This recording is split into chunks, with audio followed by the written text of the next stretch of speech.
did that? Your face tells a tale. You're in for a beating today. Yao Guang.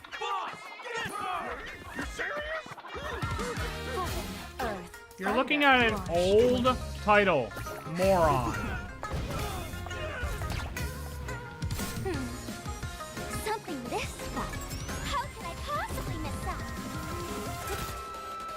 Don't make me laugh. Oh, I didn't change my Twitch title.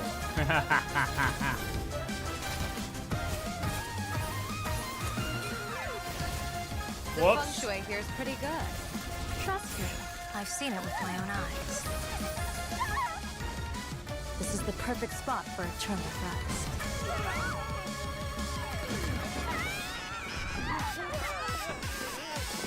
See, smooth sailing. So, Smooth sailing. how are things over there? All good. Again.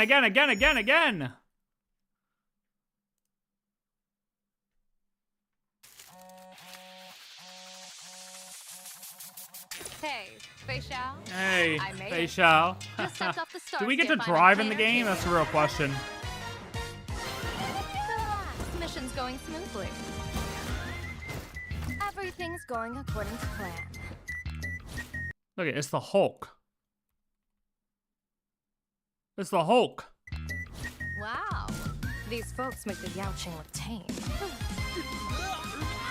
Excuse me. Bow, bow, bow, bow, bow, bow, bow, bow, bow. Honestly, pretty tame. Bow, bow, bow, bow, As bow. expected. No sweat. Dude, she's gonna pop off, bro. Who did that? Ooh, slay. Your face tells a tale. You're in for a beating today. Alright. There's like two people this could be. One, Johnny Bravo. Two, Donald Trump.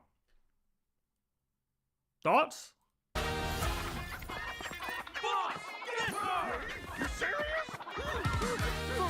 Earth, thunder, marsh, wind.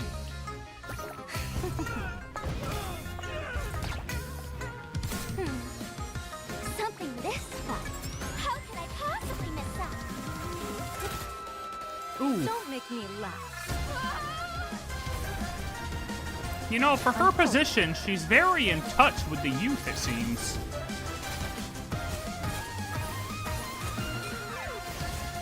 The feng shui here is pretty good. The feng shui.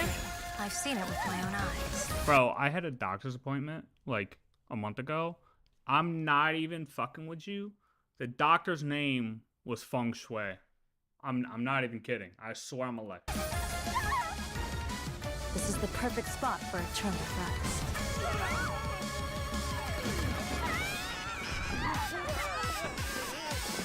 See, smooth sailing. So, how are things over there? All good. She just got it pulled up on her phone. What's her official title when it pops up? Seer Strategist.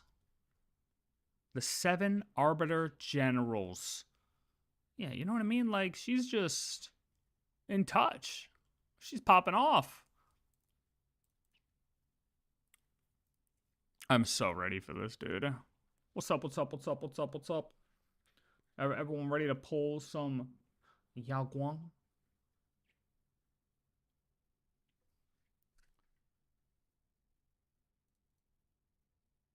Yao Guang? What's this one? The results remain the same. Should the Xianzhou become involved with the Anti-Destruction Alliance? I haven't watched this. An Arbiter General will meet with misfortune. You see, Junior Soar, there's your chance to become a general. Hey, it was a joke. The least you could do is smile. Let's skip the serious talk. Did you forget our showdown at the card table? Compared to optimal play, good luck is what's truly invincible. Madam Yao, have I not seen your gift for turning woe into weal? You choose the deadliest routes and still make the Yuchue reach her every year. A mere diviner behind enemy lines, always managing That looks like Sino. to win in the most surprising ways. Not to Like if mention Sino was a girl, you know, and had that hair. that audacious gamble of yours. But Sino does kind of have that hair. Intercepting the lawful suspect? I call that seizing a rare opening. But should that Locha. traveler stir the Yuchue's fallow earth? Dude, where does Locho remain, honestly? Like, I feel like he popped up and then just went away. What is his current location? Is he imprisoned? Like, what is his current location? I don't remember, if I'm being completely honest. I do not remember You won't where just he's lose at. your position. Your Or very what life he's will be doing. forfeit. Relax. It'll all turn out fine in the end. But this omen is unlike any before. When an eon comes into play, look to the Thonghu, our clearest cautionary tale. Only because Master used his body to summon the rainbow did that battle have a sliver of hope. Despite giving everything, that was the only time you couldn't change the outcome. Only time she couldn't change the outcome. I've wondered whether turning woe into weal was always just a stroke of luck. In a game played between gods, mortals can do nothing to change the outcome. Renova eyes. Right here. Look at that. Some Renova eyes. Wrong game. The time after It's that, the other game we play. you still have no choice but to pray for the rainbow's luck's arrow to fall. Huh. There are always more paths than obstacles. In an encounter with the genius, guided by the erudition's calculations, I glimpsed PLANARCADIA. An Eon's game is about to begin. Isn't a surprise created by the elation precisely the variable in you? That fickle Eon may grant you godhood in an instant, or scatter you to the void just as easily. Ow. But once their gaze is cast, even as a puppet, I can shift the course of their trajectories. This time, I will invite a god onto the board. And for the future of the cosmos, draw the most auspicious lot. Also, she's an enemy. So everyone we meet is going to be a straight up enemy. An enemy of the state. An enemy of the Trailblaze. We can't team up. I mean, we can team up if we decide to go to the same goal. But, like, what if I want to use that minute for something else that she doesn't want to use it for? You know? Like, what if I want to use the minute to play the biggest April Fool's prank possible?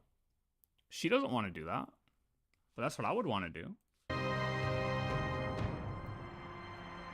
I'm going. The Marshal has already agreed, so don't waste your breath. The seer strategist, still as decisive as ever. Sit tight and enjoy the show.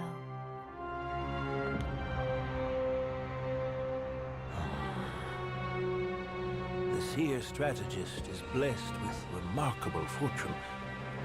But turning woe into weal is to invite karma upon oneself. She must have foreseen this outcome long ago. That one day, misfortune would catch up to her. Yet the starlight she pursues may be just ahead. Without becoming a player on the board, how can the endgame ever be changed? Looks like it's time we make our move. So she's going to win the power, to use that power to help the Lawfu, but it may result in her death. But she knows she needs to do that to help the Lawfu, so she's willing to go and sacrifice herself just to help the Lawfu in the long run, right? What up? Here. Interesting. We need some explanation on some of this stuff. When we got just the guy. We got just the guy to give us a little explanation. Wait.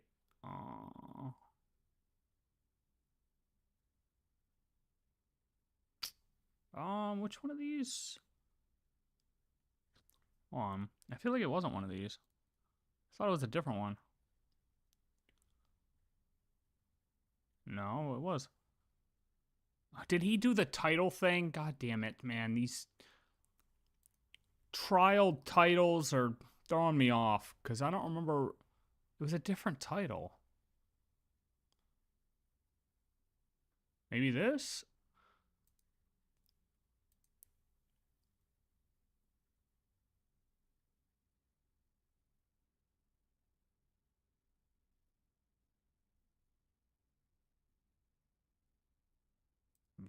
I think it's this one. We are so back. After the 8-week break of Dawit's Oh, hey, that was finale, Blade. alternate timeline world fever dream. The new world of Elation, PLANARCADIA analyzed and explained. I'm looking for just like the story, kind of going into the story, what we should expect. And I swear he had a title of one of these videos as that, but this wasn't it, but whatever. Dream. We have I just think gotten this the is it. reveal for what is It quite is. possibly It the most is. The hair is insane finally nation. gone. And I did try Hightail. It was fun, but then I got bored because there was nothing else to do. I got to the end, I got all the stuff, and I was like, yep, I'm done with this. We have ever seen. And you know for a fact that we have just got to talk about it. Because we've got a new cast, a new Stoneheart, new enemies, and new mechanics, all to address in this trailer. All topped off with one of the biggest reveals that I'm sure many people missed, or just don't know the true magnitude of. But just as a spoiler, the Fortnite collab is the only crossover that— Yo, low-key, I'm playing this. I'm playing Fortnite, and I'm getting a Kafka when this drops. And we're going to go win a game with Kafka. I've played maybe 5 games of Fortnite total in my life ever, and I'm going to play a couple games of Fortnite once this drops.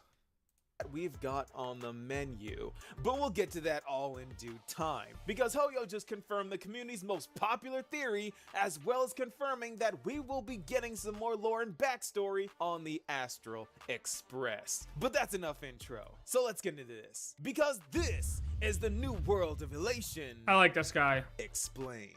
Discord, join it, 2K members, another event, new games, lots of fun, almost Another there, event? link in description, and I want to stream soon. Onto the video. Okay, so this is a bit of a different type of video for me, kind of doing a bit of a reaction, but also analysis type of thing here, so let's take it from the top. PLANARCADIA is a world of elation, always under the gaze of Aha, and the laughter is very much intertwined and active in this world. So let's first talk about the culture of PLANARCADIA. Discord needs some face scans. Let me tell you, you seen some shit they got on these Discords, bro? Look, and if you're afraid of getting your stuff detected on Discord, you need to reevaluate, honestly.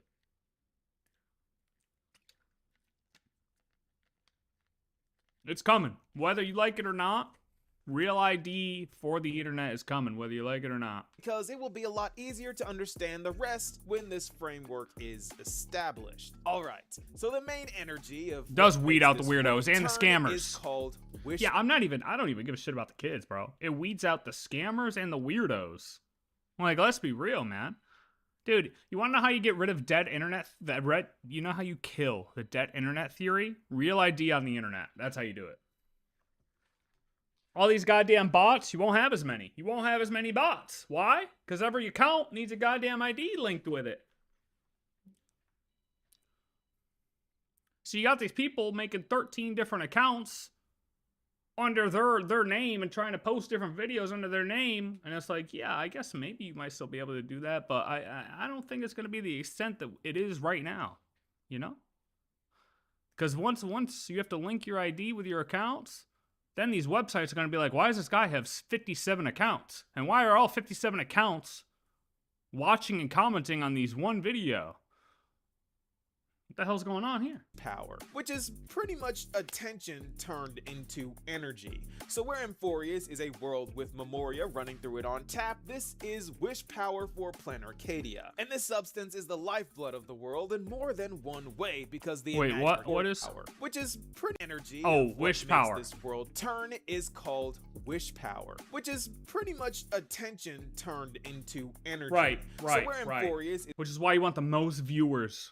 You want the most viewers. Sparksy is not our friend, okay? She might be the most popular live streamer now, but we will dominate. Is a world with Memoria running through it on tap. This is wish power for PLANARCADIA. And this substance is the lifeblood of the world in more than one way, because the Imaginei that run the infrastructure of the world need it to survive. Now, what an Imaginei is, well, it's better to understand them as the name suggests, an imaginary fae.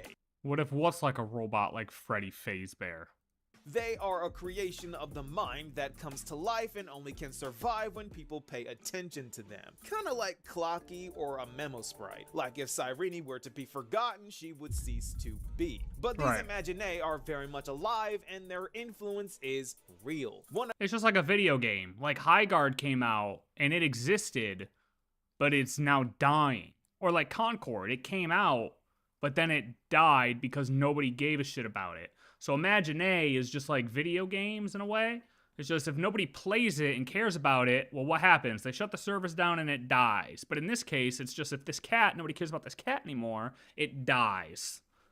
That's a good-ass analogy. Hold on. That was a great analogy, no? Of them runs the train and another one gives Wi-Fi to the entire nation. So it's a symbiotic relationship with them doing all they can to stay relevant and thereby stay alive, and humanity gets to enjoy whatever it is that they produce, whether it be laughs or something practical. If this dude doesn't drop some gnarly ass beats on our dome when we go into this place, I'm gonna be pissed.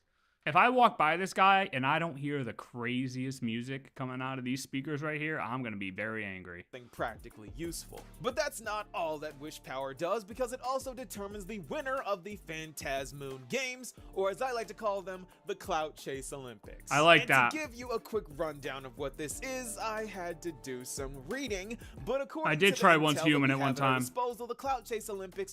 I liked Once Human all the way up until I realized I did the final boss in Once Human, and then I realized that it only gave you the same gear that you can get from just running one of the other dungeons. So I'm like, wait, so I have to go fight this hard-ass boss just to get the same gear I can get from another dungeon? So, like, there was no sense of progression after that. I'm like, I don't even get, like, an exclusive weapon from this boss or anything? Shit was crazy. And also, their boss events were so laggy, bro. That was the most laggy game I've played in quite some time. That was bad. I did love it, though. I played it for, like, a month because they did, like, their weekly releases. I loved every part of it. Originates from the first Until the end. ever created. The moon, the creation of Aha themselves. And for whatever reason, 8 morning actors The told moon stories to is a this creation moon, of hoping Aha to gain an audience with itself. Aha. Probably to ask the Aeon to stop blessing them and leave them alone. Wait, what? What? Hold on. Back up. Intel that we have at our disposal, the Clout Chase Olympics originates from the first Imaginei ever created. The moon, the creation of Aha themselves. And for whatever reason, 8 morning actors told stories to this moon, hoping to gain an audience with Aha. Probably to ask the Aeon to stop blessing them. Oh, 8 actors, so that's why there's 8 masks, right? And leave them alone, because remember, the morning actors don't want Aha's blessing, but Aha finds it funny to troll them and blesses them anyway. Fun fact, every single masked fool's mask was stolen from the morning actors. These guys just exist to be trolled by the elation. But anyway, Aha decided to continue the trolling and making this a tradition that rolls around every time the moon waxes full. And for some reason, this is the most recent it has ever rolled around because it's inconsistent. It's only been 15 years this time, when normally it's around 20 or 30, so oh, so it's a quick one. See, I thought there was a who you pick in the 5-star selector, Kafka, 100% Kafka. I didn't know if there was a relation between Himiko visiting 15 years ago and the last games being 15 years ago. I guess there still could be, right? But I don't know if there is more to that. a little bit wary of that. Anyway, these 8 supplicants, as they are called, portray these morning actors and are given a mask that enhances their abilities and binds to their soul, all for the purpose of winning the Phantasmoon Games. And the rules of this game are simple. There are no rules, and the most wish power wins. So the supplicants pretty much do whatever. Could you kill the other live streamers to then have the most clout? Like, imagine if we were to set Sparksy up in like a torture room. And then we use her torture as clout chasing, like for a bunch of views, right? But then we also kill her, therefore killing the competition at the same time. It's a win-win. Get views from the torture and take out competition. Is that frowned upon? Fight, put on a show, live stream, pretty much whatever works for generating wish power. And the winner gets the coveted 1-minute access to AHA's Aeon power. But does sound like a not movie that necessarily exists. Directly. I think it's probably one of those like teen ones where they hack the phone, you know, like when live streaming first became a thing and they made those horror movies on Netflix. It was like, don't click this link. You know what I'm talking about? Don't click this link or you'll have to play in these games. Oh, wait. I think that's what it was, right? It's like some games you had to play in. I don't remember what that movie was called, but I remember it. You might just die when AHA takes it back. Make no mistake, it says this, but you do not actually become AHA. You just get an audience with them and get to ask them for whatever it is that you want. But of Well, that's course, crap. there is a catch because AHA is That would be censored if we would torture her? No, there's no rules. I'm not talking about like an HSR. I'm just saying if the games were real, like if it was real life, that would be like a solid move. You'd have to be okay with torturing someone, but if there's no rules, that's a solid move. Views and eliminate the enemy. Solid. That's actually 5-head. a bit of a genie. And what I mean by this is that the Aeon reserves the right to interpret your wish however they want. For example, some unparalleled genius thought it would be fun to try to kill AHA with their 1 minute only for AHA to reply, but aren't you AHA right now? And proceeded to kill him instead. So you gotta be really careful and specific. But that is the rundown of how the Phantasmoon games work and why I call it the Clout Chase Olympics. But couldn't you put that back to him and be like, yeah, but I'm actually not because I'm just getting an audience with you right now. See, you gotta out-genie the genie. So while we're on the topic of PLANARCADIA's culture and how this world works, we have got to address the latest lore drop. Because this place is none other than our coffee-loving navigator's homeworld. And I would never have guessed that Himiko is from a world of elation by looking at her, but since she has some suspicious ties to the IPC, and they do unfortunately run PLANARCADIA, specifically Pearl of the Strategic Investment Department, who voted in favor of Aventurine living, by the way, that's the one thing we know about her, we might get some clues as to what this IPC friend of Himiko's I like is. Aventurine. To I hope be he gets a honest, buff. I'm surprised it's not the Marketing Development Department running the show here, considering that this whole world of PLANARCADIA runs on the concept of marketing oneself for wish power, but that would mean Oswaldo would be the head honcho here, and no one wants that. So I guess we got the lesser of the two evils here, but still very much evil. Perhaps this is one of the reasons that Diamond and Oswaldo hate each other. They poach worlds from each other. Something capitalism being its own enemy. Anyway, back to Himiko. Because this we means love the capitalism. Express really did crash in PLANARCADIA before the events of the game, and it was on this world that Himiko fixed it. Hold on, wait a second. Whoa, wait, hold on.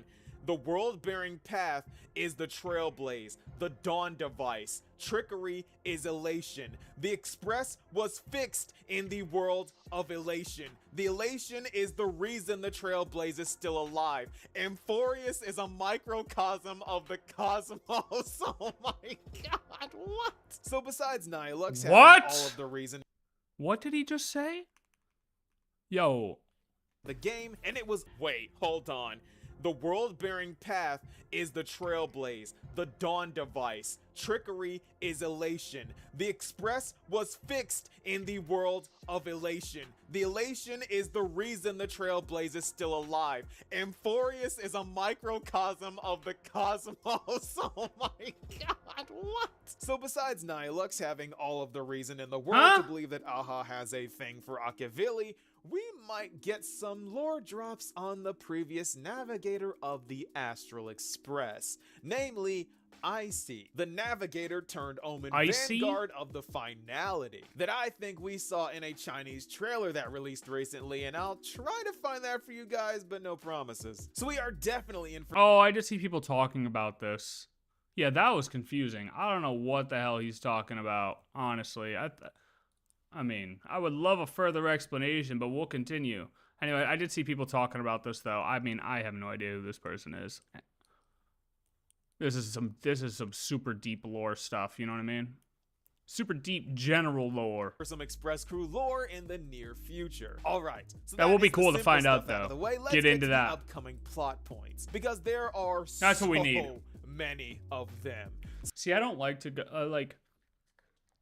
I don't like wasting time. And to me, I don't even want to say wasting time. That feels like a bad thing to say too. But like spending too much time looking into people who we only know one thing about. I don't do that in my spare time with this game. I like when we're getting the story played out, like with Amphorius, I like to theorize for stuff that we know we're going to get the answer to eventually, like within the patch.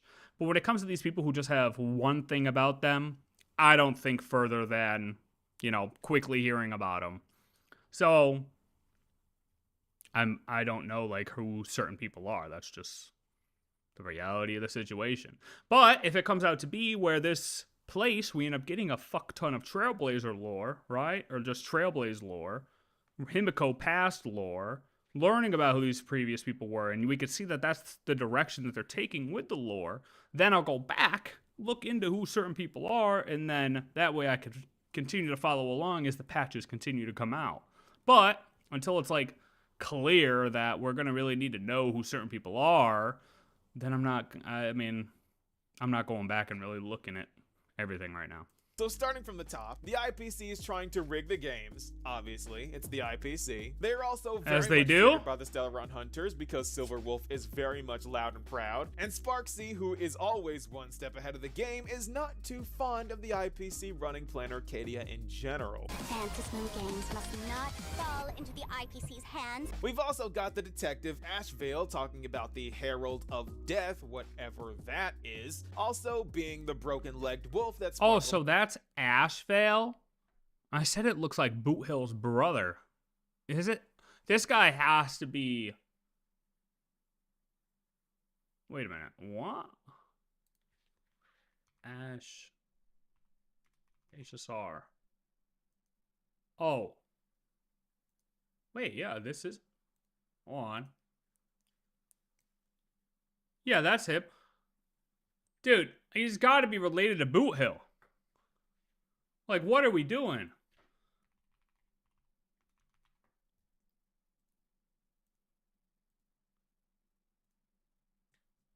Where the hell is Boot Hill's picture?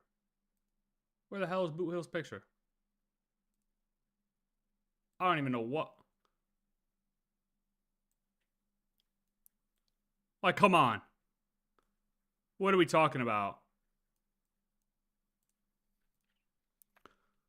Of death, whatever that is. Also being the... Like, I was literally, when I first saw this trailer, I was like, wait, is that Boot Hill just with a different skin? Because it looks so similar. Broken-legged wolf that Sparkle mentioned back in the Amphorius epilogue, so the... Wait, what? Also being the broken-legged wolf that Sparkle mentioned Ashvale walks with a cane and has a wolf aesthetic. back in the Amphorius epilogue, so the Galaxy Rangers are also involved, which means Dr. Primitive could also be there, considering that Rappa is getting... Hey, is Ashvale a Galaxy Ranger?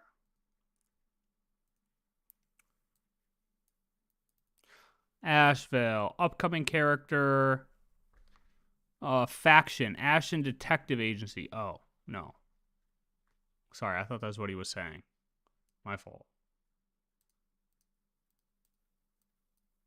Phantasm Games must not fall into the IPC's hands. He's also strong? got the detective Ashvale talking about the Herald of Death, whatever that is. Also being the broken-legged wolf that Sparkle mentioned back in the Amphorius epilogue, so the Galaxy Rangers are also involved, which means Dr. Primitive could also be there, considering that Rappa is getting a rerun. Oh my gosh. Yeah, I Since need her. when does Rappa exist, right? But that's not even it, because all of these plot points are tied in with Yao Guang, who is also teaming up with Sunday? So the Peacock Lady and Chicken Wing Boy... But they're gonna have a fight, right? Because isn't she? Yeah, she's the one who slams the mask into him, right? Yo, hello? It's because all of these plot points are Yeah. tied in with Yao Guang. Boom! So it's like, do they fight or is this? I mean, who is also teaming up with what actually is Sunday? that? So the Peacock Lady and Chicken Wing Boy seem to have made some type of bird alliance, and Evanescia, who is totally not Yai Sakura Flame Sakitama, is absolutely tweaking out. I wish I knew. Dude, I remember I saw this too, and I was like, I swear that looks like Evernight. They got a couple similarities between these characters. You know what I mean? Do you think it has something to do with Aha trolling us? I don't listen. I'm gonna make it very clear. I'm not trusting a thing going into this place. For all I know, this whole place is not even real, and these people don't even exist. Okay. What was going on with her here, kind of worried. And Nilex could have everything to do with anything at this point. Like, and this looks like Jade. I mean, that's a stretch. That looking like Jade is a little bit of a stretch. But like everything to do with anything at this point. All while a certain chess master Lord Ravager is already plotting and scheming in the shadows. But he did leave a mark. There is only one guy in the universe that would go to a world of elation to leave a cross. And like that guy I saw, he looks like Screw'em.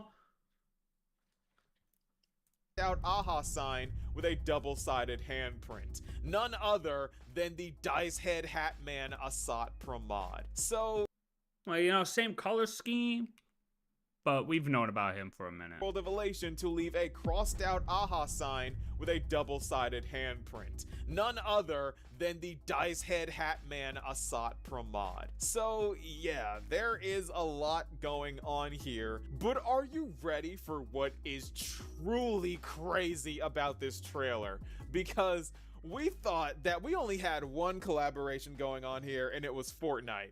But I was always hoping that the most recent and biggest, baddest addition to the Masked Fools would make an appearance, and now we finally have confirmation, because we get a look at the bounty list that the IPC has, and we get I didn't even look at this. An all too the red-nosed reindeer.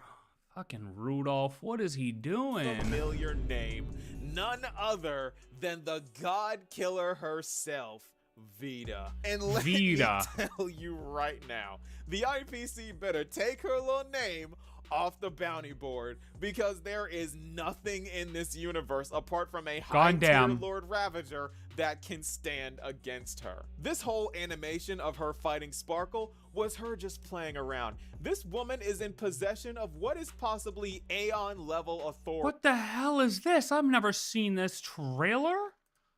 Who the fuck is Vita? See, I at least watch most of the trailers, but who the hell is this? Wait, is this a new trailer?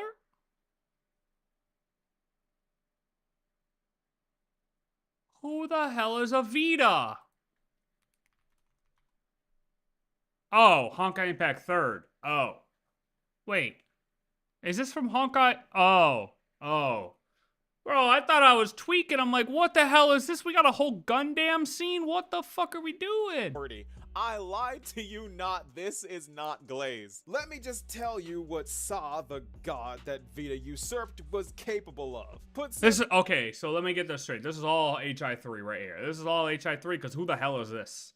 Sa is right in A if she actually achieved eternity. They even meditate the same way. That's not even a joke. She also made a puppet being that rebelled and then killed her. That's Vita. But addressing Sa's authority, she was a near omniscient being, and I only say near because she lost to herself, who was also so connected to the Sea of Quanta that she was able to erase people and their names from existence. So that, along with being able to read minds and restructure the rules of worlds, yeah, Sa was a threat. And the way Vita defeated her and got Kiana to finger gun shoot her from across the universe is a story for another day, but Vita now has that power and uses it to be silly. I'm not joking. She literally does whatever it is. Damn, dude, she looks so like it had me fooled because it looks exactly the same.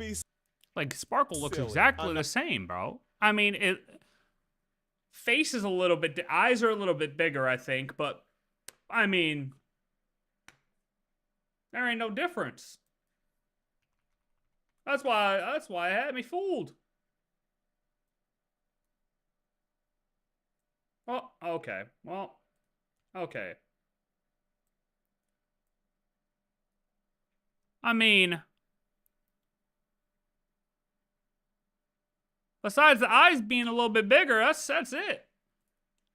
Not joking. She literally Yeah, I know they share the characters, but they don't share the same story.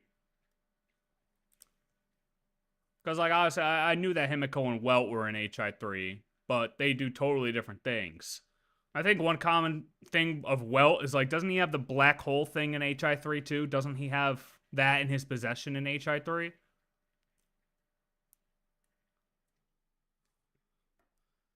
And the reason I don't think we have, like, a direct comparison to Genshin is because Genshin's holding off on that. That's Genshin 2. You're talking about Genshin 2. Once we get through the main story of Genshin, then we'll get some of these characters directly associated in Genshin. But until then, we just get people to compare it to. does whatever it is that she wants to do. She's not really a hero or a villain. She's kind of just on her own side and doesn't want to be bored. A perfect scouting job from Sparkle, if I do say so myself, but apparently she has taken it upon herself to just hop on over to the Honkai Star Rail universe and have some fun. That makes perfect sense. But wouldn't it be the that she same can universe? do, considering that her connections to the It's just a parallel universe, right? Sea of Quanta allow her to basically universe hop. And if you want to know more about that, I got a video for you already, so you don't gotta worry about a thing. Okay. I gotcha. Okay. Also, there's a genius named Write that down. Asha that is also looking into the Sea of Quanta. I'm pretty sure she's the ghost of the quantum domain, so yeah, you might want to check out that video. Good stuff over there. But in Honkai Impact 3rd, the only thing that really kept W me plug. in check was Kiana, because Kiana is, oh boy, I'd say over This is getting too Aeon deep for me. level at this point. This is but too deep for Vita me. is in Star Rail now, and she's making Is it this the Final IPC's Fantasy? problem. So I am so hyped, and I'm sure there will be a lot of stuff that I missed that we'll need to go over, but those are my initial thoughts. Because this is the new world of Elation. Explain. So much What? is going on. What? Plot points are crossing and branching. What? I feel like I knew everything that he talked about already, except for the HI stuff. Like, the stuff I wanted to know about, I knew. That's okay. W video. Okay, hold on.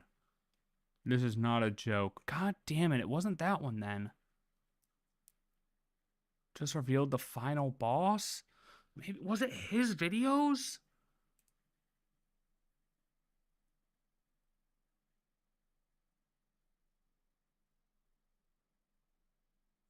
I watched all the... God damn it.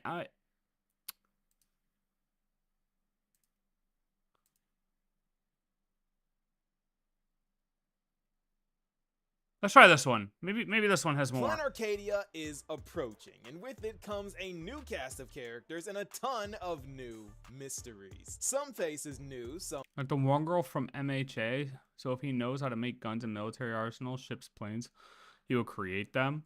Oh. old, and some I wonder how they even got here. And you know that we have got to talk about it, because this world of Elation is definitely. And why going is to everyone bring talking house about down this girl? This is how much I've paid attention so far. I wonder how they even. We gotta watch a video on And this you girl know that we have after got this. to talk. Yeah, I'm gonna do my plan. I wasn't sure if I was gonna play the story tonight for 4.0, but my plan right now and what I'm sticking to, we're gonna do this right now. We'll poll once it hits 9 p.m. So in like 2.5 hours, we'll do polls tonight, and then I'll get off, and then we'll do Genshin live stream in the morning, and right after the live stream, I'm gonna reset the YouTube VOD and then do the 4.0 quest for the whole day. Polls tonight, live stream in the morning, then story quest, 4.0 story quest. About it, because this world of Elation That's the plan. is definitely going to bring the house down, and I think we are due for some therapy after the.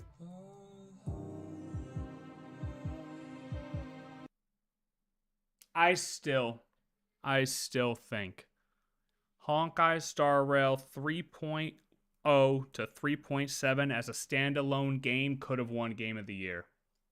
if it was eligible to submit as a standalone game, it would have won Game of the Year.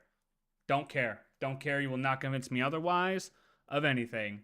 What is an Expedition 33? Never heard of it. Okay. Pink Hair Girls is a variant of Yasukuro, so is Yai Miko. Oh, yeah, we definitely gotta... Trauma of Amphorius and the Dahlia Penacony fever dream. But just like how we thought Penacony was going to be a vacation, this journey is bound to take a turn for the worst and send us spiraling into a course of history that involves us saving this world in some way. Probably involving Assad Pramod and possibly involving Dr. Primitive, because it does say eccentrics and geniuses alike gather in this world of elation. So this cast is definitely Let's get a Primitive recap. Let's get a Primitive recap real quick. He's the one who did the crazy experiments, the monkey guy.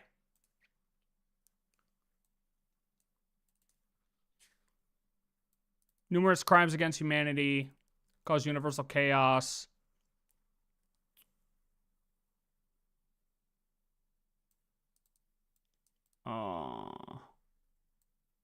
Skrulum doesn't even know his true identity. Okay.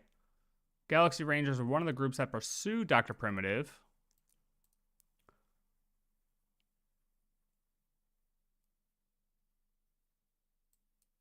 Yeah, so he's just crazy experiment guy who just he's like a tutorial on crack cocaine, right?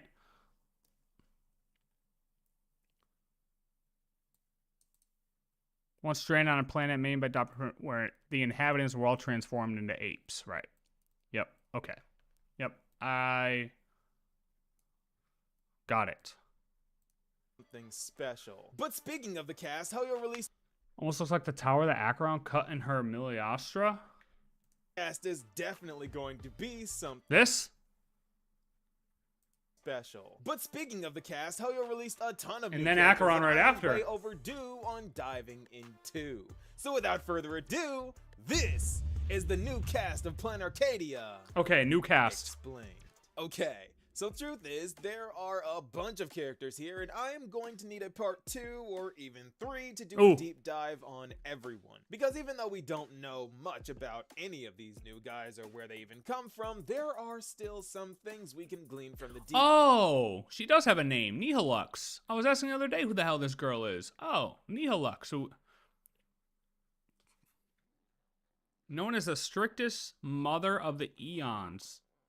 As long as she turns in her manuscript on time. See, what does it mean, origin aha? And then, like, this guy is true aha. Even though we don't know much about any of these, like, what does this mean? Even come from, oh, you can't see it. Like, this says origin aha right here. My mouse is. That we do have. Also, little strange. Yeah, hold on, look. And then this is glory aha. What the hell do these mean? Wait, Blade? Detail here. See, I missed all these because I wasn't paying attention to HSR stuff because I was playing Enfield, so I missed all of this stuff here. Pictures all say this is a work of fiction. Any resemblance to any... Oh my god, wait. Wait, though. But that's literally what I was just saying, but I said that makes no sense. Wait, so does he look like Boot Hill because... Wait a minute. Am I a genius? Because it's a trick of aha? These new guys or where they even come from, there are still some things we can glean from the details that we do have. Also, little strange detail here, the pictures all say this is a work of fiction. Any resemblance are these to guys any even person real? or events is totally... My brain. I haven't even stepped foot into PLANARCADIA yet, and I don't know if we're real or not. The Aha's fault. So this could not even really be them. It could just be King Aha. An Aha different take or rendition of these characters, or just... But we know we're pulling this person.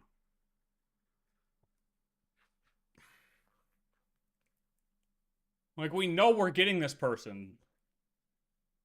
them, and this is just a joke. We don't know, and this will probably You know what we're gonna do? We're gonna keep some serious. I really wanted to do it in 3.0, and I started off great. I started off really great taking notes in 3.0, but then I got distracted and I just got too hyper focused on certain things. You know what I mean? But this 4.0, when we start, if we have a question, if we ask a question, we need to write it down. We need to write it down, and we just need to keep all our questions lined up. Okay? be an overarching theme of PLANARCADIA, considering You're the aha. relation, you never really know if they're being serious or not. But it's more fun to think of it as if all of these characters are really here. So let's do some over-analyzing. Yeah, let's do that. Alright, okay. so starting off with the two who will be on the 4.0 banner, let's talk about Yao Guang and Sparksy. Yao Guang, the seer strategist of the Xianzhou Yutre, is a general, and as I like to call them, Okay, let me ask. Do we have imagery of Yao Guang before this? Like, we obviously knew she existed, right? But do we have imagery of her before all of this for 4.0 came out? pseudo emanator of the hunt, because the way that the spiritists work, they aren't exactly emanator powers, but they are powers given directly by Lan, but they aren't necessarily powers that are from Lan that are given directly to the person. It's kind of like a weapon Lan gives them, so that doesn't necessarily make them an emanator, because once one general dies, that spiritist just gets inherited by the next one, so that power isn't directly given to that one person. Or Right. else it would dissipate or go back See how this is different from people like Acheron or Herta? Yes. to the Aeon. Also, the Marshal exists, and that is definitely an emanator. So I made this term called pseudo-emanator, because they're kind of an emanator, but kind of not, kind of like the Stonehearts. But the generals are way more powerful than Stonehearts, because the Aeon of Friendly Fire is very heavy-handed on the way they give out power, and they are known to be on par with Lord Ravagers, probably low-tier ones like Fantilia. But still. Anyway, back to Yao Guang. Pseudo-emanator of the hunt. She is a master of all things divination and uses her abilities to see the future, but she does not allow this to be a detriment, because she greatly values the spontaneity of life and refuses to use her divination frivolously or to dictate how she goes about her day. Unlike her favorite little protege, Lady Fu. And I believe that she does this because she knows how powerful her divinations are and just how easily she can slip into knowing how she will die or what her life will amount to. Two things that can easily Throw back when you needed Fushuan to complete endgame content. Remember that? make a person fall into a depressed life and feel pointless. And according to my You're skipping elation? How can you skip elation? You can't just skip over aha. You're not going to pull a single elation character? You're going to be washed by 4.2. in-game pass theory, that would make her a nihility character. However, what makes her elation is the fact that she knows this is the case, but refuses to fall into the void of self-knowledge, and instead laughs at the possibility of doing that while also enjoying the natural ups and downs of life. So in that way, she's laughing at the void just like Aha did. Very, very elation. But her elation-centered attitude aside, she has a very clear peacock aesthetic going on here. And the reason why this is kinda crazy. Let me explain. Because if you were there for the Terminus video, you would— You're pulling Evernight for mono remembrance? Sir, you know we're going into 4.0, right? You know we're going into 4.0, right?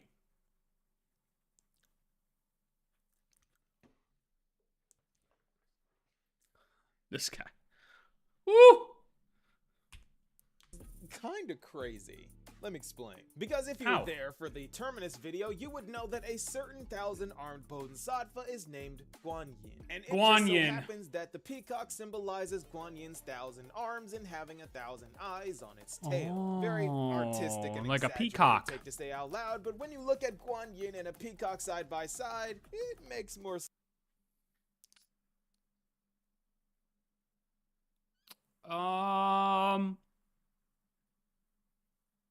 Yeah, I see it. Sense that way. So I'm guessing that in the way that Guan Yin is seen as great and wise, always guiding people to the Pure Land, Yao Guang is the same in rivaling the divine foresight himself in wisdom and being the guide of the Shinjo, because it is a diviner's job to navigate and steer the ships away from harm. So to sum things up, she is very good at her job, very smart, very wise, but she is tactful in not letting her foresight abilities bleed into her everyday life. Side note, if Terminus and Yao Guang are both linked to Guan Yin, I wonder if Yao Guang has some insight on the finality, or if she will be involved with the Stellaron Hunters soon. Well, okay, so this video came out before that other video we just watched. Was it her character trailer? Or no, the other Honkai video. Oh, it came out like 2 days ago or something, where it showed her like dead. So he didn't see that video before this. So it is kind of said that while she might not use her powers all the time, she obviously used her powers enough to predict that things wouldn't go too well here, right? Assuming that's what that actually means. Assuming that that video showed her actually dying. You know what I mean? I just can't wait for when we get to the IPC headquarters story. Oh my god, I forgot. Yeah. This is only half of 4.0. Oh, man. This is only half of 4.0. These games are only going to go to like 4.4 probably. Food for thought. But moving on, let's talk about our beloved food. You know what? That might actually be a little bit of a relief. That might be a relief after Emphorius. We had 50 hours worth of Emphorius. If this whole storyline here is only 15 hours, let's say 15 to 20 hours, that might be nice. It might be a little bit of a, a chiller after, our brains and the amount of information our brains took in during Emphorius. But then we get another 15-hour story after that, which is nice. That could be nice. I don't know. We'll see how it plays out. They'll probably end up linked in some way, but they might be separated enough to make it more enjoyable for the average player, Like Xiangzhou Lake. Yeah. Because Sparksea has returned with a brand new involved with the Stellaron Hunters soon. Food for thought. But moving on, let's talk about our beloved Fool. Because it's hard to say because Emphorius, I think you can ask anybody, and Emphorius was so good. It was so goddamn good. It was just very jam-packed in the middle. In the middle, it got really dense, and there were a lot of questions that could have gone so many different ways. And if you were actually paying attention, it was just hard to really know where it was going. And so it could lose like average players, So I think they've said that they know that they put a lot into those quests, and probably more than what they should have. So we'll see how it plays out. Well, I'm curious to see what they do. Food for thought. But moving on, let's talk about our beloved Fool. Because Sparksea has returned with a brand new outfit and a new identity. And let me tell you, this makes all the sense.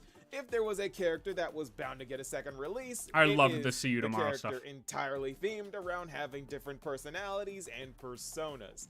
And it is for this reason that I made the in-game paths theory in the first place. Because the reason why she is a Harmony type character and is now Elation is just so fascinating. Because the reason why she is a Harmony type character when we meet her is because of her past, or rather her lack of a past. Because from what we know of her story, she was an orphan inspired by a small theater troupe and the lead actress who donned multiple masks with twin tails, calling herself Sparkle, who gracefully glided around the stage like a fish. So you know where her appearance and her whole fish thing comes from. And little Sparkle was enamored. So she went backstage after the show to be handed her first mask by the actress who told her that she could now become Sparkle whenever she wanted. And little Sparkle took this personally. So she became Sparkle all the time, and from that day forth, There was no more little girl because she did not have a name and it did not matter anymore. That little girl no longer existed. There was only Sparkle. So Sparkle studied under the actress and eventually became an accomplished playwright until she became disillusioned. She started to lose herself in the opposite way that normal actors do. Instead of losing their own personality in the floods of different characters they play, Sparkle never had a sense of self at all. So it was reality and being confined within a stage that made her lose touch with Sparkle and who she wanted to be, which is everyone all the time. So to fix this, she had one option. She had to leave the stage for the grandest stage of them all, life. This way, she gets to act without ceasing, becoming whoever she wants, whenever she wants, and playing whatever role she pleases, leading to her creating thousands of Sparkles within herself, all of which she brings to life and kills off herself. So, just like Sheepe is a plural aeon with multiple entities within themselves, Sparkle is whoever she wants to be whenever she wants to be them, and all of these people inhabit It's got to be a one fun life, body, though. making her just That's like gotta be Sheepe fun. in very much harmony. And Sparksy is He just has a one great time. of these personalities who seems to be a content creator or streamer or something. So Little Gway's got some competition. Hopefully we get a collab in the That's future. how it I feel like works. that'd be a lot of fun. Would have been really fun I had if she this showed question. up in the comments of one of Wait, so Sparksy is just one of those characters. So does it literally mean that Sparksy is... Like, if you kill Sparksy, do you kill Sparkle?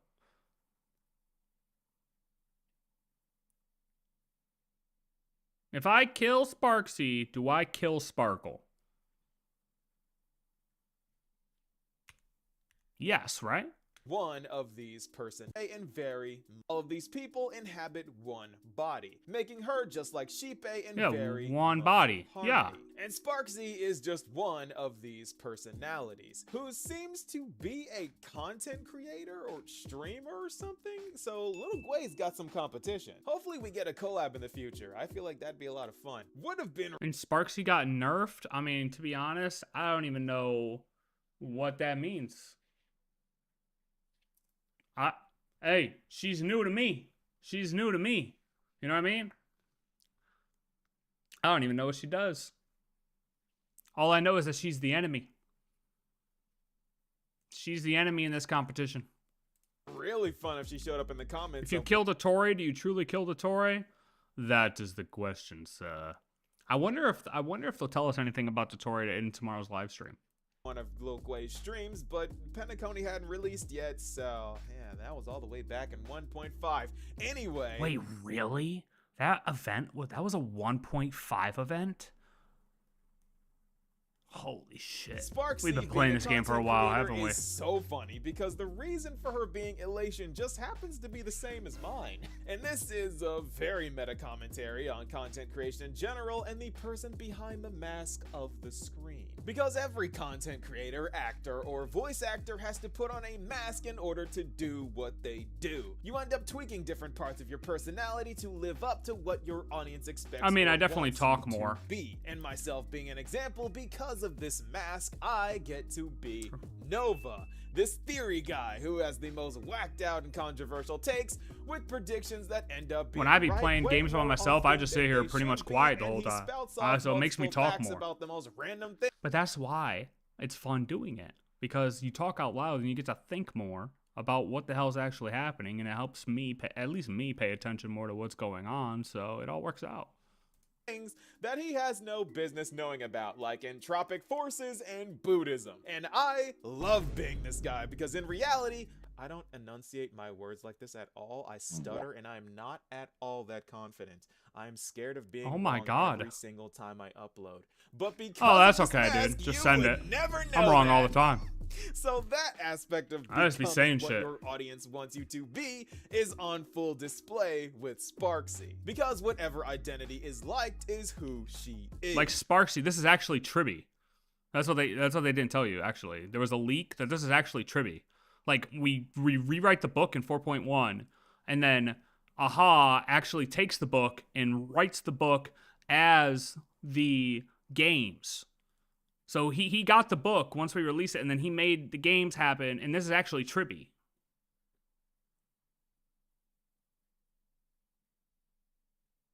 Confirmed. I mean, I'm just saying. I mean, if you wanted to know, just go on the leaks page. This is actually trippy. Sparkle and Sparksy are fundamentally the same person, but mentally, they are not the same person. She says herself, whoever is seen, whoever is liked, is the correct answer. So I'm expecting some major fourth wall breaks from her. And I mean Sampo levels of fourth wall breaking. The guy Don't stutter in a is Call of for Duty some lobby, reason true. absent from this elation party, but that's besides the point, because I want to talk about one more person before we go.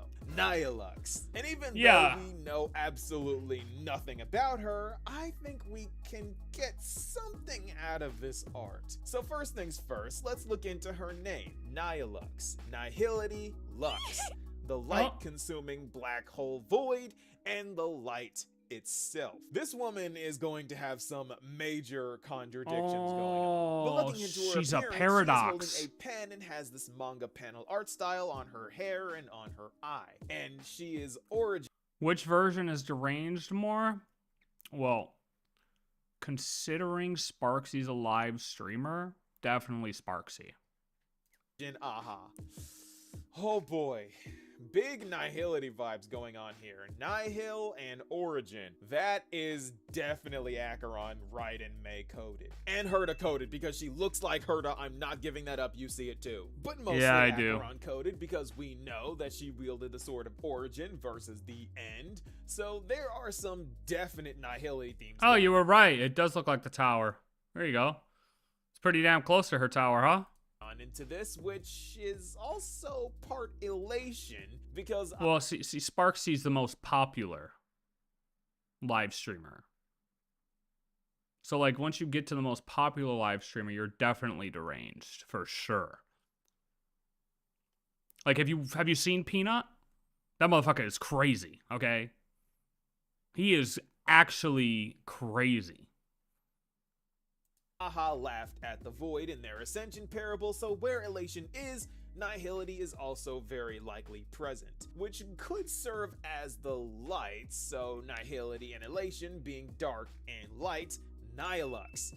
That could be the reason behind her name, but admittedly what really catches my eye isn't her name. It's what it says right here. Strictest mother of the Aeons. And this is weird that's what I said. Because there is only one man-made Aeon, Noose, with a parent being Xandar 1 Kuwabara, who just happens to have 8 more thought fragments running around in the cosmos. And if you remember from the relic set, not all of his fragments want to kill Noose. Some of them have their own motives, and some of them just straight up give up. Also, it would be way too obvious if all of his fragments were just Anticatharans like Lygus. So I think they are all different species, especially with someone like Polka running around trying to hunt him down. There is no way someone like Xandar would be that obvious. So as strange and wild as this is, he thinks is Nihilux is a fragment. Nihilux is a fragment of Xandar. Unless the meaning of her supposed Aeon mothering is her manuscript that she can't seem to turn in on time, and she just writes manga or fanfic about Aeons. She crack ships Lon with Yaoshi, doesn't she? She really could just be a person who writes manga about Aeons, but that would be too obvious, and we don't do boring around here. So I think she is a Xandar fragment. And unfortunately, that is all I can pull from this splash art. We still got Blade, Silverwolf, Ashvale, and a pink fox that just might need her own video. We gotta watch her. Yeah, we're watching that after. Now and catch you guys in part 2. We're watching that right after this. Is the new cast of PLANARCADIA Explained. All right, let's learn about As Fox Girl. PLANARCADIA gets closer and closer. Let's learn about Fox Girl. Dude, YouTube. Honestly, I have my best luck on YouTube. Like, dude, Twitch is impossible if you don't already have an audience. Kick, I thought would be better, but like Kick, I don't know. Kick is interesting. I feel like it's the same deal. Like, you have to also already have somewhat of an audience to grow on there. You might be able to grow a little bit faster on there naturally, but YouTube, as hard as it is to like, their navigation of live streams is kind of annoying. I've had the most luck with the live streams actually getting pushed out there as just normal videos, so random people click in, and then, yeah, I mean, it seems to grow the best, so that's why I do Twitch and YouTube now.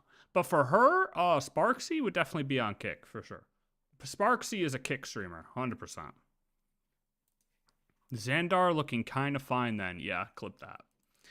Take that off of that guy and send it to his wife. Okay. Should we watch this one, though, first?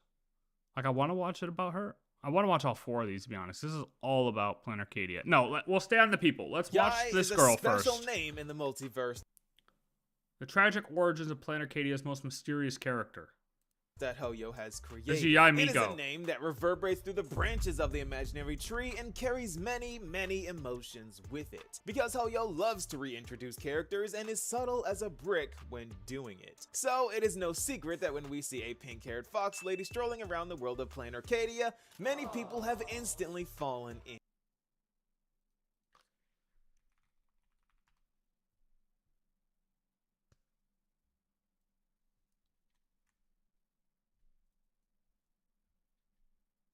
Hold. Just doing something really quick.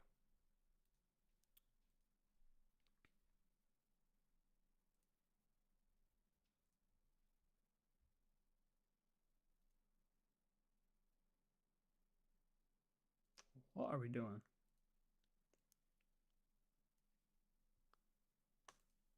How did I get here?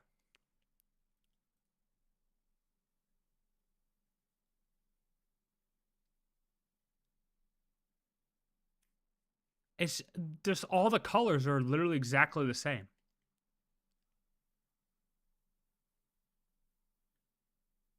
Like if you glance really quick, like if I were to look over my shoulder and see this girl really quick without the fucking ears, okay? I'm gonna be like, wait, is that March?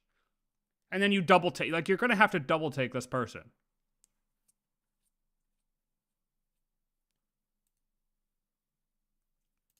Love. And I'm sure that Star Rail Way too only many people players look are kinda similar. confused as to why people react to this character that we are supposed to know nothing about, like they do. But trust me when I say that we know a lot about this lady already. Yeah, and in please this video, elaborate. I'm going to explain to you Let me guess. Honkai Impact 3rd knowledge, right? Venecia is as a variant of a long line of Yais. Because I believe by delving into these details, we could get some clues as to what her role will be in the story. Dude, low-key, after having my hair so long, dude, I haven't had a haircut since June, right? I feel bald, bruh. Going forward. So without further ado, this is Evanesia's origins explained. Evanesia. Okay, so in the Hoyo-verse, Hoyo likes to reuse characters like Sela, Branya, Himiko, Kevin Castellana, Pardophila, Sue, Mei. Hold on. There's an original cipher? Likes to reuse characters like Sela, Branya, Himiko, Kevin Castellana, Oh, who is that? No, not even close. Are you serious? What is that? What is that? Ew. Hell no. Doesn't even compete. Okay. Not even close. Not even close. Cypher is miles ahead. Pardophila, Sue, Mei, you get the idea. But in this, Yai is innately unique, because even from her appearances in Honkai Impact 3rd, she appears 3 Yo, what are we doing? times. And let's pretend these two aren't the exact same Yai, okay? The one on the left is her sister, Who's part of the Flame Chasers? OG Cypher? Rina, and the one on the right is a flame chaser. So let's pretend this was Dark Bolt Jonin, okay? I couldn't find a picture with all of them together. And she's also in Genshin, but that Yai, despite being a Miko or a Shrine Maiden like the original Honkai Impact 3rd Yai, is rather mean and not at all like the others. And yes, she's not mean, she's just misunderstood. I think she's very nice. She's just sarcastic. And if sarcastic equals mean, then, I mean, what are we doing? mean she got the Traveler possessed by her dead ancestor just so that she could be petty to said ancestor. Misunderstood. But that's besides the point. Because Evanescia doesn't even really look like her. She looks like her. And her. And March. Her. And just show yes, March. She is a fox, not a rabbit. And just by knowing this, She's you a should rabbit. know that this is going to be tragic. Because Hoyo... Want me to prove it? Long-eared fox.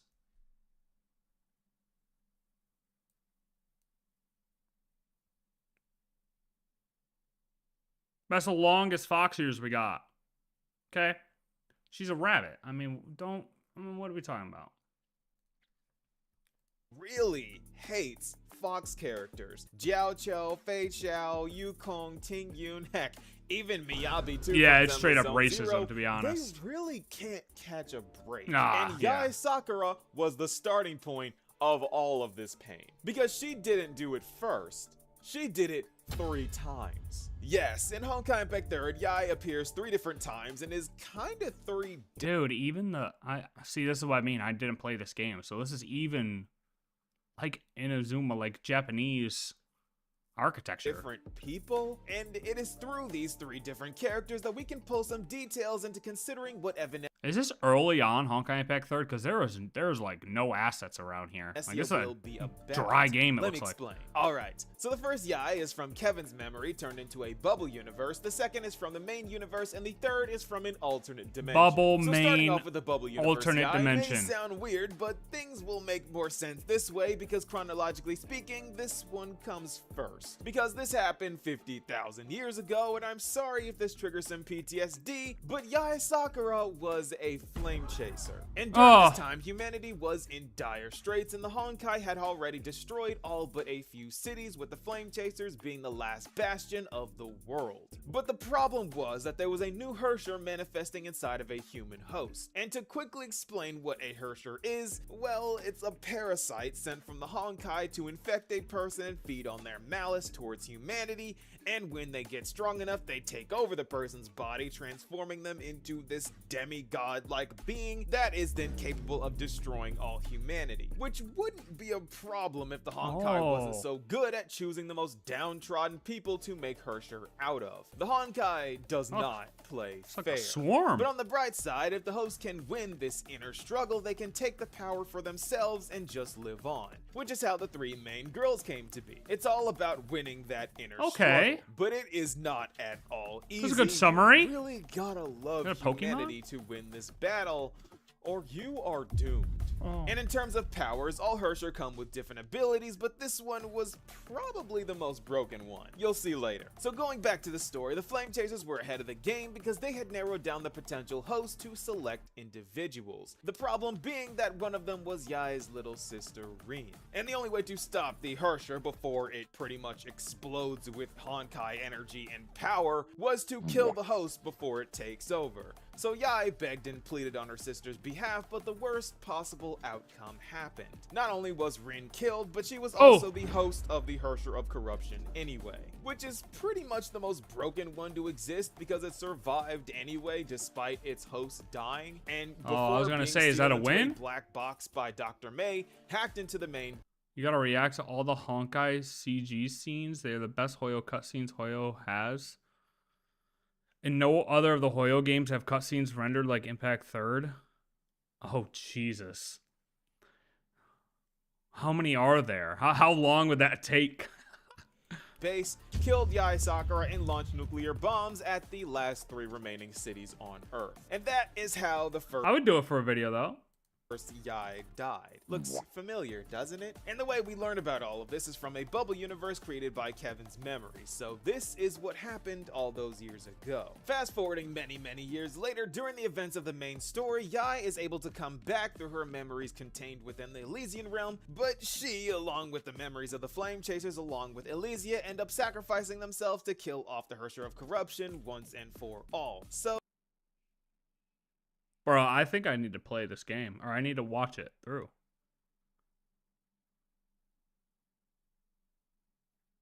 Bro, what is this with animation? the memories of the Flame Chasers along with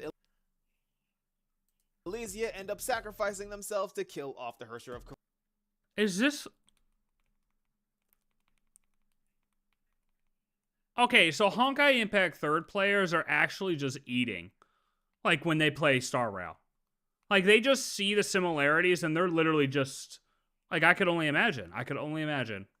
They're like, oh my god, it's that again! It's that again! What?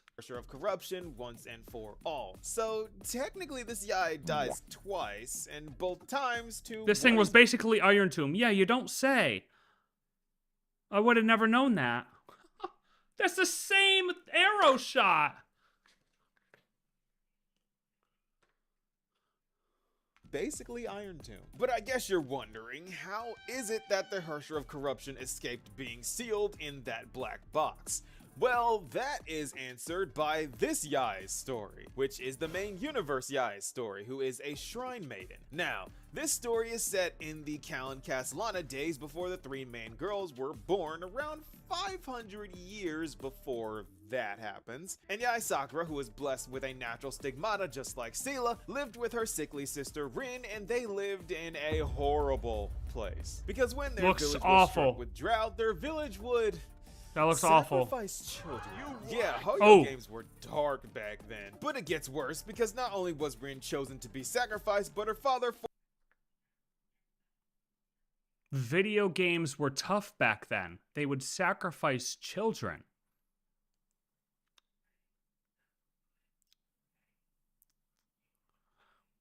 Let me tell you about these files that just came out recently. Force her sister to deal the final blow, and this understandably ruined Yai Sakura's psyche, causing her to harbor resentment towards the village she was sworn to protect. Sometime later, Callan Castellana, who washed up on her village's land, is taken in by Sakura only for her to be saved by Callan when a Honkai beast overpowers her. And how do you want to save the link of my playlist? I might not have all of them, but like 90% of them. I think... Does YouTube not just allow you to post a link?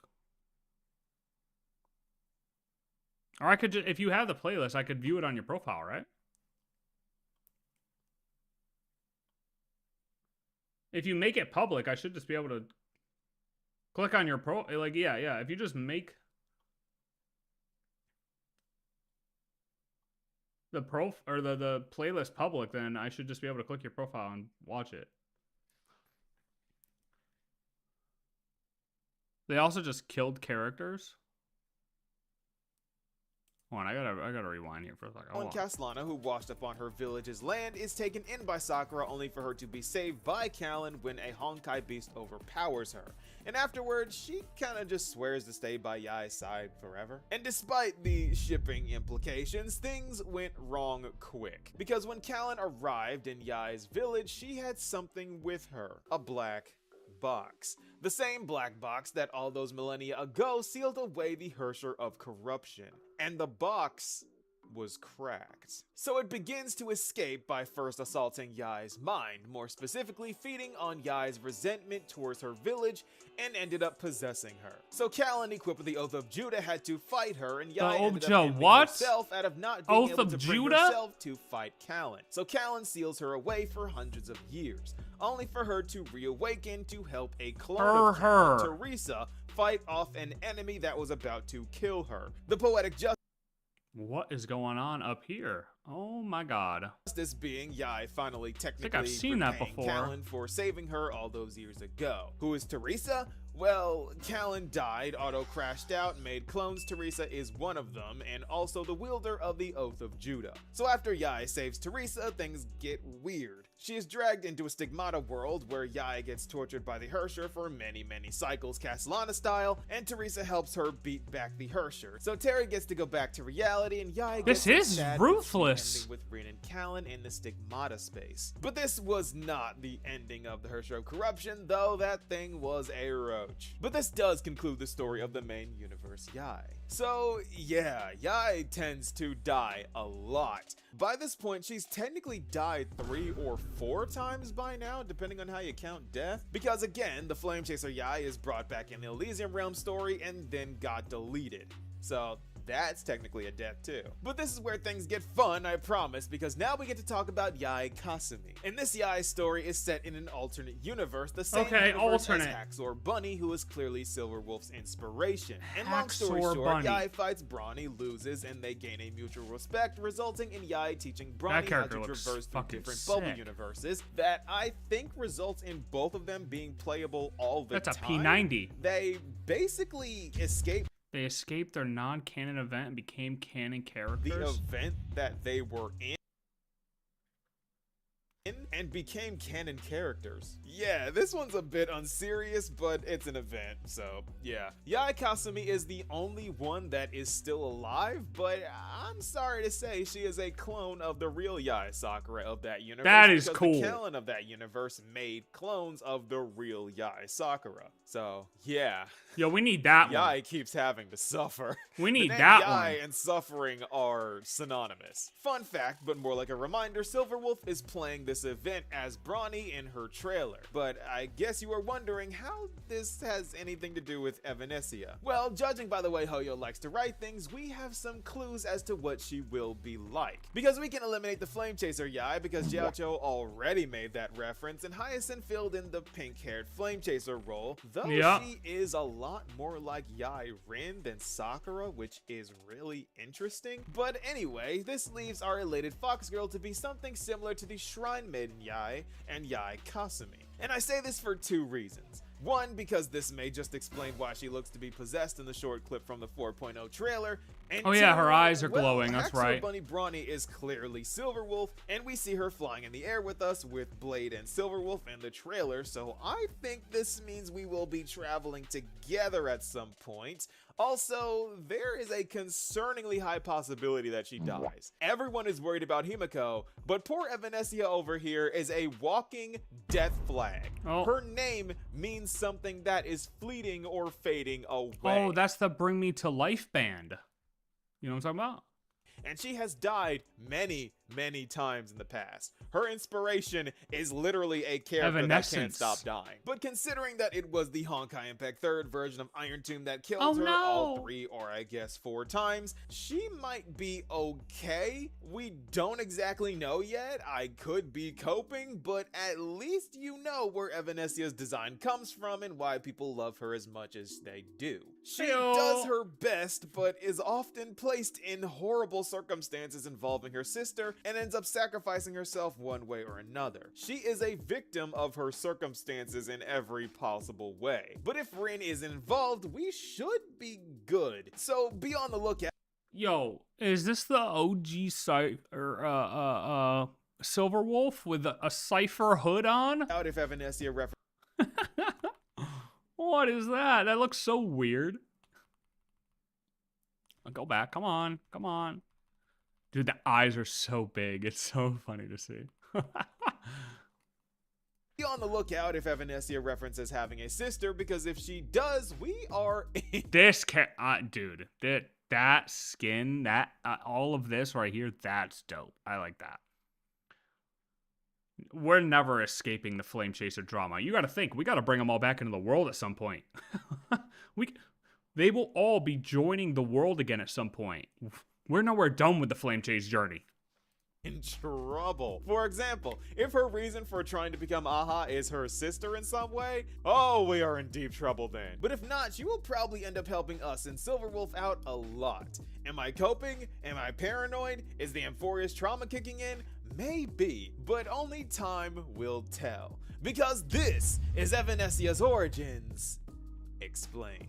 I told you guys I was going to need a full video to cover all 3 of her lives, and this is why so many people are so excited to see her again. She is a tragic and conflicted. Yeah, I mean, yeah, Honkai Impact 3rd players are just straight up eating, man. That's crazy.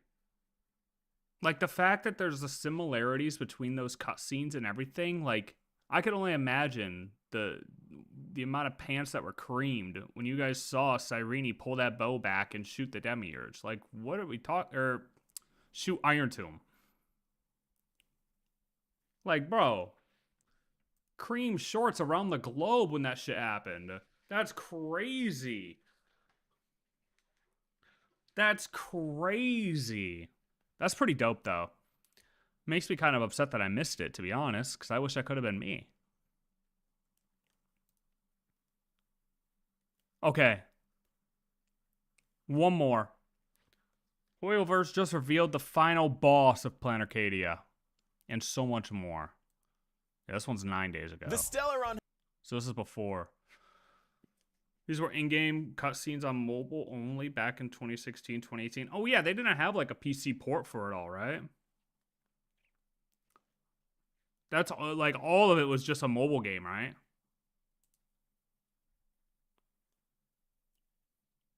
And they're still dropping content for HI3, aren't they? So what was the difference? Like, I heard that their main quest ended, right? Like the main story ended, but it's still going on. How does that work? Like, how has it worked for Honkai Impact 3rd? Hunters are a peculiar bunch. They all come from different planets with stories that range from tragic to a criminal to someone who is so talented that they left their world out of boredom. And these guys are always right by our side, but always right out of view. They helped us in the Shanzhou story, they were involved in Penacony, and they watched over us in Amphorius. And most importantly, they are the very reason You're in the future right now? Ooh. That must be fun. Wow, I love going to the future. we are on this journey in the first place and met our family of trailblazers. So what are these guys doing in this world of elation, where people compete to become Aha, whatever that means? Well, because of Elio, we can be sure that the Stellaron Hunters never do anything for no reason when the script is involved. And when it isn't, things like the Fortnite collab happens. These guys go on side quests, but this will not be the case. Oh my god, wait, yeah, that's a great point though. Does the script involve Fortnite? Dude, imagine, so you know how they have like quests in Fortnite, right?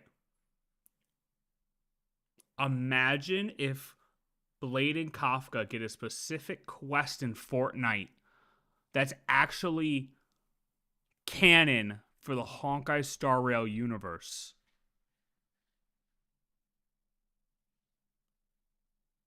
That would be insane, no?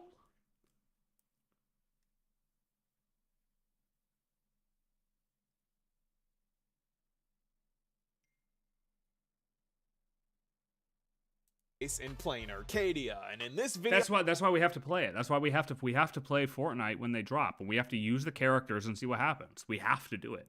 We can't not do it. So I'm going to tell you exactly. I have to get a victory royale and like crip walk on somebody as Kafka.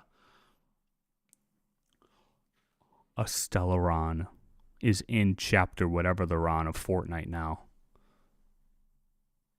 Imagine they only drop in the Fortnite game, bro. Oh my god. Dude, we're going to be able to hit so many emotes as Kafka and Blade. Oh my god. That's going to be great. That's going to be so fun. That's going to be so fun. I wonder if, no, like real shit, I wonder if they're actually going to make a quest for them or anything. I really wonder if they're going to do that. That'd be really cool if they did, even if it wasn't canon. But like, if they do a quest, it probably wouldn't be, but like imagine. Why? Because in the last video, I talked about Yao Guang, Sparksy, and Nihilux, and in this video, I will be addressing the two Stellaron Hunters and Ashvale. So let's get into this. Okay. Because here we go, more characters. I didn't realize this was also characters. I thought this. He said boss. The title said boss. Okay. I thought it was like an enemy. I thought it was the enemy. Dude, that's what I'm saying. Aha. Yeah. I don't trust a soul. I don't trust nothing. What they should have done if they're doing a Fortnite collab on one of the screens in like a computer cafe or something like that, you should see a Fortnite logo, or like on the screen it should be Kafka cranking a 90 on one of the computer cafe screens. That would be dank. Look, I'm just saying, Hoyo, you can hit me up anytime. I got ideas. All right. I mean, shit. This free game. This is actually free game.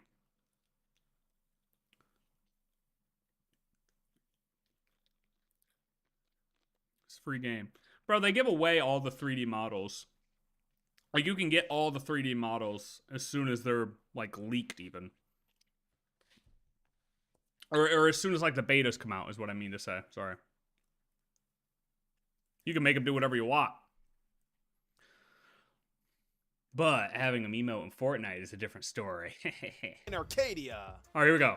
Explained.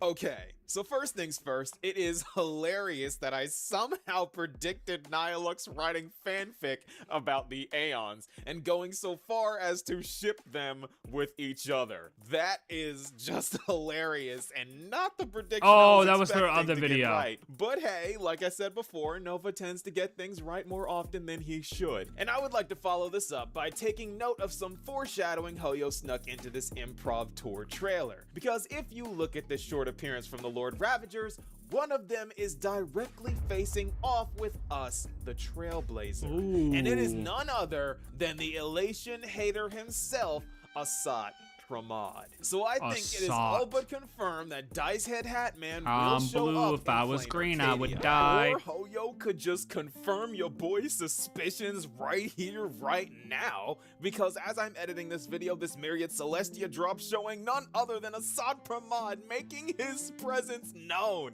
Your boy doesn't miss. But I'll see you later because I'm gonna have to cut in some more later. Back to the video. But there is something even crazier here. Because when you look past the jokes of how silly this all is, they just confirmed my universal reset theory in the most low-key way possible. And yes, I promise didn't realize this will Black link Swan's back to the lips in Stellar this, Hunters. bro. Let me explain. I made this theory a few weeks ago on the origin of the cosmos based off of the fact that Xandar tells us that Amphorius is a microcosm of the cosmos. So the moment Nanook wins, fully ascends.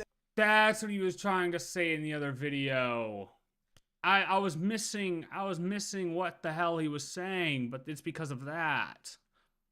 I'm not going back and explaining it now, but okay, it's because Ligus says microcosm of the cosmos. Is a microcosm of the cosmos. So the moment Nanook wins, fully ascends and resets everything just like Cyrene, with the Trailblazer being the world bearer who goes back in time like Caslana trying to find the good ending. And the finale followers, aka the Stellaron Hunters, sit outside of time like the Cosmic Theoros, simply observing our successes and failures, trying to create the perfect route to end the cycles once and for all. And this is all confirmed with something so gloriously subtle.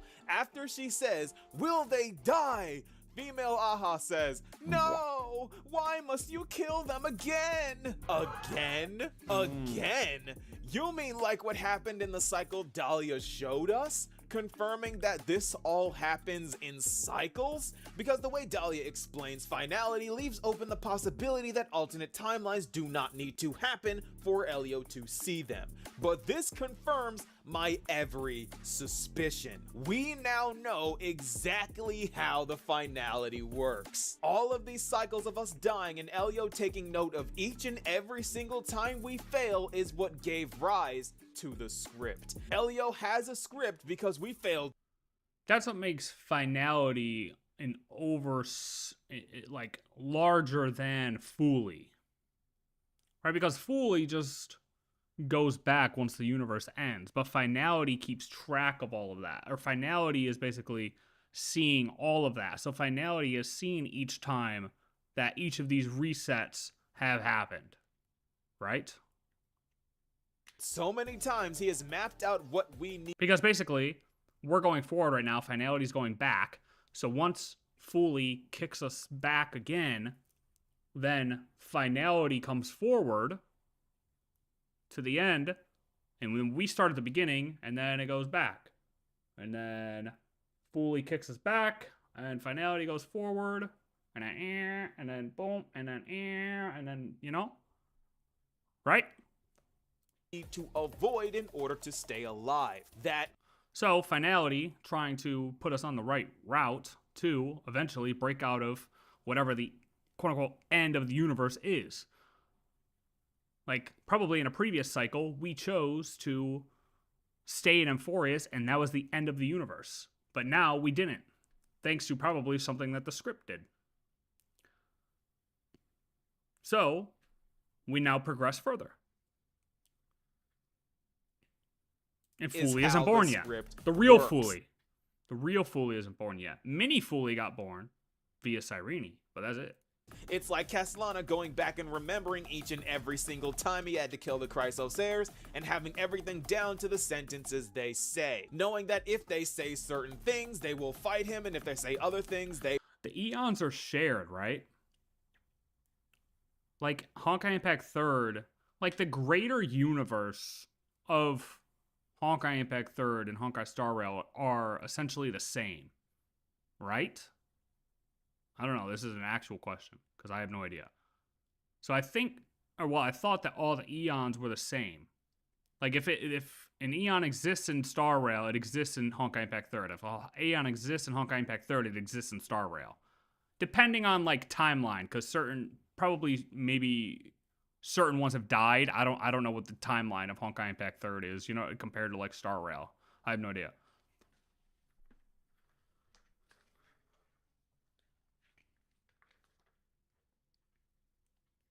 So like maybe an eon has died and one's been born. I don't know. But like other than that, the eons are all shared. It's the same universe. will cooperate. In the cycles where you've asked this question, the endings haven't been so cruel. Well, thank you for God that. damn, I can't wait for Cypher to But I respawn. also believe that this time, you won't catch up to me. No one can catch up to me. I'm no longer running to escape anymore. Whether you believe me or not, I'll still tell you this. You've made the wrong decision. And in this way, he had his own script.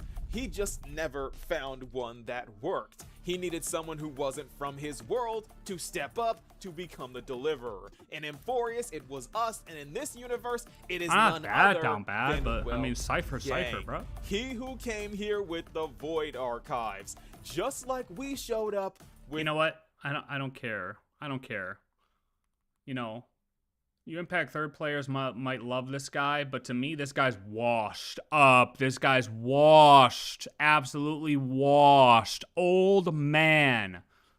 I don't care. I don't care what his character was like in Honkai Impact Third. To me, this guy, well, is washed. He just needs to retire at this point. Put him in a nursing home. Okay? That's how I actually feel. I hope he ends up proving me wrong. But all I've seen is absolutely nothing out of him and a loss of his voice. I don't care if he's the OG. I don't care. I don't care. I don't care. I don't care. He lost his voice on multiple occasions and he's washed. Didn't do anything to help the story in Amphorius. Okay? At least Himiko got her voice back. We showed up with Dan Heng. But that all aside, when the Trailblazer is shown in the coffin, Remembrance Crystals, specifically Shattered Lumen Flux Crystals that March 7th and Cyrene are created from, surround the coffin, further confirming that this is how the reset works. Yeah, so this was like if we had chosen that ending in Amphorius. Because my belief with Amphorius is we actually made the choice. Cyrene didn't really make the real choice. We made the choice of choosing to be the Fooly or continuing to go forward. And in previous cycles, we probably picked to be the... I don't know if we would have actually ended up being the Fooly, but even if we stayed with Cyrene on Amphorius, it would have been the end of the universe, right? So it would have reset there. But we chose, when we told News, to trailblaze forward, you know? That was like our decision to keep going forward. That's actually what we answered. We don't know what we said, but that's my thought, is that we answered, we're going to keep going forward. And we broke the cycle right there, and now we're past that point. But this is what could have happened if we chose to stay in Amphorius and had the reset there, right? Maybe. Because that was one of the options that they said in the Exotale 8, right? Is that the universe ends right there with remembrance. Boom. We are the trigger. The Trailblaze is the origin of the paths, and everything resets the moment we die. It is a double entendre. Hour and a half. When you cut on the captions, you see that when Aha says, "Why must you kill them again?" the "them" is in all caps, referring to Akavili, but the Trailblazer is in the coffin, so it's a double meaning here. Because we know that we haven't been to PLANARCADIA yet, and the Express isn't said to have been there even when Aha blew it up. And Akavili was not destroyed by Nanook as far as we know, but we do know that in the other endings, the Express is destroyed, triggering a bad ending. So this means if the Trailblaze dies, everything resets. But things get even crazier, because Wait, why does it mean if the Trailblaze die that everything resets?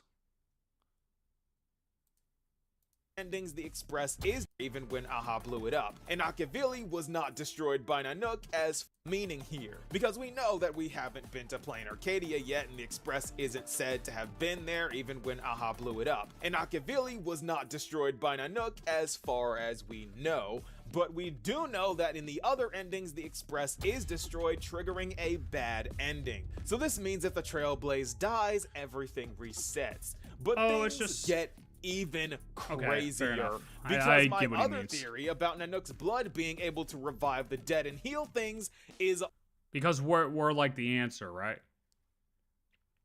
We're supposed to be the one. Obviously, they're guiding us to break through and continue trailblazing. And if we can't continue trailblazing, then it might not end immediately, but it would eventually end. Like, imagine that if the train car got destroyed before we even reached Amphorius. Right? The universe would have ended. Also completely confirmed, because Aha stabs Nanook. Because my other theory about Nanook's blood being able to revive the dead and heal things is also completely confirmed, because Aha stabs Nanook, they bleed onto the coffin, and they cut before Akavili or us revives, because Aha does say, "Arise, my Akavili," so besides the solo leveling reference, that is what their goal was. So we know for a fact that the Avatar of Entropy, Aeon of Destruction, bleeds the opposite of what they are. The duality of Nanook, being split in half, life and death, healing and harm, entropy and negentropy. Nanook has no legs because they are torn in half between their desire to heal the universe or put it out of its misery.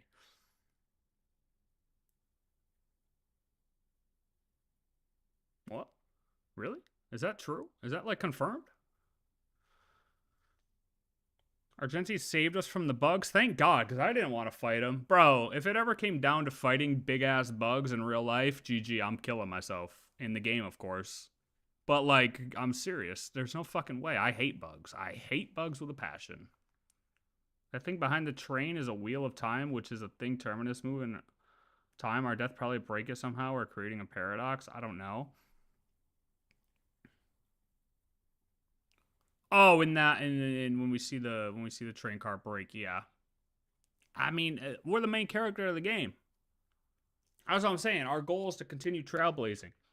Our goal, this isn't confirmed, but my thought is that our goal is to just continue going forward, breaking out of the end of the universes, making sure that we're not looping back again. And I feel like that was kind of confirmed with Amphorius. We broke out of a potential end of the universe. So it's for them to guide us to avoid these ends of the universe. Until we probably get to a point where Finality and Elio's script doesn't even know what's next, because we haven't reached that point yet. We finally reach a point that we break out of a wipe, and then nobody knows what happens because it's actually brand new. It would literally be a new story, because it's never been past that part. We've never not wiped there, you know? Literally the final boss. Basically, we finally kill the final boss and don't die at the final boss and have to restart the game. It's like, it'd be like playing a hardcore WoW account or something like that. If you died the final boss, well, guess what? You got to start at level 1. But if you beat the boss, well, then what? We don't know, because we never beat the boss before. I still put Nook and IX in the same category of what their goal is, even though IX has no true goal.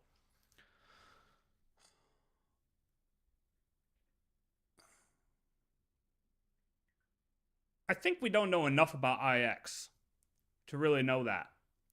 There probably is. I mean, he's got to something's got to be there, right? Like, let's be real. Something's got to be there. I get he's the embodiment of nothingness. That's his whole point. But at the end of the day, something's got to be there. Something's got to be there. Hook probably is the final boss. Okay, hold on. Let's go back. Let's go back for a second here. What they are. The duality of Nanook. Being split in half, life and death, healing and harm, entropy and neg entropy. They even mention the fact that Nanook has no legs. It's like they watched my video. You lost your legs, but I've lost my love.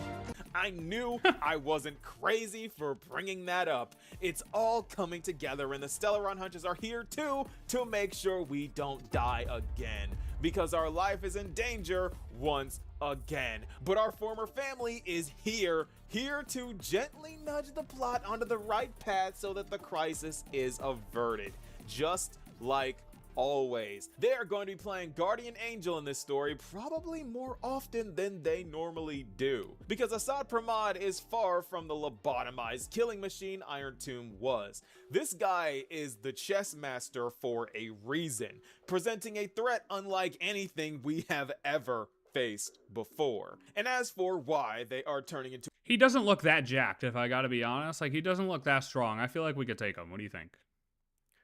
I think they did the final boss because Kaffa lead us to the hunt and say we all need powers, or we need all the powers of the world. We probably lack the power, or just dying to everything. Yeah, I mean something along those lines. I don't know if it's just a power thing. You know what I mean? It might just be, you know, Finality's upgraded script. Like, we know exactly what to do now to break out of the previous cycle's ending point. So now we're at the next raid boss, and now we got to beat this raid boss to figure out what the next raid boss is. You know what I mean? Yeah, kind of a, if you following me, I'm trying to make an analogy here to follow. Who would be the 4-star in PLANARCADIA? Yeah, buddy. Honestly, I don't know if we're ever going to get a 4-star again. There's no point in them in Honkai. Let's be real.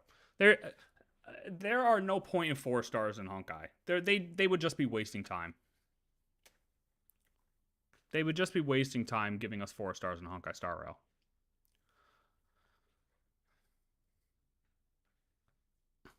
I'd be surprised if we never get one again.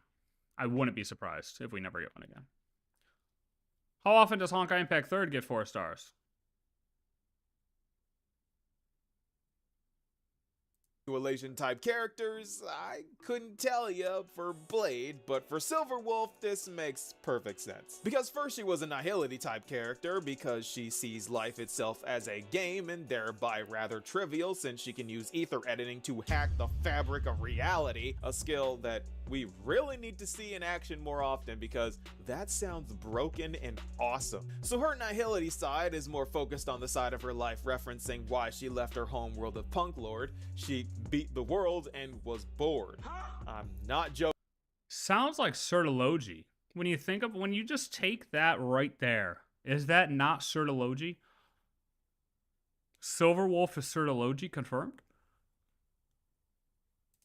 That's just her backstory. So even though we don't know what character arcs Brawny and Blade will go through, we can kinda see what's going on here for Silverwolf's future. The difference between Nihility and Elation is just the denial of apathy when it really comes down to it. So that is the role I think the stuff. Also, Silverwolf has to play the biggest role here, right? Because they keep teasing her at the end. And if we can assume anything, it's that the ending of these trailers that they leave on a little bit of a cliffhanger, a little bit of a teaser, is what they're hinting towards the most, obviously, right? Silverwolf has been teased at the end multiple times now with her cool little glasses and all that stuff, you know what I mean? Silverwolf probably plays the biggest role out of the Stellaron hunters in PLANARCADIA. That's my prediction. Run Hunters will have in PLANARCADIA. And to add on to this, apparently Blade is ready to have some fun. Still no news on that. I don't know what he means by that. I don't like the sound of it, to be honest with you. But Bronya, Silverwolf got an upgrade from Elio, and she looks just like Bronya's Hersher of Truth form. I love it. And apparently I don't know the what way that this means. Isn't Oh, I know what that means now. Thanos. That's why. There you go. Silverwolf at the end. She's going to go like this. And then half of the world of PLANARCADIA is going to disappear.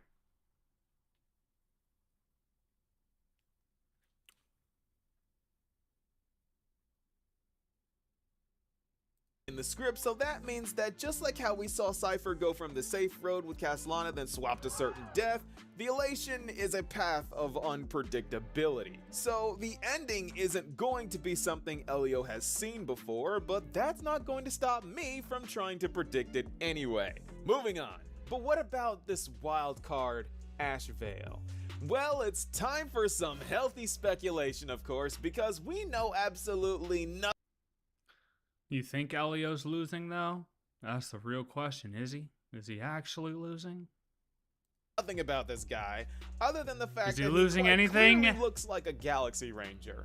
If Boothill's family wasn't carpet bombed by Oswaldo, I'd say this was his brother, but... It is. No, it never still mind. is. Anyway, the Galaxy Rangers could have something to do with this world as well.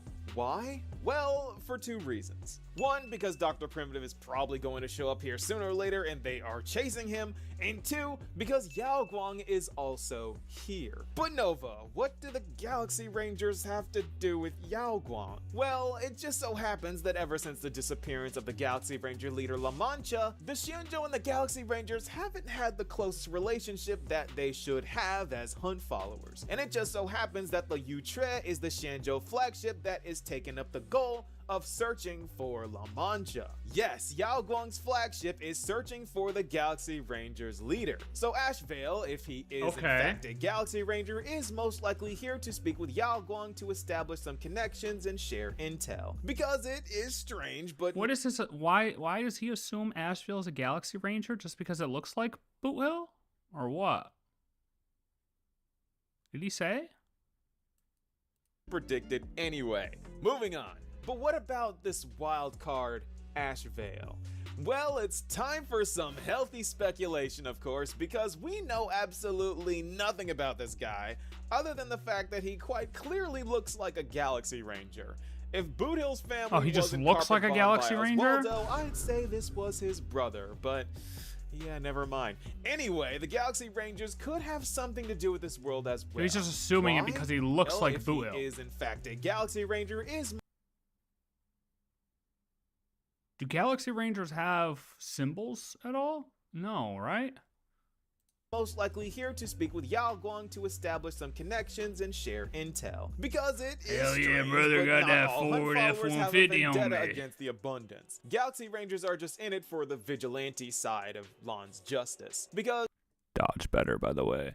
you know, the cruising Aeon known as the Rainbow Arbiter roams endlessly between worlds to eradicate the undead scourges that once ravaged their homeworld. Lan themselves probably sees this as just the Abundance, but the Galaxy Rangers see this as literally anything that plagues their homeworld, and this is why... Like, bro, let's... Like, he doesn't look anything like Rappa. Rappa is a Galaxy Ranger and hunt follower. Why her type is elation comes down to the fact that she was created by erudition followers under Dr. Primitive. And speaking of the Doctor, judging by the fact that he joined her to Zoom meeting just for his own amusement, he's most likely an elation-centered genius. So other than the fact that Hoyo said themselves that geniuses could show up here in this world of elation, Mr. Return to Monkey is likely to show up here just because of his ties to elation in general. But back to the Galaxy Rangers. Because also, it is possible that the elation followers know something of La Mancha's whereabouts. Because Sparkle did say something about freeing a broken-legged wolf, that meant a lot to Boot Hill. So again, we don't know, but the pieces are in place. And indeed, the pieces are in place, because our potential Galaxy Ranger Ashvale was not only shown right after Boot Hill and Rappa, and this other woman that Oh yeah, who's that? don't know who this is, or at least I don't know yet, but also because he had the wolf If he symbol doesn't know, giving I certainly emphasis don't know. as the camera pans away. Broken-legged wolf, huh, Sparkle? Ashvale is walking Okay. with a cane. I think there's something wrong with his leg. It could be injured. So I think we found him, huh, guys? I think we found him. We got Honestly, W detective work. That was great. so many drops in this video. We also saw Steven for the first time. He's a kid. Maybe it's good he wasn't in the call with Polka. Keep little bro safe, guys. We gotta keep little bro safe. But on a side note, just getting the rest of my thoughts out here. Unfortunately, Jade seems to have taken Himiko's proposal to heart, and the IPC is now pushing for a Cosmic Alliance angle. This is bad. And not just because the Cosmic Alliance logo here looks like a League of Legends master emote. Way too many red flags here. I can't be the only one that sees this. I'm more worried about that than Assad Pramod, to be honest with you. But that's pretty much why would that all be of my bad? thoughts on this after going over it a few times, so I'll leave it to Pass Nova to close things out. Take us out, me. Once again, everyone has their own mission. Wait, why would the Anti-Destruction Alliance be bad? I mean, I could see why it would be bad. A little bit, but overall, I think what would be bad about it would be, like, the good would outweigh the bad.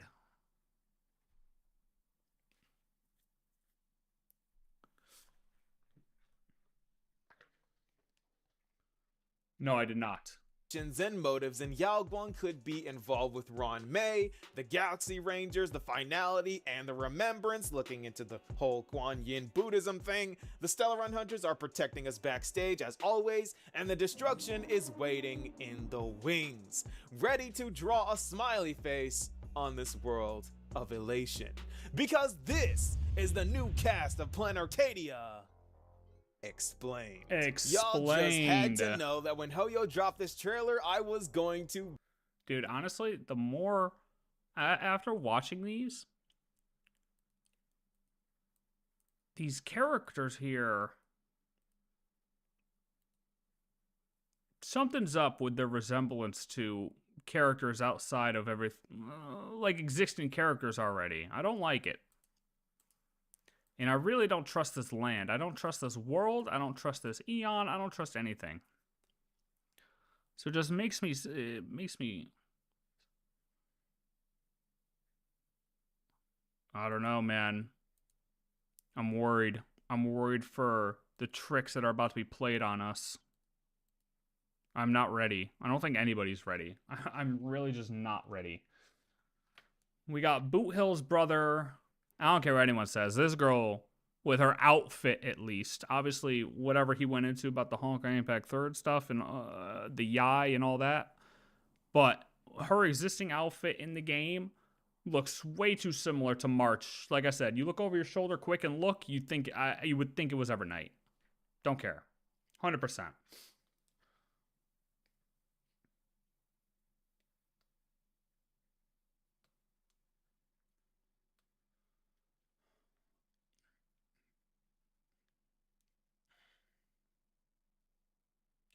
It's just how, but that's the point, right? Is you would think, so in Penacony it was all a dream. Shout out Biggie. And then Euphorius was obviously time. You get a time loop situation. How else do you take the story to appear as true but then end up being false? I'd have to think about that one, to be honest with you. Like, they couldn't really do a dream again. They could technically do something with time while it not being a repeat of Euphorius, but that would be it'd be kind of bad doing that back to back. Anything dealing with time here. Not to mention, time played a role also in Penacony. Although that was just kind of memories too. Even though finality was obviously involved, but finality is always involved. I don't know. Like, yeah, it could be a big joke, but how do you make it appear true and then it be false?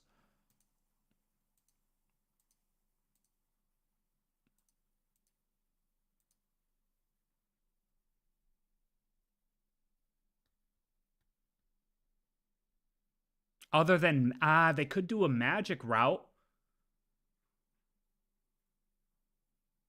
Just a straight up illusion. Would that work? Everything's just an illusion?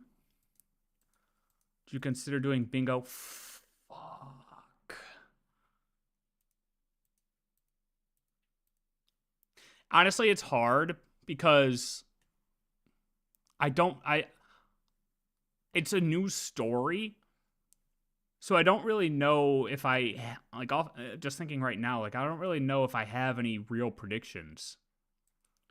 I would say it'll be easier after going through the 4.0 story to then predict 4.1, like, going forward from that. But we don't have, like, a baseline right now. I mean, we kind of do. You have a general baseline of the overarching story of Honkai Star Rail as a whole.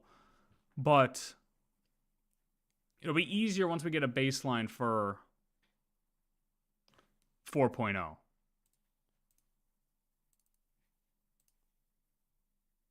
Because I feel like if you were to make predictions as far as HSR's overarching story, you might get answers, but you might not.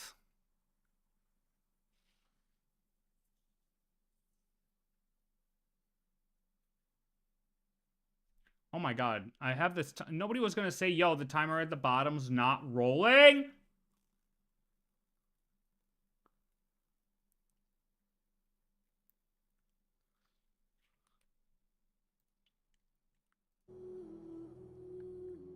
That thing's just been stuck on 4.5 hours for...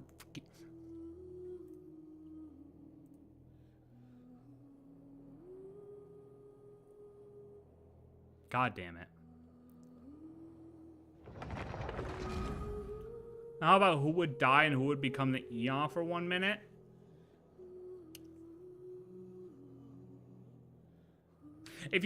I don't know if I have a prediction for that either. If you want a real prediction, I think my biggest gut feeling right now is that these characters aren't real characters.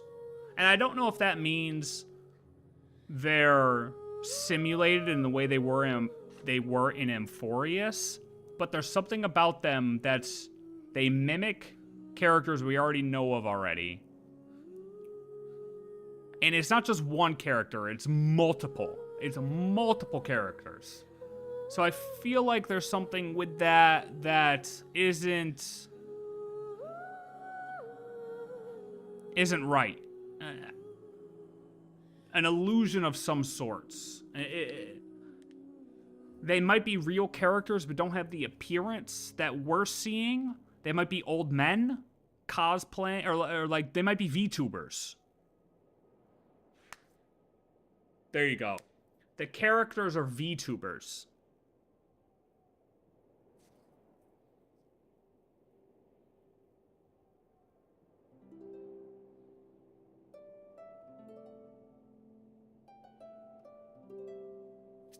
And which new art? The Luna 5 art with the bloods, what the hell? Roland. Take this.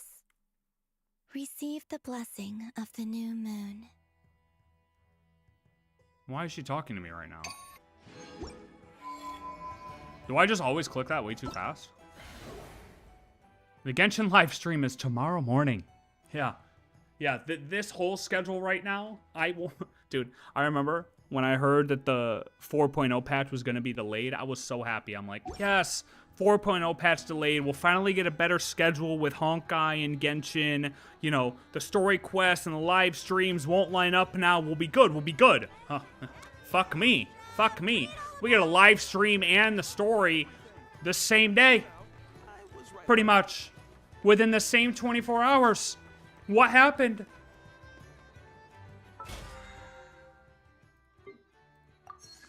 Yeah, so that's why we're doing pulls tonight. We're doing pulls tonight. Then I'll get off, and then I will be on in the morning for the live stream. I'll reset the VOD and do the 4.0 story right after that. That is my plan.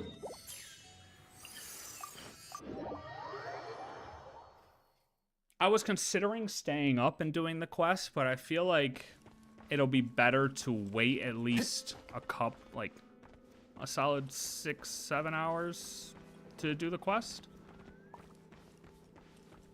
That way, other people who want to sweat out and do the quest can do it. You know?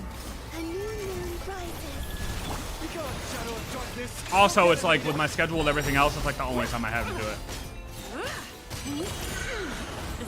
So, yeah.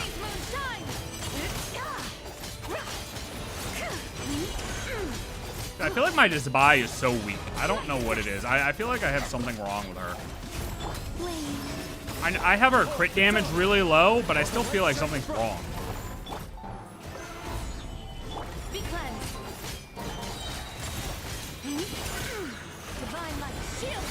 Oh no, did I say that?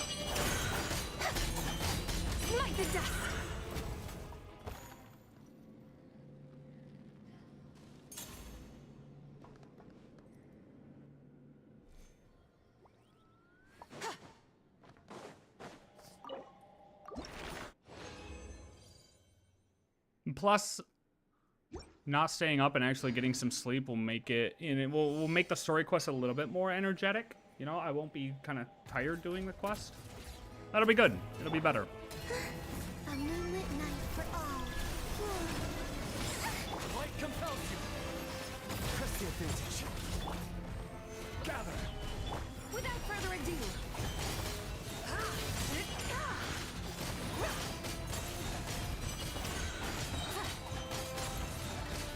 Yo, get this guy out of my chat. Radish, go away.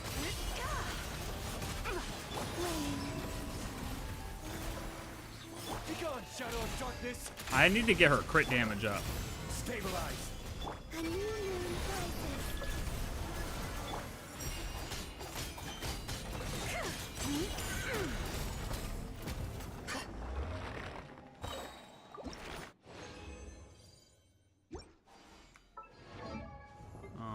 Do I have enough to... Oh no, I need 2 more. You're not doing any... Listen, Radish, you will never do Wishes in my world ever again. Ever. Literally ever. That ship has sailed.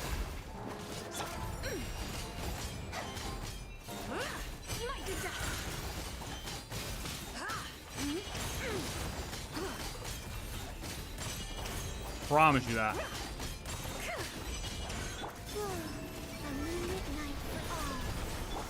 the dawn.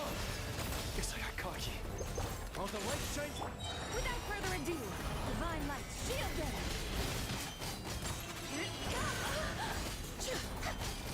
Light the dust. You will never play Genshin or HSR.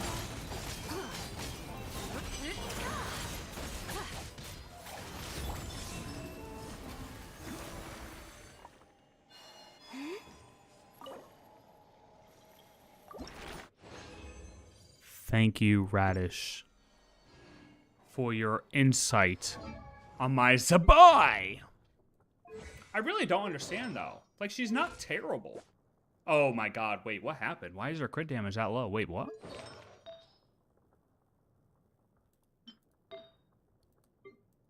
Why is her crit damage that low?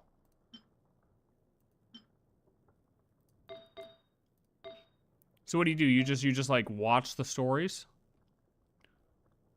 No, server should be up in like 50 minutes. It says an hour 52, but it should just be 50 minutes.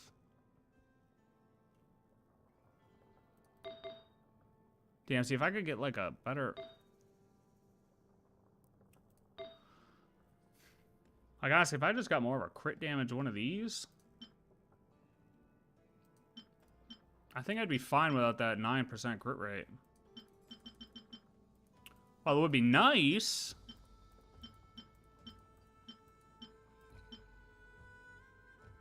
That's not terrible either. It doesn't have defense, but I think.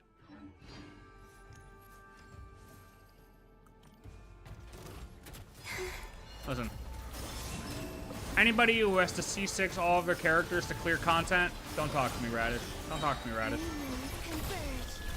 How did I not see the time? Clearly no one saw the time because the shit was stuck at 4.5 hours for the past 2 hours and nobody said a goddamn thing.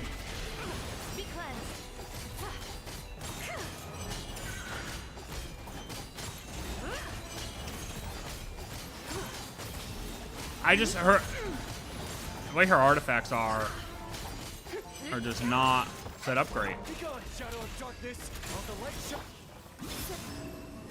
A moonlit night for all. Solidify. Divine light, shield them!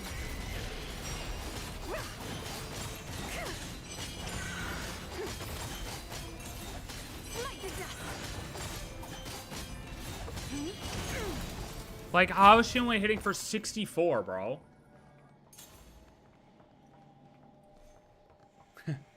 C6 official doesn't count.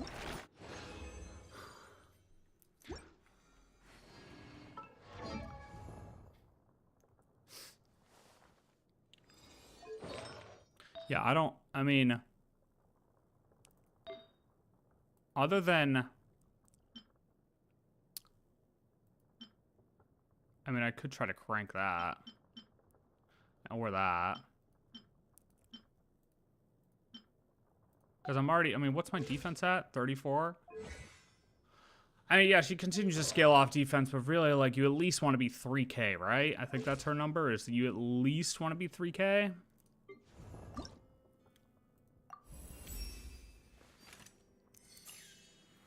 Yeah, somebody get this guy banned.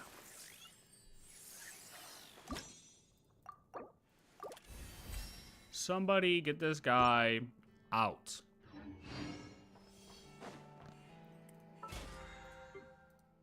What up, Julian? How's Madagascar, brother?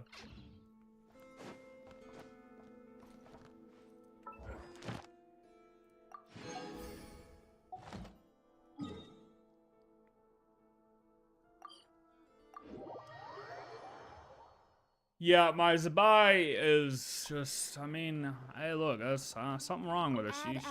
She's a little slow. Thank you for Add Astra.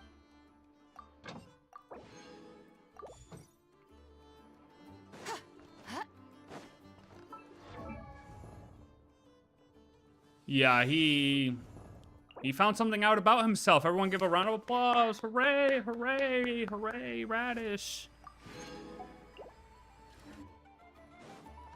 He recently took the first step.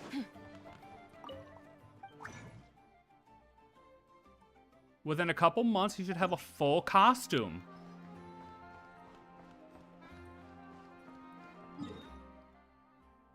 Oh, I still got 40. I'm gonna go broke soon again.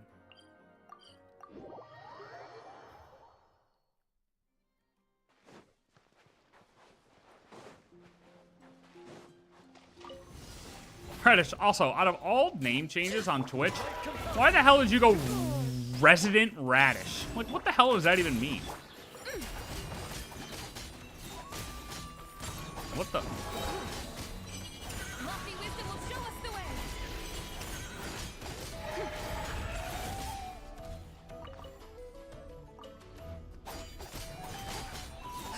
Light the dust. Be cleansed! How do you patty cake with no hands? Teach me, master. Teach me. Teach me. Teach me, master. Teach me. Yo, can I get my E back, bruh?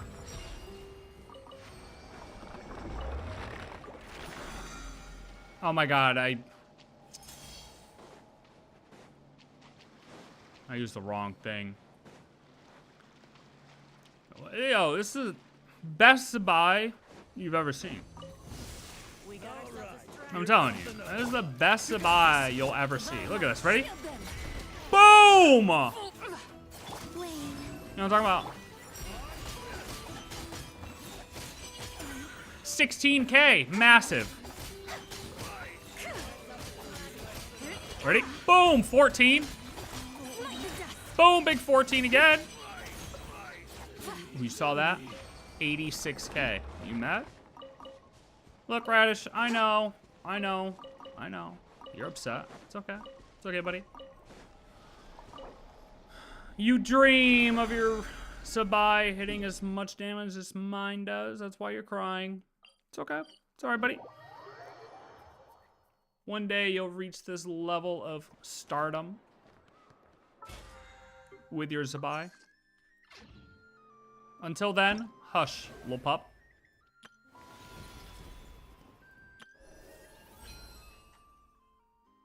Yep, gotcha. Okay. All right, low-key, guys. We gotta make a fucking decision on this. We have 10 days left to make a decision here. Who do I pick? Do I just send it to one of my 6s and get another, one of those things to increase the level of my character?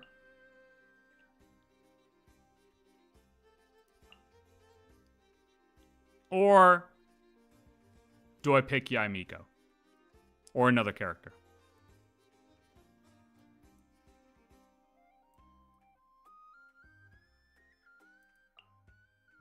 They don't know shit. Look, let me just say, all the videos you've seen about Zabai on YouTube, they're all AI. They're all AI. Nobody's Zabai is hitting for that much damage, okay? This was real Zabai damage. Get Kajinx already 50-50, you lose, all have a higher chance of the reward. Maintenance should be over in 45 minutes-ish. Although this, hold on, now that I think of it, this might actually go the whole hour 45 because it is a major patch. So it is possible it does go a whole hour 45, but hopefully just 45 more minutes.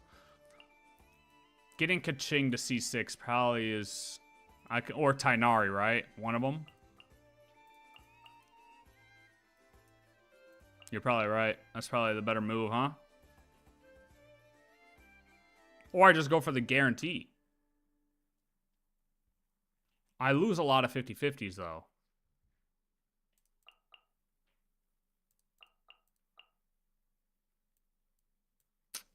Oh, man. I get what you're saying, Radish, but what if I don't lose my 50-50? Or what if I lose my 50-50 but already get one of my C6 characters? You know? Some are not live. Well, that's my alter ego.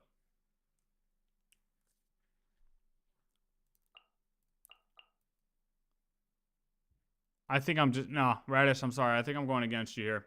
I think I'm just going for one of the C6 characters already. I think that's the move. Because, like, yeah, it's a higher chance, but what if I get Chi-Chi? What if I get Tainari? What if I get Daya? I lose again.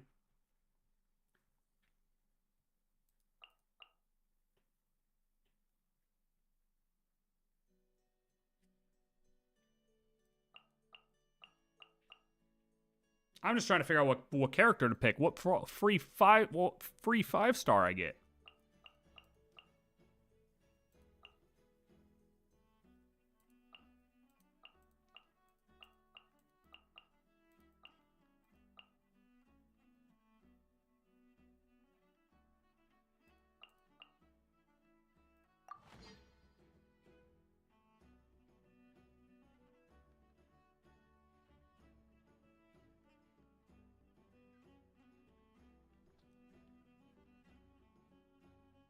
Is this the best choice? You would think Hu Tao, but nobody uses Hu Tao anymore. Hu Tao? 2 years ago? Sure. Nowadays? No. Not worth. I don't even use the character. I don't use her anymore.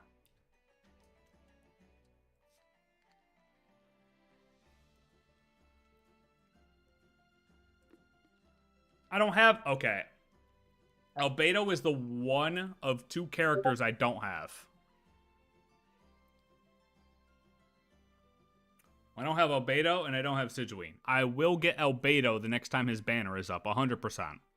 I've already decided that. Sigewinne, I'll never get.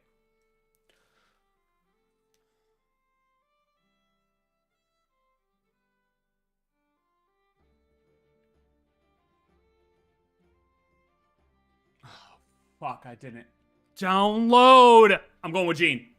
It's over. Decision made.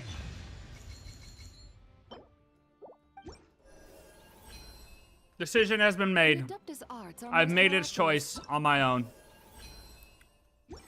I regret it already. Oh my god. That's okay. Okay, are we done with Genshin? All their feats will be like the moon's reflection on water, shattering at the slightest Radish, I think it was the best decision I've made all day, brother. I'm gonna be honest with you. I think it was the best decision I've made all day.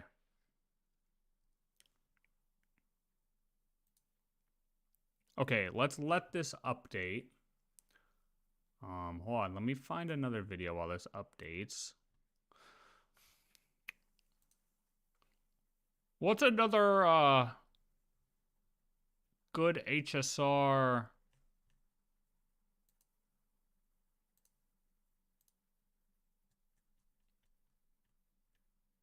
I thought I had another one here.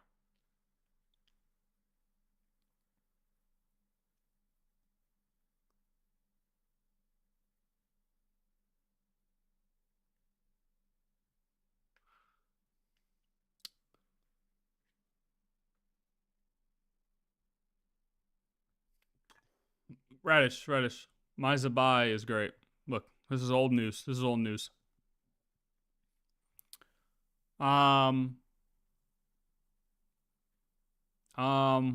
do we look at?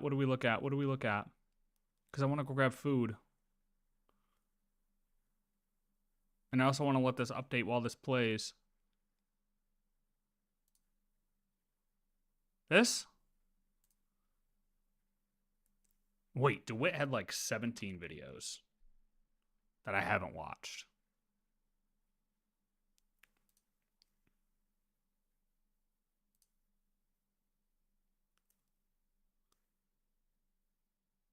"10 most powerful beings in Genshin Impact lore explained." Folks.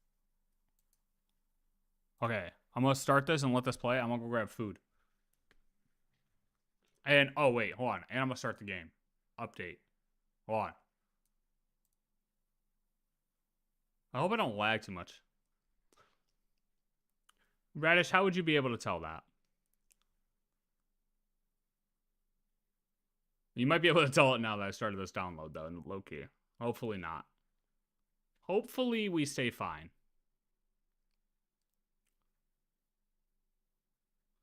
Okay, hold on. Give me 2 minutes.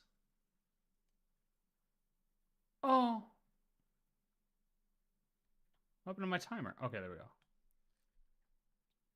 2 minutes. So last week we talked about the strongest playable characters in the lore. That was cute. That was safe. This week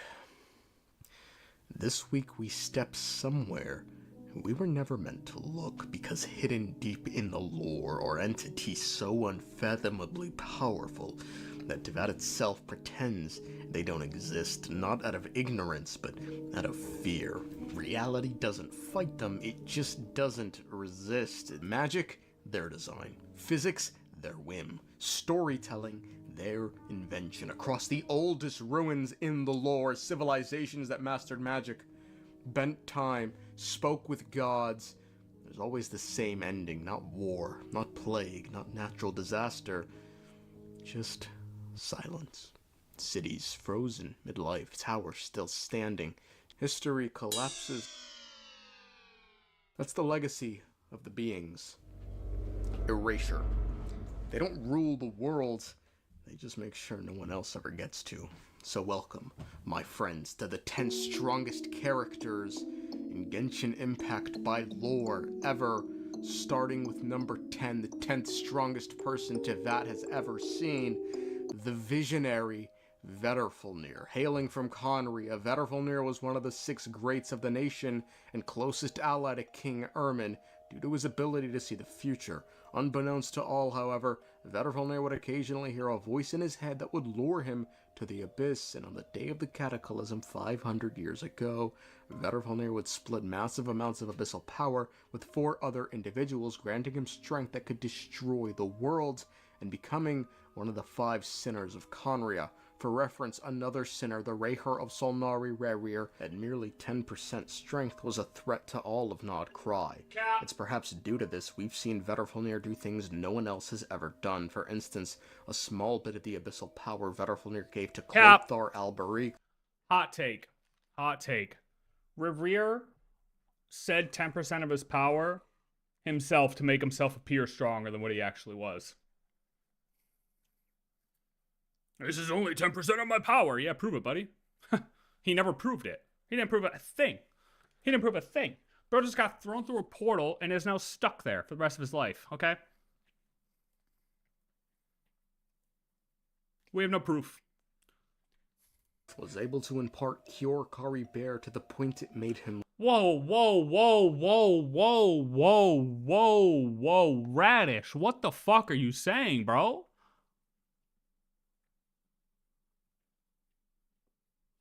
What are you saying? What did I just come back to?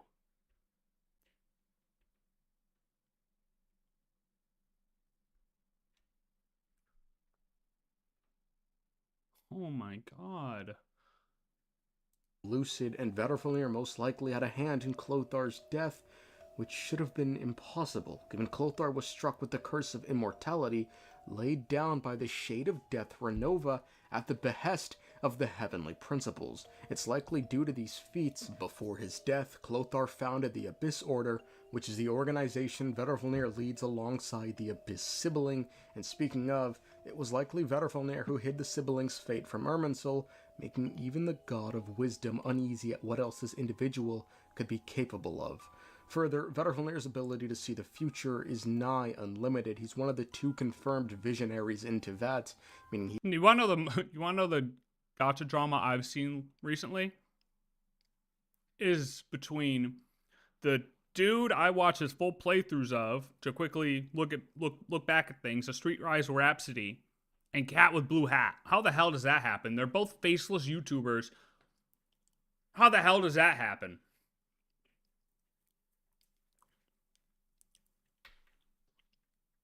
How does that happen?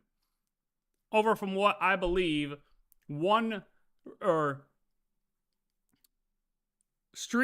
called them Chinese cartoons instead of anime.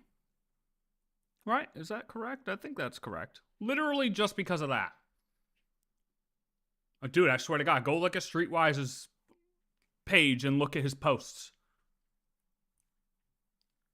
I saw it because I was subscribed to him because I pull up his videos or whatever, and I saw it as a post on my feed. I was like, "What the fuck is this?" Yeah, that's the latest gacha drama. Is there any other gacha drama? Gacha drama slot? Nah, nah, no way. He can read the fate of the entire world, and lastly, it was him who prophesied Fontaine's impending disaster. The 9th most powerful being Teyvat has ever seen is the foul Sertology. Nope, I can't do it. I gotta drop the persona for this guy. Sertology, this... 2 voiceless, faceless YouTube channels beefing. Explain that one. Huh?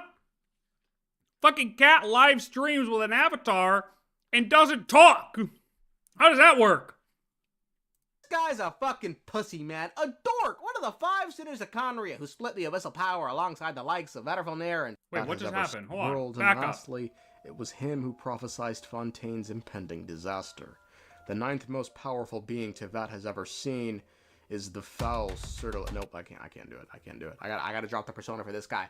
Sertology, this guy's a fucking pussy, man. A dork. One of the 5 sinners of Conria who split the abyssal power alongside the likes of Vedrfolnir and Well, no, the rest of him, he's a fighting maniac, but get this, he'd leave this planet almost immediately after gaining his power, because according to him, this planet holds nothing of interest. Is anyone buying this, bro? I have seen every...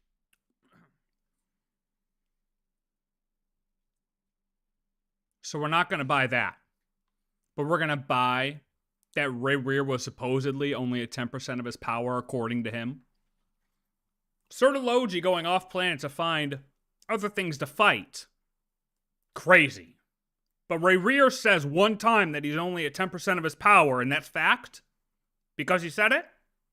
Okay. Just making sure I understand what he's saying. That's it. One from Abyss niggas to Celestia niggas? Clown this motherfucker. What? Bro, how can you possibly... I hope Sertology comes back and is the one to chop off the Heavenly Principal's head. Claim you're the strongest when you didn't fight anyone, you fucking clown. Fuck you, bro. The only confirmed verifiable feat I will give this nigga twofold. He made the all-devouring Narwhal, a being capable of plundering entire worlds, his bitch. You know, good for you. You could beat a whale. You want a fucking cookie? The Japanese kill like 300 a year. Okay. And for the record, I'll believe he's fun fact of the day, removing the curse of immortality, like when he offered to do it for Scoffnunger. But but the horseshit in Skirk's character story. Come on down, Mr. Statements. Quote, a weapon forged using the pooled resources of an entire star system. A god manifested by the unity of a civilization's beliefs. The mightiest warrior among billions. He buried them all. And as Skirk grew from strength to strength, a revelation came upon her. Nobody had ever forced her master to use the true extent of his power. Her master, whose true name was Sertology, replied thusly, I may be the greatest calamity in the whole universe. Bro, get this nigga the fuck up off the list, bro. On to the next person. The 8th most powerful being Teyvat has ever seen. Brings me great... I run all crit rate on my Kokomi. Is that good? Pain. Great pain to put her here. It's our beloved sustainer of heavenly principles. Asmodee. One of the 4 shades, Asmodee was created at the dawn of time by the Heavenly Principles. One of its shadows, alongside the Heavenly Principles, Asmodee took down the 7 sovereigns, and then vanished from the history books for over 10,000 years before popping back up during the Cataclysm, in which she would save the land with her cubes, which were plenty abundant on that day, and an instant teleport to the Travelers, 1v2, fight them in a fight that lasted maybe 30 seconds, box them up, strip the Traveler's powers, and send them on back to Teyvat's, and then vanish from the history books for the next 500 years. So, this remains Asmodee's biggest problem, is we simply don't know anything about her. As the ruler of space, however, we know she can create spaces, and... I'm gonna make a prediction of who number 1 is. Do I even need to say it? Do I even need to say it for this guy, huh? Do I even need to say the 2 words that come to mind for what his number 1 is going to be? I'll give you a hint. The last letters of each word are Y and S. Spaces tainted by her can make all life unstable and cease to exist, as Rhindaughter told us in the God's Limit teaser. But again, outside of this, we have nothing, and given we maintain strict neutrality on this channel, I cannot afford to be biased, but one thing worth mentioning, not just for Asmodee, but for all the shades and the Heavenly Principles, afford to be biased. They exist above and beyond the rules and fates they've imposed on the beings of Teyvat. This is why I have the shades above the moon goddesses. Someone of your talent and experience must surely know of the 4 great rulers who serve the Heavenly Principles. They govern life, death, time, and space. One wounded by a blade will die from blood loss or infection, and one who falls into a lake will drown in agony. The elderly wallow in solitude, and the solitary age faster. Eventually new life is born, only to embark on the same path of suffering. These 4 divisions anchor the world and shackle those who live in it. But they themselves transcend its boundaries, squandering the power bestowed by the heavens. All who live yearn for equality, but unless the god... Also kind of a low blow to rank the shades above the moon goddesses when now they're dead, but Columbina is actually in a position to 1v4 the shades. So... prostrate themselves and profess that they are mere servants of the living. Equality can never exist. Who makes the rules we must live by? Who has the right to restrict us? The seventh most powerful being Teyvat has ever known is Istaroth, the Shade of Time. Istaroth was created at the dawn of time by the Heavenly Principles, one of its shadows. Alongside the Heavenly Principles, Istaroth took down the Seven Sovereigns. Istaroth would then appear sparingly throughout history, mostly in bids to guide That's all you humanity, got? That's it? like when she beamed into Good guesses. Abaraku's head the instructions to build the Danichi Mikoshi, an underground sun. There's no As the cheese on my ruler of time, chicken! naturally, a lot of the instances of her using her power relate to time. For instance, the sacred Sakura was technically planted only after A's second story quest, yet it's existed long in the past for hundreds if not thousands of years. A attributed this to Istaroth. When Dirideth brought the future traveler's key to the past sibling ensuring they met, this created a bootstrap paradox in Teyvat's history. This was Istaroth's doing. When Zibai was mere seconds before death, her soul was wholly preserved. This was Istaroth's doing. When Venti blew the Mare Javari off the timeline, he used Istaroth's power. Hell, in the God's Limit teaser, we watch her turn a dying branch into a new bud. She's complete dominion over time. The sixth most powerful being Teyvat has ever seen is Renova, the ruler of death. Renova was created at the dawn of time by the Heavenly Principles, one of its shadows. Alongside the Heavenly Principles, Renova took down the Seven Sovereigns and has since sparingly appeared throughout history. Heck, it was dude? under her guidance that the Lord of the Night created the Night's Kingdom, and it was with her blessing Natlan warriors could defy death in the Night Kingdom wars. It was with her power Mawika ruptured the sky. It was with her power Shibalanke was able to return in the present despite having died thousands of years ago, and it was with her power all the pure-blooded Conrians have been struck with the curse of immortality. Alongside absolute control of the death of living beings, in the God's Limit teaser, we watch Renova kill a space, an entire swath of existence. No fire, no rubble, only erasure. This is what it means to have complete control over death. The fifth most powerful being Teyvat has ever seen is Alice, Grand Mage and leader of the Hex. How dare you? How fucking dare you? How fucking dare you put Alice below Rhine-Daughter? 1 and 2, 5th? Not only 5th, but 5th, and you fucked up the text. The most powerful being Teyvat has ever seen is Alice. Alice would be disappointed here. Alice is out here making great graphics to appear when her name is mentioned, and we get a misnumbered name. And Mage and leader of the Hexen Circle, do not be fooled by her nonchalance and playful attitude. Alice is a certified killer. As the one who sustains the world's borders, we now know just how ludicrous that statement is, given the borders of Teyvat seemingly extend hundreds, if not thousands of miles above the world of Teyvat itself. And Whoa, don't forget, what does the borders of Teyvat mean? You have up, but we potentially also have down.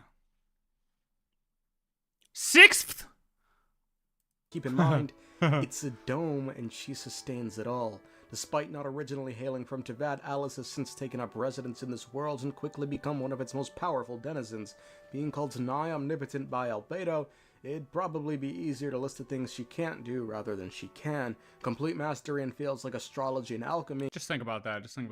Not originally from Teyvat, but we're gonna rank her below Rhine-Daughter, who is originally from Teyvat, just because Rhine-Daughter has conquered a shade. Okay, She dude. can even rival her fellow What? witches in the Hexen Circle. There's a reason when Columbina was disappearing from Teyvat, they all, including the Angel of Nicole, turned to Alice's words to figure out how to save her. What makes Alice especially dangerous in my eyes is the fact she knows the truth regarding Teyvat's history. She knows what the Heavenly Principles are capable of, but she doesn't care, which indicates her power runs deeper than we could have possibly imagined. The fourth most To be fair, it's not fully confirmed. It's very... like, her not being from Teyvat, it's a pretty safe assumption, right? However, I don't believe it is 100% confirmed. Like, I don't believe she's ever been like, I'm not from this planet. It's highly assumed because she says it when she talks, it seems like she's talking as though she's not from here. Watch Mojo's list. Watch Mojo, like the people who rank movies. Powerful being Teyvat has ever seen is Rhine-Daughter, one of the 5 sinners of Conria, one of the members of the Hexen Circle, merging with one of the 4 shades of the Radish says I'm delusional. has given DeWitt's birth crazy. to this monstrosity, Rhine-Beerius. That's what's delusional. Rhine-Daughter, even before becoming a sinner, was a mad alchemist, and the only person in Teyvat's history to master the art of chemia and alchemical. If Watch Mojo has a list of most powerful Genshin characters, I will watch it right after this because that has to be cursed. That has to be cursed. Practice focused on the creation of life. Throw in the Abyss, and she's created Rift Wolves, the Great Wolf Lord, the Black Dragon Doran, Elinas, 2 Albedos, and perhaps most terrifyingly, Bakanawa, an immortal beast altering the flow of time in the Mare Javari. No single person has wrought more havoc on Teyvat than Rhine-Daughter, and she's now merged with Nibirius, the Shade of Life. Nibirius was created at the dawn of time by the Heavenly Principles, one of its shadows. Alongside the Heavenly Principles, Nibirius took down the 7 Sovereigns and would go on to create the flora and fauna that fills Teyvat to this very day, and she would even go on to create the first Hydro Archon, Egeria. These are the 2 powers that have merged, folks, and although Nibirius has lost all agency as a result, she doesn't seem too worried. While it's not known... You wanna know why this list is fucked? Because of right there. He's basically saying it's Rhine-Daughter because of Nibirius. It's kind of what he's saying here. However, I would automatically assume, since Rhine-Daughter was able to conquer Nibirius, and I guess that's also not 100% confirmed, but kind of, right? Rhine-Daughter was able to conquer Nibirius and be the face of her now, while Nibirius is the subconscious, kind of, which would automatically, in my opinion, put Rhine-Daughter as stronger than Nibirius in her new form as a sinner. Therefore, ranking Alice above the Shades because there's no way Alice is not more powerful than Rhine-Daughter. If Rhine-Daughter retained her share of the abyssal power, she split as a sinner. If she did, she's no doubt the second most powerful being on Teyvat today. Ooh, hold. I didn't even let him fucking finish, excuse me? While it's not known if Rhine-Daughter retained her share of the abyssal power, she split as a sinner. If she did, she's no doubt the second most powerful being on Teyvat today. You know what? I'll agree with you there. However, what does that make Alice? Certainly not 5th. The third most powerful being Teyvat has ever seen is Teyvat's original ruler, the Dragon King Nibelung. Born alongside the world of Teyvat itself, the Dragon King was once a shining beacon of light that would radiate even the darkest depths of the universe. As the Dragon King, he oversaw his race's advancements in technology that would help them reach the stars, and just before setting out for the stars himself, he'd create the 3 Moon Sisters, goddesses who would govern the laws of Teyvat in his absence. Nibelung would be gone from Teyvat for thousands of years before returning as the second Descender, now corrupted by the Abyss and forbidden knowledge. With a will now rivaling that of an entire world, Nibelung would cause a war on a scale Teyvat has never seen before. The world itself was on the brink of complete annihilation. Nibelung is based, right? However, he's stupid at the same time. Based and stupid. Based because he came back and did the right thing, right? And honestly, Moon Sisters had it coming, right? Honestly, they deserve, in my opinion, every ounce of their imprisonment for letting the HP do what he did. Okay? However, if he would have won that war, the whole world would most likely be corrupted by the Abyss anyways. That's the problem with Nibelung. But Nibelung would then be destroyed by the Heavenly Principles, but not without severely wounding them first. The second most powerful entity the world of Teyvat has ever seen is the Abyss. It isn't a character in the traditional sense. It doesn't have a face, a name, or a will that can be bargained with. The Abyss is the all-consuming darkness at the heart of everything, playing a role in the ongoing death of the universe.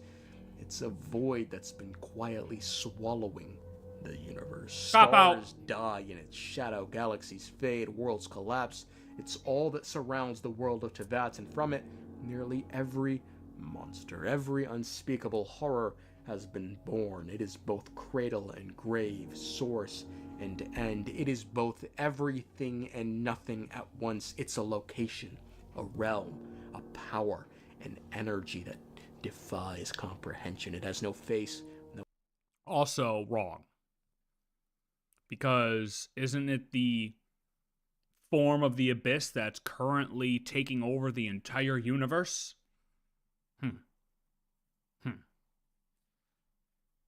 Isn't the Abyss fucking up the entire universe? No heartbeat, no intentions that mortals nor gods can grasp, yet its influence is everywhere, shaping life, death, and the spaces in between. To exist near it is to feel the weight of infinity pressing against your mind, reminding you that the world you know is nothing more than a bubble floating inside something far older. Also, a problem with saying Abyss, too, is it's like, you're talking grand scheme light versus dark at the end of the day here. So it'd be like saying all the characters in Genshin combined who are fighting for good could be the most powerful. The power of friendship could be number one, basically. Like in this case, because he's going to say Heavenly Principles is number one after he does a 3-minute rant about how great they are, right? And then number 2 and number 3 should be equally tied. Number 2 should be equally tied. Power of friendship, Abyss. Light versus dark. Definitely not E6 pulls. What do you think this is? What do you think this is? Far larger and far more indifferent than you could have ever imagined. Nothing, and I mean nothing. Wait, is he literally going to do a 3-minute? I wasn't. Wow. I was actually dead on. Here we go. 3-minute glaze fest. Yes. Lock in. There's someone that stands against. Here we go.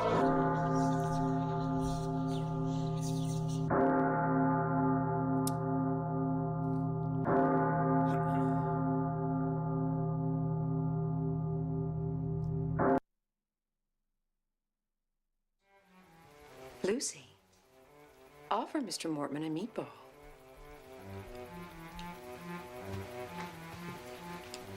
Yep, DMCA, great. Love that. Delicious. What's for dinner? Well, it was going to be a surprise, but... Since you asked, you are. Alone, unyielding, uncorrupted, facing the dendro slime darkness that has erased civilizations, devoured reality itself, and left entire galaxies trembling in silence.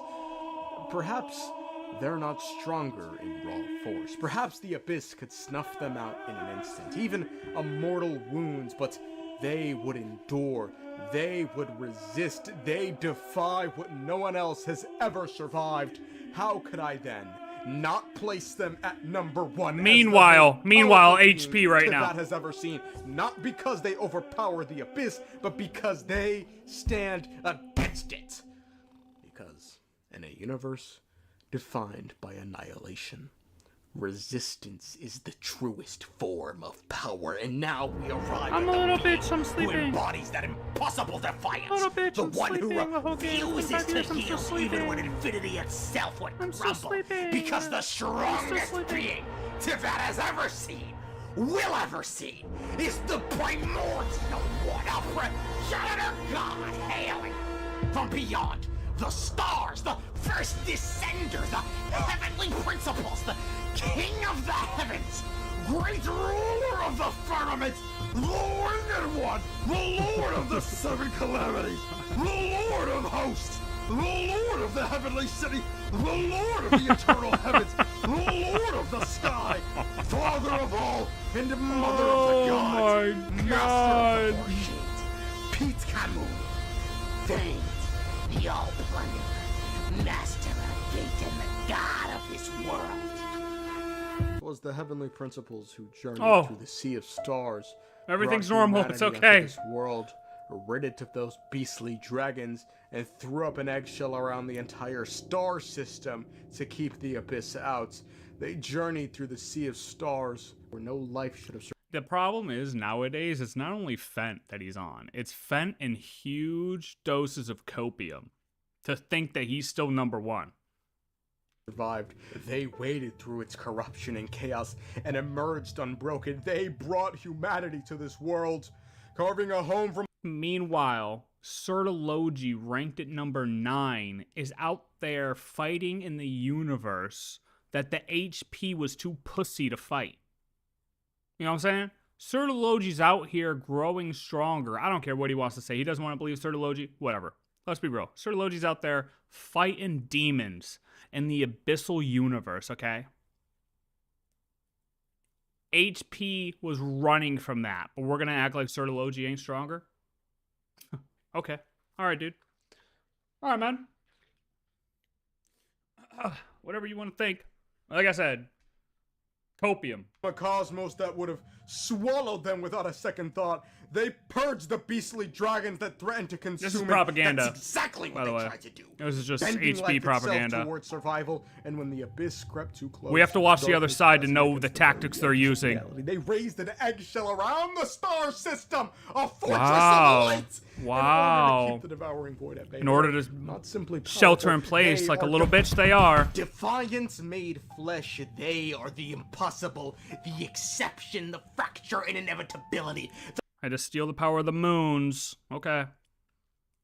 Had to probably steal our ship's AI, because it's probably not our AI that is the HP, but it probably used our ship's our ship's AI to some extent, right? He's just a fraud. The bending of laws. But continue. The whisper that reshapes existence. The echo that outruns time. The shadow that outlasts darkness. The silence that devours sound. The constant in chaos. The shape that refuses shape. The unthinkable thoughts. The eye that sees beyond the end. The hand that folds space. The heartbeat outside time. Never fading star in a void of nothing. The unmade and remade. The rift that splits worlds. The impossibility that stares back at infinity itself. But most importantly, they are the one who faces the all-consuming darkness and refuses to be claimed. Not just on their... You know, he doesn't agree with the HP equals AI theory, not out of true belief that the HP isn't equal to our ship's AI. He doesn't believe in it simply because he believes his primordial one is better than whatever our ship's AI could possibly be. That's why. It's not even... He doesn't believe in that theory for all the wrong reasons. He doesn't believe in that theory simply because it goes against everything he knows and loves about his precious little sleeping beauty. behalf, but on all of humanity's behalf. So yes, if some nations need to be destroyed so that all of humanity can go on living, and if my nation had to be the one to go, I'd drop-kick the screaming child into the next room, exit my house, look up at the sky and open my arms with joy, pleading, screaming, yes, please, Divine Nail, strike me! They make the tough decisions. And that is why they are number one. Honestly, though, I mean, I can agree with that part. I can agree that, hey, you know, sometimes shit needs to be done. I'll agree with him with that. I have no problem with the HP doing what he's got to do to, you know, keep people going. I got no problem with that. That's fine. Yeah, absolutely. I'm with that. Sure, 100%. I get it. But goddamn, that was something, huh? That was, yo, he probably chats with the heavenly principle on character AI. Oh my god. Bro, I still, like, I've led more and more towards the fact that I think the HP is just a formation of the four shades together. Like, they have to merge in order to make the HP. That's my crack. Okay, what is this Watch Mojo shit? No way, dude.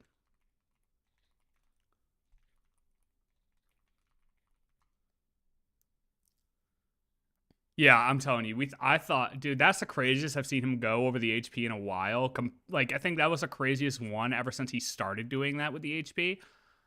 But once they show a picture of this guy, oh my god. Honestly, that'll probably be his most viewed video ever because everybody's going to go watch him react to that. Guarantee that'll be his... Oh no. It's 18 minutes? 1 year ago? We're just gonna skim through this. Of the Sangonomiya clan and Divine Priestess of Watatsumi Island, Kokomi is a solid 5-star Hydro Catalyst character. At a young age, she's in charge of most affairs on the island. That's how you know not to underestimate her. It makes sense that someone responsible for keeping so many people happy has one of the game's best healing abilities. Can you see this?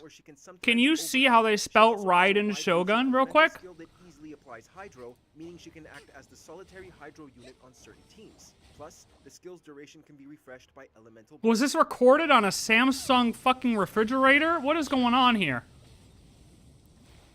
Number 19, Xingshu. Muan? Number of marks. Mualani has front-loaded damage. Wait. What's going on with the character names?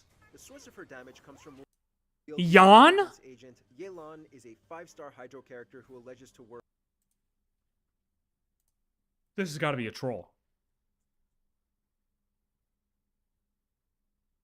It's giving AI did our homework. Yo. Clorinda? Who the fuck is Clorinda? A 5-star Electro sword wielder, Clorinda.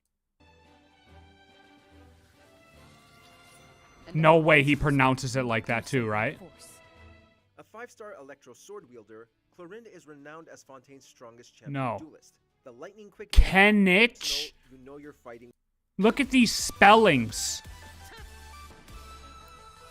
When a character has a grappling hook in his arsenal, you know you're fighting with someone cool. Besides the swinging mobility, Kenich is an Fen? Or characters on the stage. How do you even get Fen from Farina? This is S tier rage bait. Farina. This is actually S tier rage bait. This is great. They did a great job. Best utilized Nita. Number 5, Nahida. Nita. No, this is new character. This is Nita. After being confined within How does it get Zhongli right? Hold on. Out of all the names, it gets Zhongli right, huh? That's crazy, actually. And she's a force to be reckoned with. How does it get Zhongli right? Applicator and as a sub DPS deals considerable damage, particularly with C2. She converts elemental mastery into crit rate and No let. And where my long life should take me. A Hydro main DPS character best built using charged attacks. 5-star Catalyst user Neuvillette is the leader of the No, this is no let. of Fontaine. He's a recluse in the eyes of the public and appears quite disconnected from human emotion. This aloofness would make sense because while he may appear human, Neuvillette is the Hydro Dragon Sovereign in reality. His charged attacks have high scaling and a fast tick rate, which means they can potentially deal significant damage.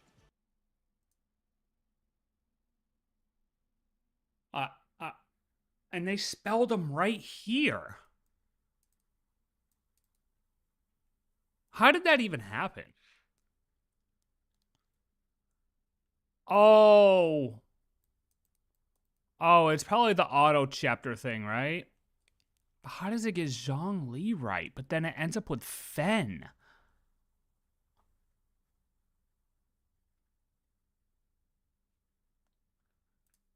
Can I just dislike that and then move on? Oh my god, that was...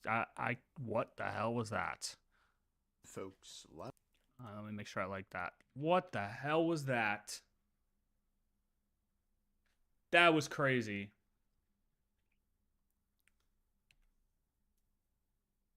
Reddish, what are you talking about? Wait, they're playing Marathon?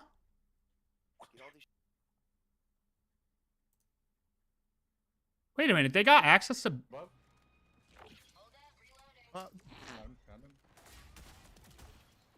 How? Well, I know how, because it's Peanut, but interesting. I didn't realize they were going to allow him to play for fucking, what is that, 2 hours of marathon? Off of the Sony event?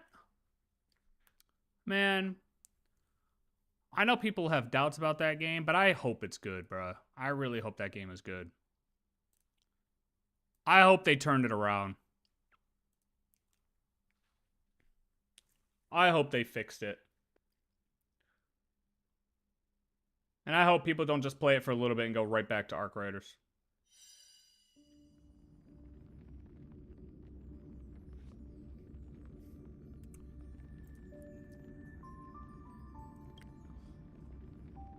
Oh, man.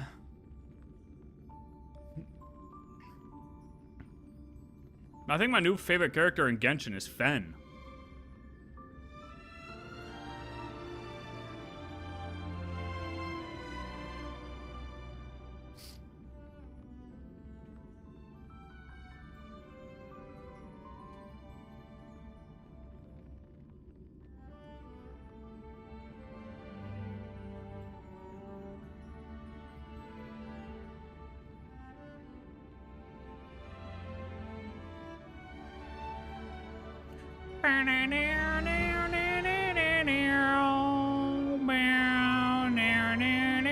What's the Fortnite thing? The 26th or the 22nd?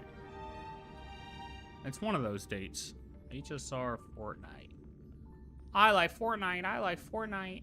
26th. Wait a minute. Something else is the 26th. Fuck! That's the Marathon Server Slam.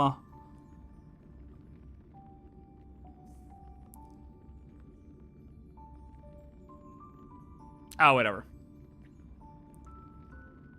Who did Fortnite first?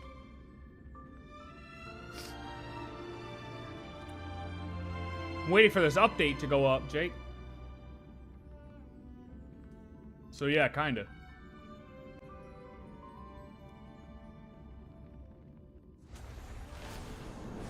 What the hell happened here?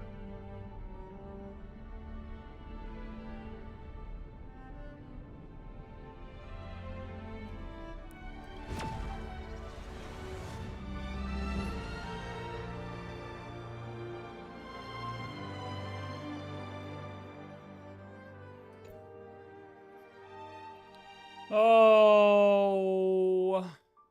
I thought we were going to be lucky.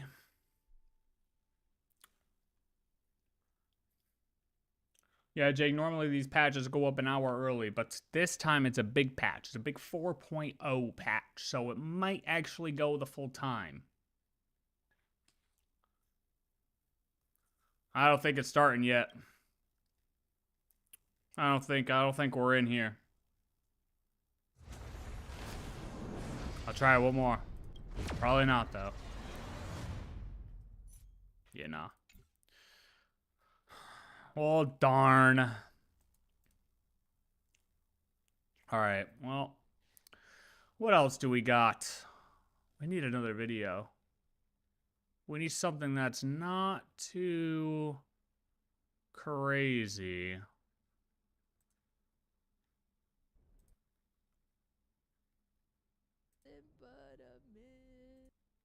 Let's see, who else is, let's see, you know what, as we did last time, we see who else is,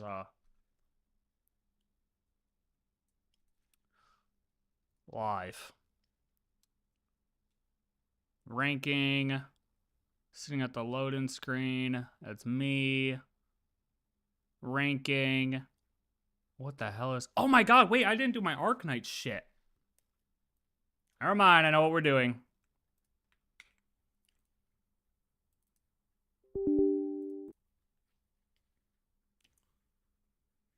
Bro, how snowy is it out there? It's been snowing all day yesterday and here. Inferno is gonna, honestly, Inferno might win the games. My Chimera might win the games. Low key.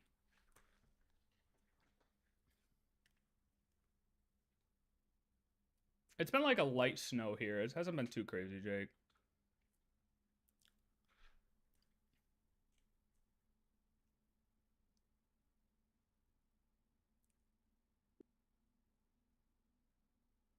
I'm about to pull this other one up just to. I'll mute it up here though. Oh. Arknights. Arknights. Oh, come on.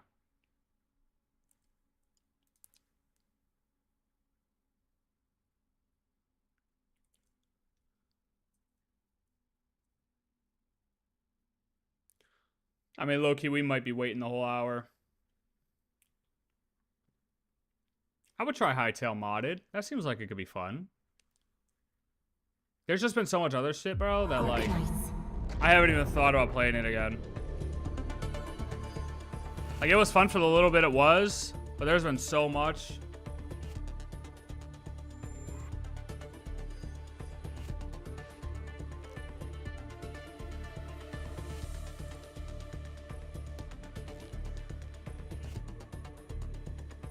And there's still gonna be a lot. Bro, you know what I wanted to do at some point when I actually get time to play something? Is I wanted to do Final Fantasy X and Final Fantasy XII again.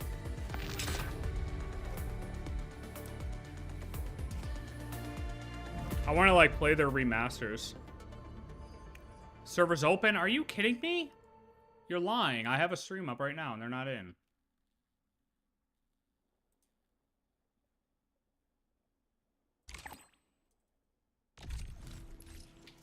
Bruh.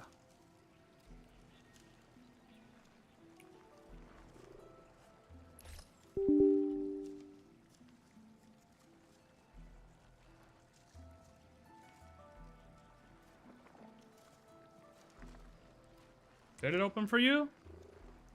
Timer's still going too, bruh. I'll try.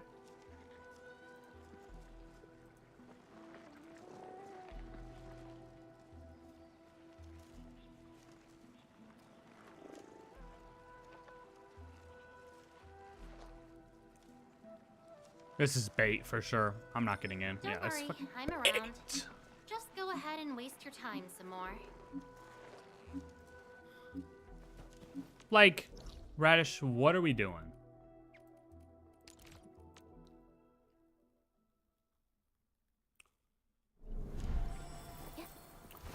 ZZZ, I don't know. I just never got into it. I never even tried it, to be honest with you.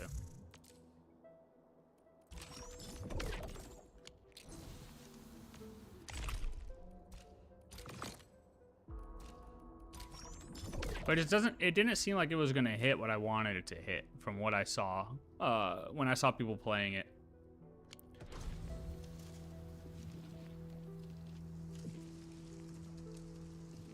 Well, this is an interesting bug. How the fuck did that?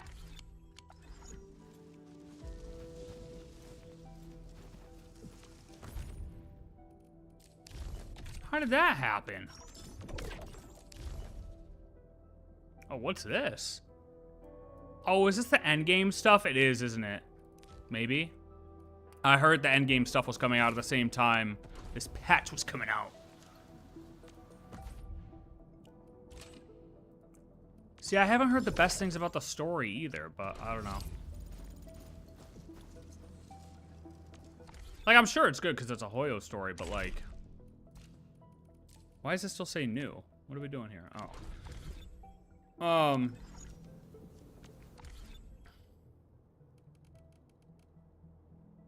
Let's see what we got. Yeah, I'll go through this quick.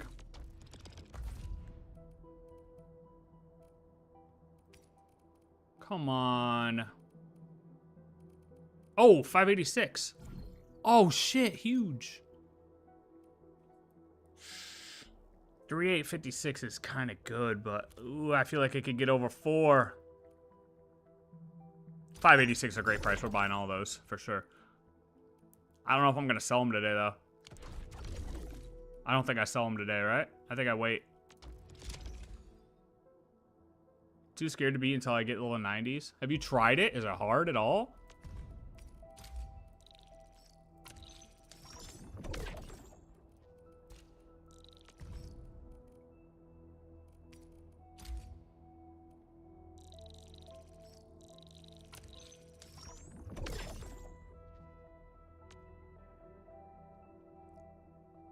2,000 value up? How? Bro, how is that even possible? You'd have to get them for like...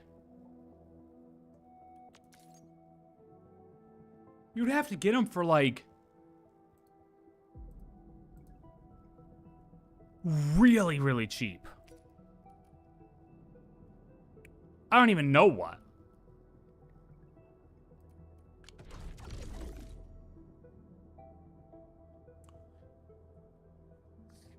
Jesus Christ. That's 20x. That's literally 20x. Would that be...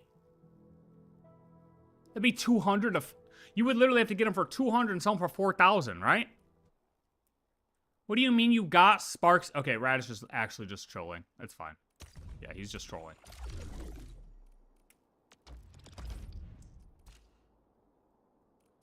You're trolling, sir, and it's not funny.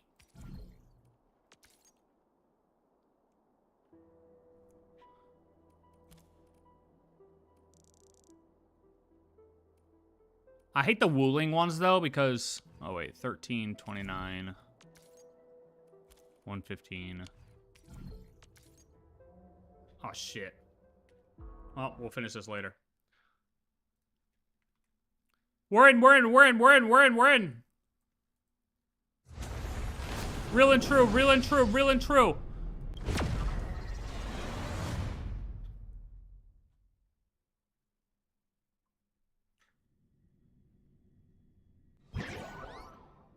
PLANARCADIA! This prosperous planet, renowned for its entertainment culture, once again welcomes the fullness of the moon of elation. For the Astral Express, this is both Himiko's homeland and where the train sets sail anew. Trailblaze shall bear witness to both past and future. Fuck me. To address the fuel shortage, the Astral Express followed Miss Black Swan's suggestion to travel to Amphorius, a place known as the Eternal Land. However, soon after the arrival, March suddenly fell unconscious. Can I watch this later? Don Hung and I Wait. I can watch this. I can watch the recap later, right? made on Amphorius was anything but smooth. God damn it. After surviving the crash, the Trailblaze squad met the local heroes known as the Chrysos Heirs. From them, they learned that the titans sustaining the world were beginning to decay, and that Amphorius itself was scarred and broken. Thus began the prologue of the Flame Chase journey. At the end of this epic adventure, yeah, just skip over the middle. Uncovered the truth. Amphorius was trapped within the eternal recurrence, created by Finan and Cyrene. Their goal was simple: to defy the Aeon and rewrite the world's fated end of destruction. Carrying on Finan's legacy, we stepped once more into the cycle, determined to find a way to break free from fate. After thwarting the schemes of Xandar, the First Genius, and Evernight, we finally gathered together to face the Lord Ravager Iron Tomb. The battle was so immense that it even drew the gaze of Noose. Herta took Iron Tomb's place, completing her self-coronation as the Lord Ravager fell. And Cyrene, the Child of Remembrance, gave her life so that the seeds of a new world could take root among the stars. Well, I mean, she's still alive. She's just in a loop. And so, the Epic of Amphorius came to an unprecedented and romantic close. In Noose's extrapolations, the fourth instant had already begun its countdown.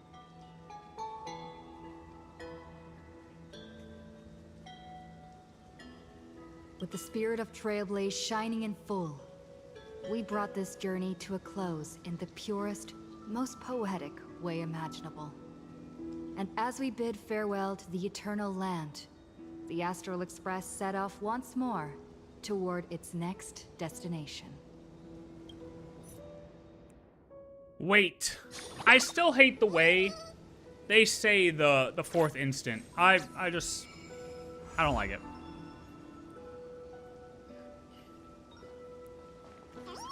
I hate that it's like they're counting it as the whole war. I just don't think it sounds right. Okay, let's see. What do we got? Okay. Himiko's looking for you. Time to depart! Hooray, hooray, hooray! A guest? Wonder who it could be. Oh, there's a guest on the ship? Why do I have these already? Enemy rank? In combat, you'll encounter enemies of different levels? Huh? Okay, cool. I guess that's new.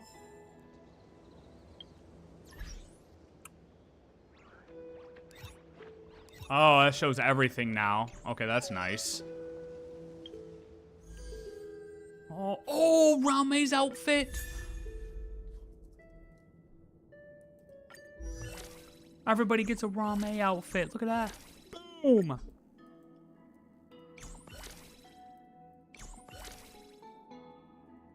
Damn. Gift of Arcadia. Nice. 10 free wishes. What's this? Claim a 5-star. We'll hold off on that for a moment. What's this? Madam Yao has prepared fortune pouches and laid out fortune slips. Wait, is this where we could win? Wait. I am due to win 100 free wishes. I am due. My luck is dog. I lose all my 50-50s. I am due for 100 free Star Rail special passes. And I'm going to prove it right now with this first flip that will give me 100 free pulls. Boom! Fuck!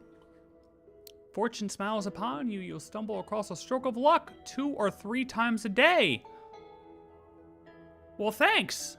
I mean, wait, is that? I feel like 320 is a good one, no? Is 320 good? What's the... Oh, each one is 320 minimum. Oh, well, god damn it, man. That's all right. We got 5 more chances. What?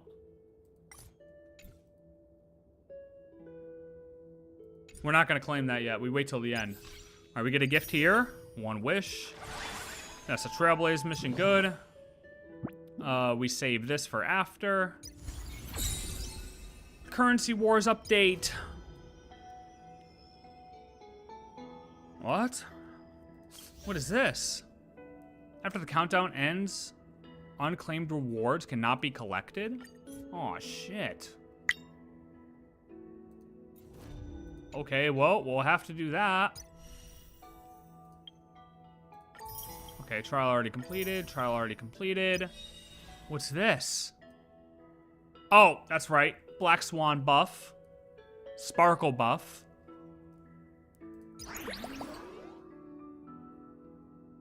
This is another event. Oh, yeah, this is the invite event. This is Anomaly Arbitration with Harley Quinn.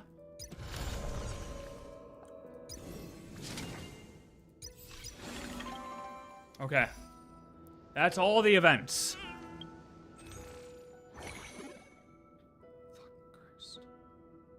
Alright. Hold on.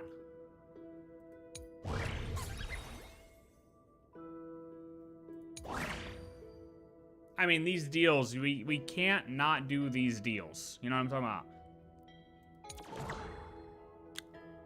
$15 for 10 wishes? That's a deal.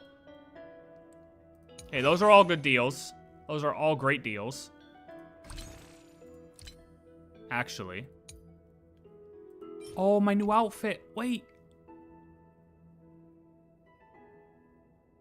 Oh.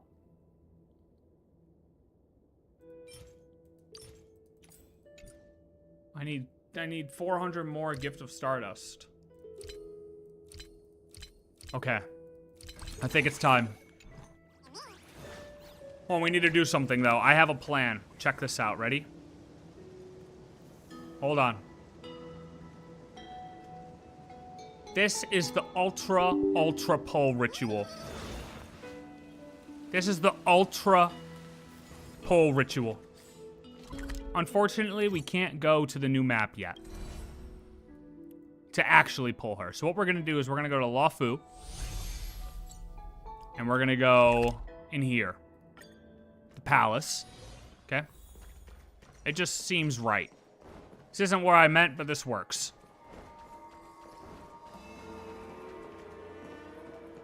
This works. Okay, we're going to stand here, but then at the same time, the ultimate pull ritual. Watch this.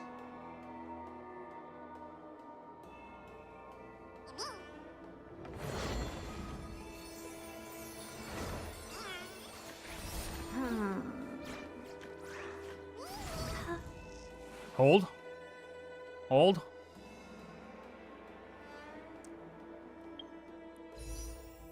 Yao Guang, right?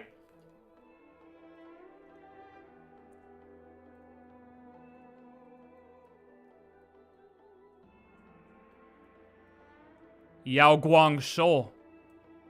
The ultimate pull ritual.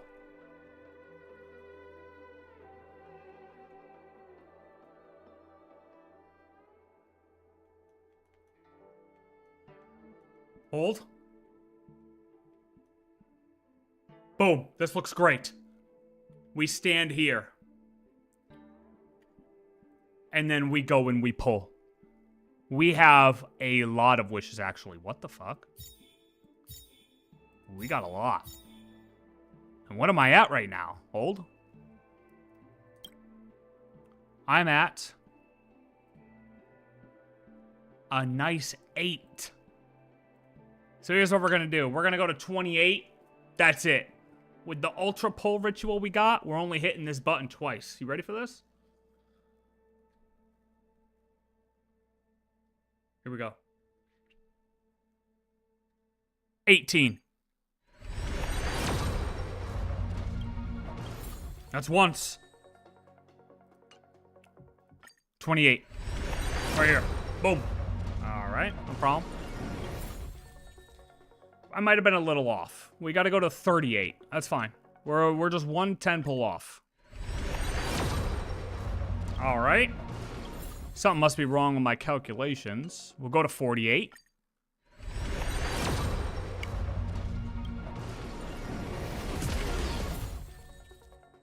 Oh, 3 4-stars? 3 4 stars? So we got it right here. What was it, 58? 58.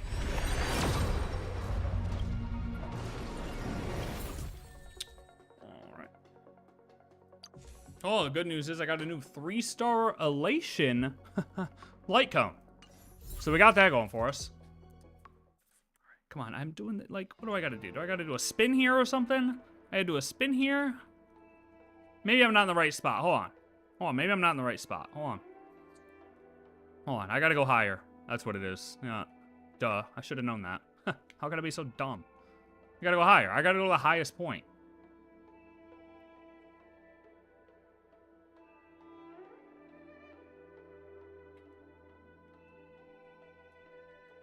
I go to the highest point. Oh, I gotta collect these. Yep, that's what it was. I left these up here. All right, now I should get her. Easily, easily. Yao Guang Shou. Come on.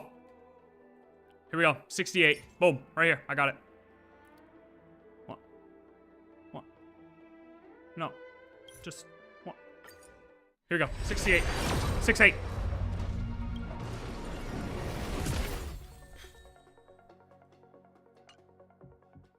Alright, something weird's going on. I think my game might be bugged. 78. Okay, yeah. I had to go to the top. See, that's what the problem was. I said it was only 20 pulls from where I was, but it was 20 pulls from the top. It was 20 pulls from the top. That's what it was. That's what it was. My fault. Man, see, I just miscalculated. I forgot that I had to go all the way to the top of Yao Guang's soul in Genshin. And then I'll get her. It was just 20 pulls from the top, dude. It was stupid. I'm so stupid, man. I ruined it. I ruined it. And there we go. Fucking serious right now.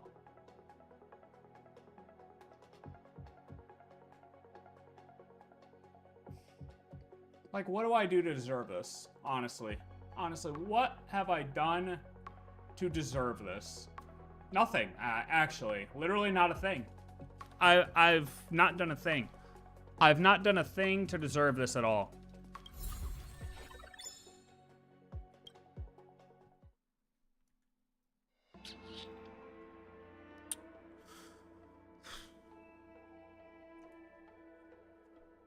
Oh! I'm not over the name! Oh my god. I gotta go over the name. Hold on.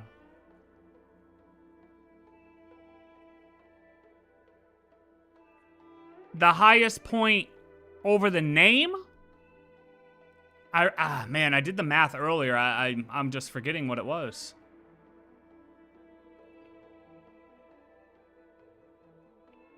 I think it has something to do with this duck. Yeah, it's...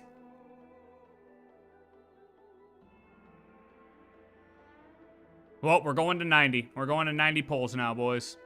Yep, that one's gone too. It's over. I'm gonna lose my 50-50 again now. It's over. Whatever, we just keep pulling. We keep pulling. I'm at a fresh, solid 0 zip zilch. 10 me! Okay, we're going all the way to 90. I'm not even kidding. The bird flew away, going all the way to 90. Watch. Literally gonna get her on 90. Now there's 20. I'm gonna go through all my stellar jades, all my 30,000 stellar jades, and my 60 wishes that I already had. That's, oh my god. I'm actually gonna go all the way. Oh my god, I'm actually gonna go all the way. Oh my god, I'm actually gonna go all the way. Oh my god, I'm actually gonna go all the way.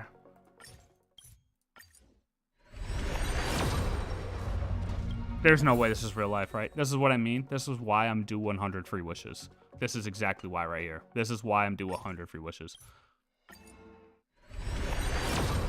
This is 70, by the way. Oh.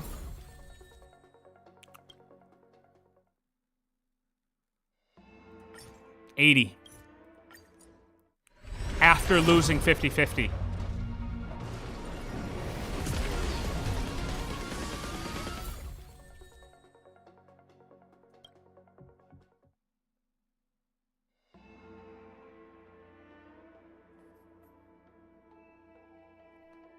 Actually had to go all the way to 90.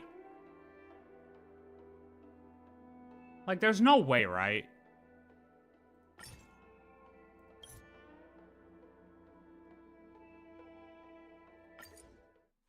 We actually had to go all the way to 90. I was messing around.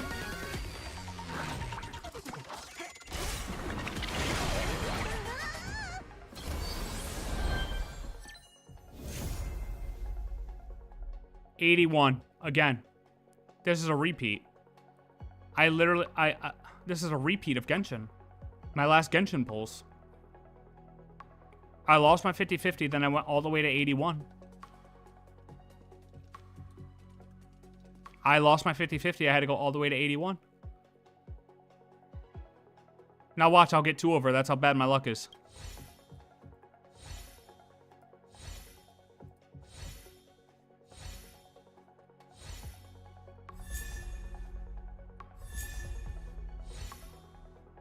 Oh, thank God.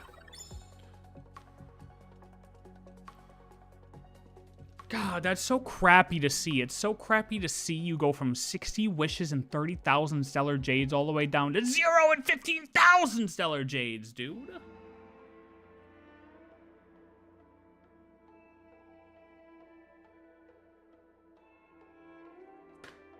Now I'm upset. Now my whole mojo's off. You know what? All this going to Yao Guang crap? Don't do it. Don't do it. It will not work. You will lose. Badly. Badly.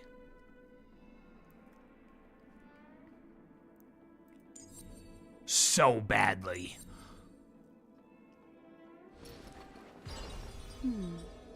Memories seem to be different again. Can increase damage dealt by allies. Ooh, increase the amount of skill points recovered by ultimate and allows them to be temporarily stored when overflowing. When an ally consumes skill points, regenerates energy for Sparkle. Radish, you will never join my world again. Ever. Literally ever. Literally ever. Discard your worthless destiny. Yeah, thanks, Black Swan. I know it's worthless, okay? You didn't have to fucking remind me. Unbelievable.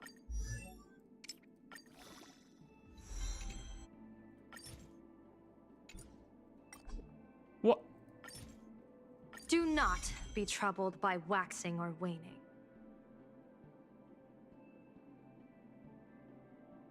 Yell at me again, I liked it. What?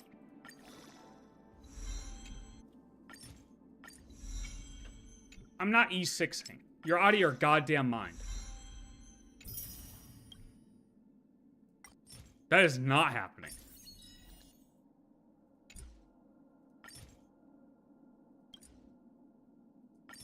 Do not be troubled by waxing or waning. What does that even mean? Wax on, wax off?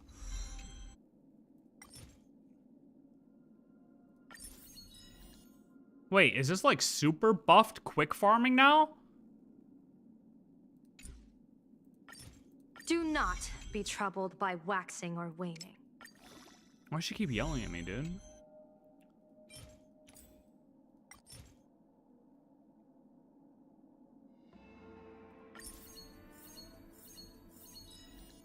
Oh my god. Oh, but I can't get these yet. Wait, can't I... Wait, can't you, convert? Yeah. It's 1-to-1, right? Oh, wait, what did they say was 1-to-1? They said something was 1-to-1. Or did I just imagine that? Maybe I dreamed that. I don't know. It's possible. It's possible. I thought that went up in my head. Do not be troubled by waxing or waning.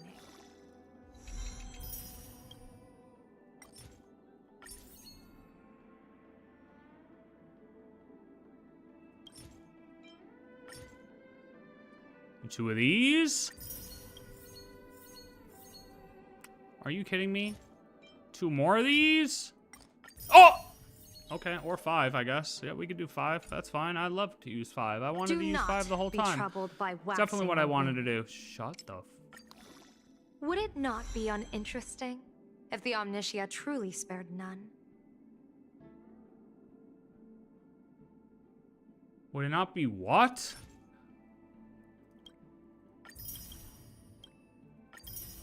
Yeah, these characters are fake. I don't know. Fortune itself is also a kind of destiny. The fortune itself is also a kind of destiny. It sounds like she's pulling these out of a fortune cookie, low-key. You know what I'm talking about? Like, it sounds like these are out of a fortune cookie. I don't even have a 4-star elation light cone. Oh my god, we're done. What do I do now? How do I get a 4-star elation light cone? Hey, do I get one of these for free from somewhere? Like, how the hell am I supposed to equip this lady if I don't have a fucking 4-star light cone?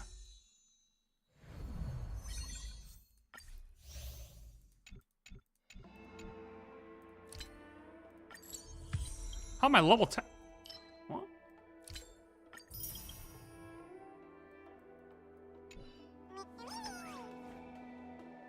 We gotta get a light cone from somewhere.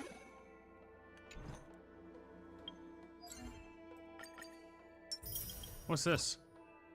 Oh.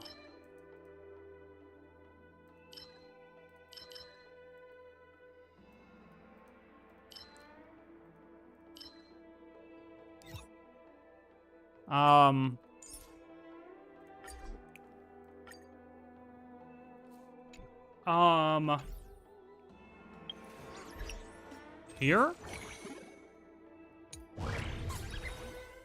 No.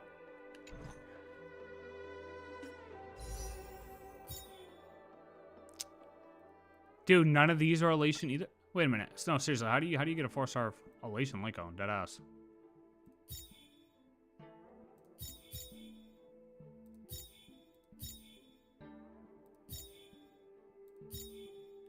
Am I soft locked unless I pull a 5-star light cone here?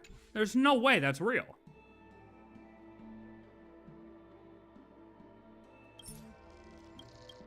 Yeah, it's already done.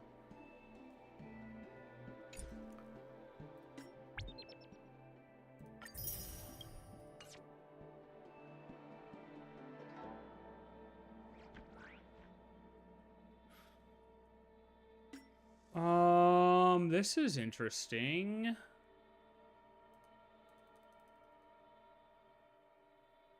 No, go away, go away, go away, go away, go away. Stop, dude. Stop, stop, stop, stop.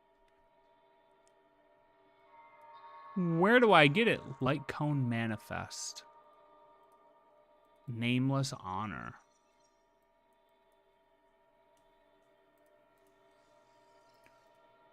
Oh, wait, are they... I don't want to go to the ship. Hold.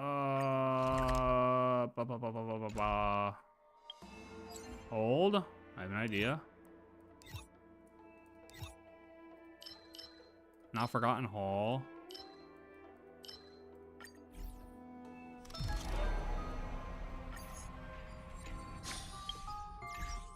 The form of the unknown causes...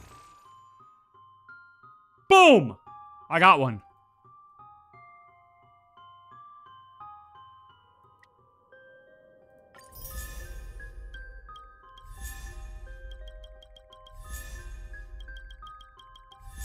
Oh my god, just skip, just skip, just skip. Is there only one of them? It appears that way. Okay, that's fine. Alright, we got one. We got a 4-star light cone. That's the good news. You too. Feels like the stars just got brighter. You shut your goddamn mouth. You wanna know how worthless Welt is? I still have him at level 70, along with the idiot I just got. Okay?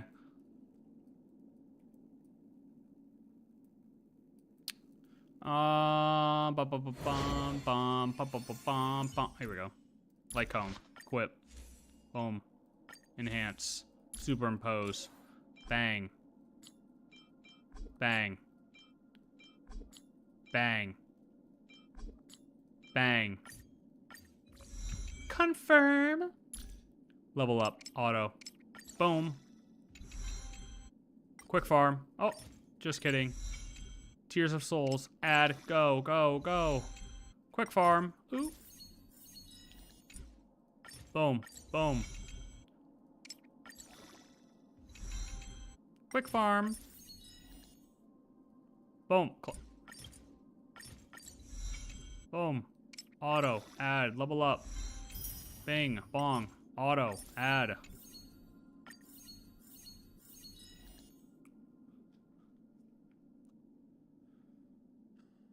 You need a Welt E6? Why? So you can put them on a shelf? Put them on a shelf and watch them collect dust?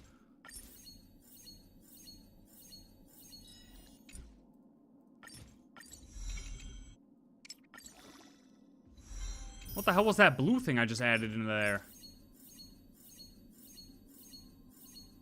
Wait, what the hell was that when I hit? Come on, man. I guess I needed all 5 of those Trailblaze powers, huh? There we go. Close. Look, when I hit add... Oh, no, they're not there anymore. It looked like a blue plus. Unless I went so quick, I just didn't realize it was that. Interesting. You are so fruity, it's funny. Okay. That's what your dad said, too.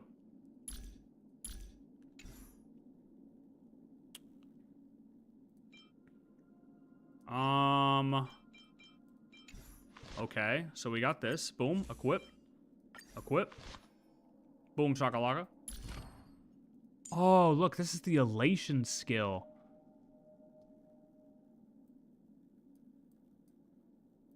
Ooh.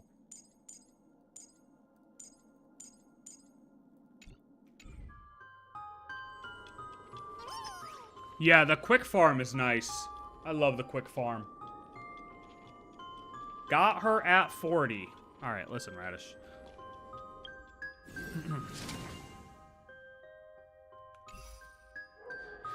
You want to know why I lost my 50-50 and then had to go to 81? You want to know why? Because one of these 5 days I'm going to... Wrong button. One of these 5 days I'm going to go along here. One of these 4 remaining days, I should say. One of these slips of fortune. Under one of these, possibly 2 of them. Possibly 2 of them have 100 free wishes underneath the slip. That's why I lost my 50-50 and had to go to 81. Because in these 4, potentially awaits 200, but at least 100 free wishes. Because I am due. You have to believe.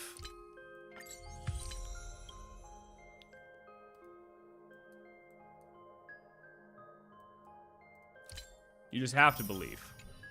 If we don't believe... Your HSR is still downloading?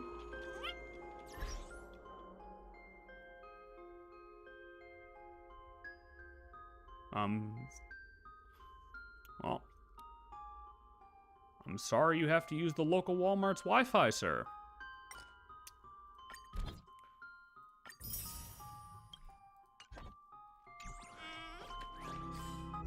Maybe one day you can upgrade.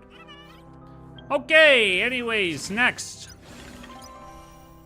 Let's see what this girl even does.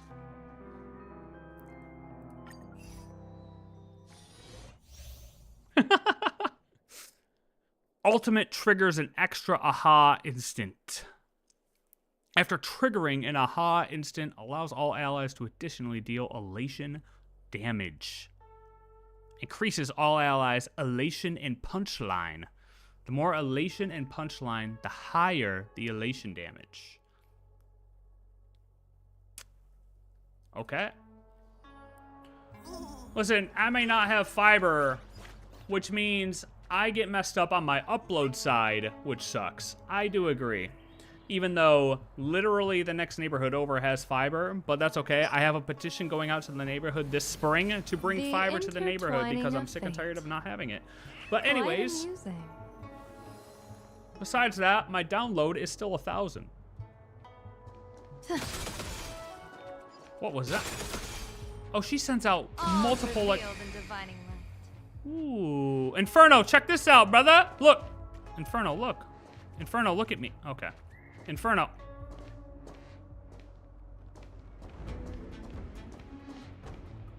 Okay, Inferno, watch. Boom! Alright, I guess it takes a little bit more to impress Inferno, but that's okay.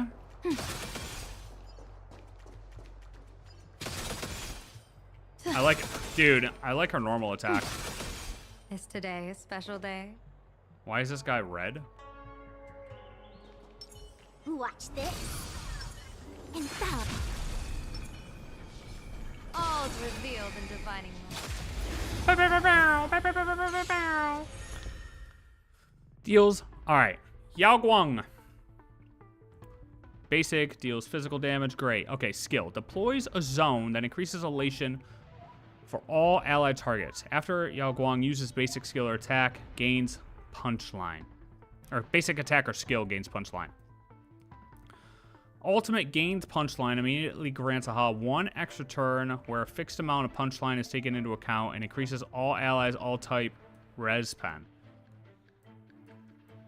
Oh, okay. Increases their resistance penetration. Yeah, if I said I'm gonna be putting a petition out, motherfucker. What are you talking about? Hell yeah, you got to, bro. What, you think you could do it as a solo person in a neighborhood, man? No, because if they come in, they want to do it for the whole neighborhood. They want to put fiber in the whole neighborhood. So you got to get these motherfuckers to say yes. So you go out and you're like, yo, homie, Jessica and Brian, yo, we need fiber in the neighborhood. Your kids need to play Fortnite, okay? Like, I know your kid's probably bitching that he can't play Fortnite, okay? Look, Kafka, Blade, they're coming out. We need to play Fortnite. We need to get the fiber lines in the houses so your kids can play Fortnite and not bug you while you're trying to watch your TV shows at night. You know what I'm saying? Boom. That's how you sell the parents on getting fiber in their house.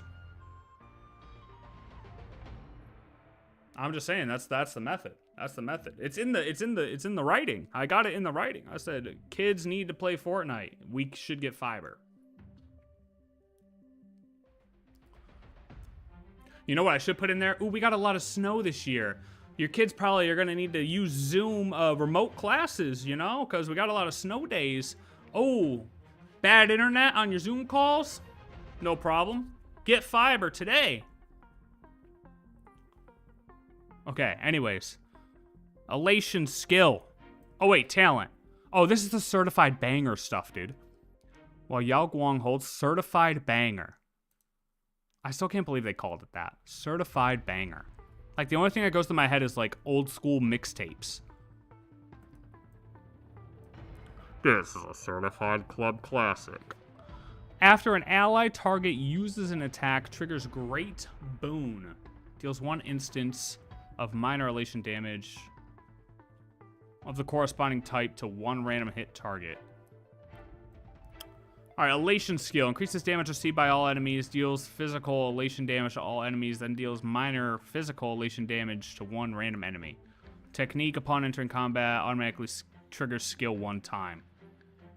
While Yao Guang is in the team, immediately gains fortune pouch when breaking destructible objects. Clouds have scattered. Fortune favors the bold. Okay, here we go. She can provide punchline. When you have punchline, AHA will appear in the action bar. When AHA takes action, they can lead elation characters to sequentially use their elation skills. The more punchline stacks, the stronger the effects will be. When an AHA instant ends, elation path characters are granted the certified banger buff. Oh, when AHA instant ends. Certified banger buff has different effects for different elation characters. Her ultimate immediately triggers 1 additional instance. Sure. I'll go easy this time. So that says 3. Fury spiffy. Converge and awaken. Okay, instant. When AHA takes action, they can lead elation characters to sequentially use their elation skills. Best of luck. An explosive start.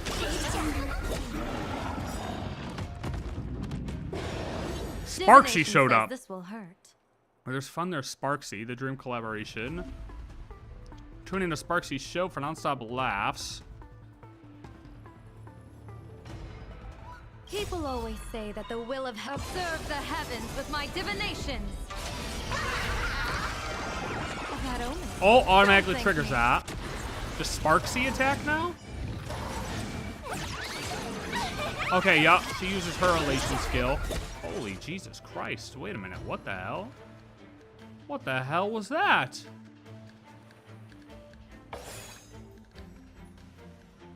Do I support myself? Stars favor us.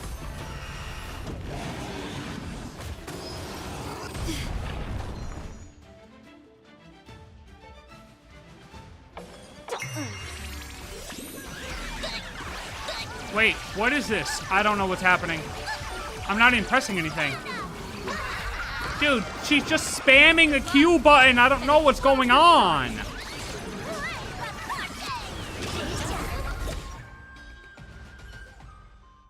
I don't even know what happened. I don't even know what happened. The Q button just got spammed over and over again.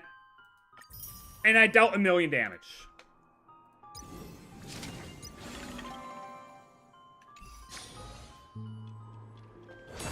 Like, was that a Yao Guang trial or a Sparksy trial? I don't know. I can't tell.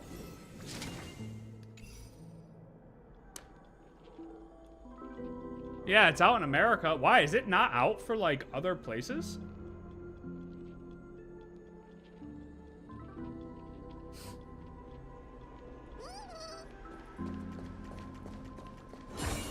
Is it not out for you, sir?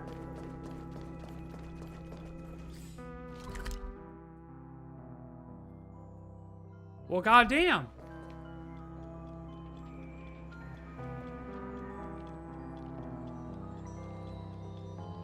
Dude, that's, yeah, you're right. It is an AHA trial. Dude, AHA attacks for the characters. These characters aren't real, man.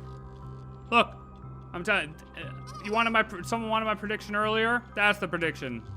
These characters are illusions. They're not real. Something's off with them. No, that's my prediction. That's my overall PLANARCADIA prediction.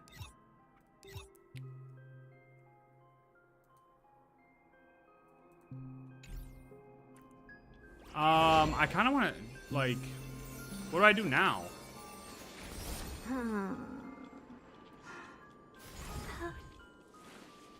Now what do we do?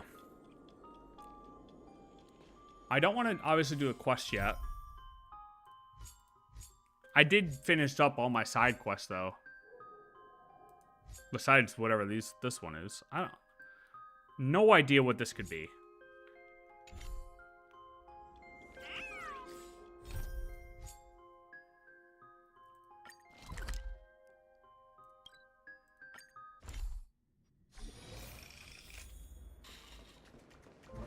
Definitely some type of weird puppet. Like, yeah. I'm just trying to think how else they could appear or make things appear to be true when they're actually false or not true, fake, lies. And I just feel like magic, illusions, and it perfectly matches with AHA. You know what I mean?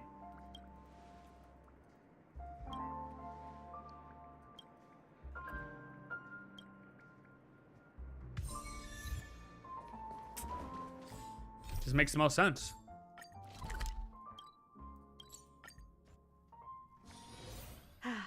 Need something?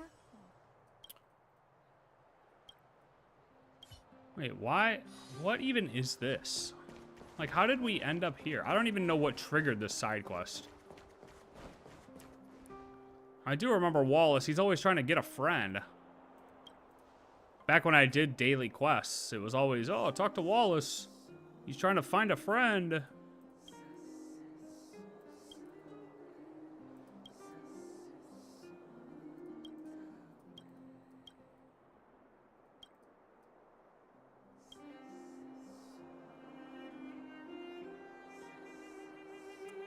So I mean, everything's been fake. And Belobog was so chill, bro. At Belobog, they just had some internal, you know, slaves versus topsiders. Little Civil War-y type of thing going on. We solve the problem, everybody's living in harmony, and we move on. Simple, boom, done. Straightforward. Nothing with our head. Boom.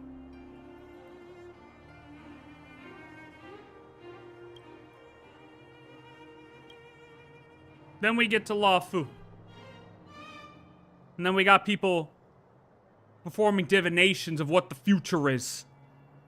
What it means to be us. What our future holds. That's where everything started to take a left-hand turn.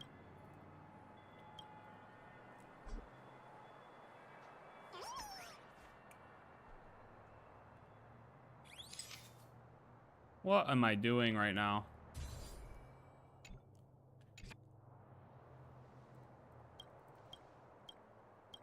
Great, you do that. I don't even know how this quest triggers.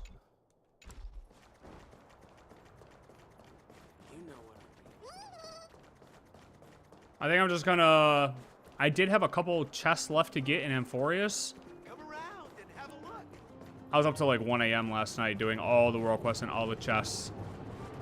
But I think I might just. I did my polls. Did my polls, which went terrible.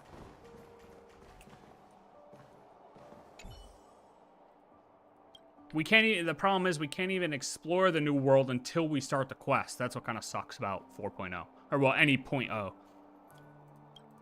Like, I would like to just run around and explore the new world, but I don't want to start the quest yet.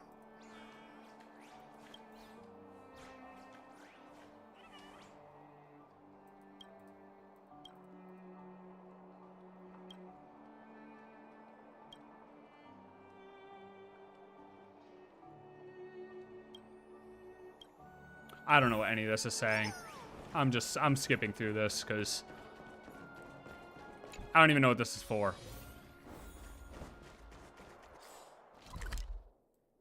I'm just doing it to get it off my quest list.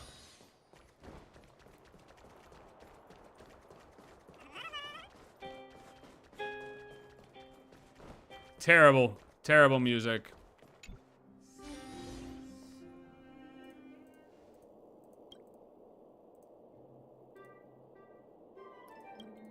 We're picking up a bouquet.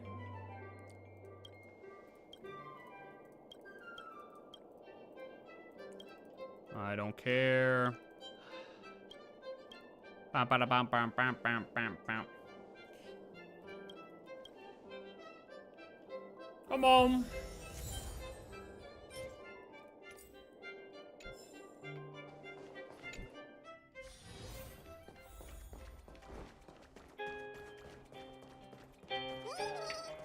It sounds like she has a goddamn speaker hooked up to that thing.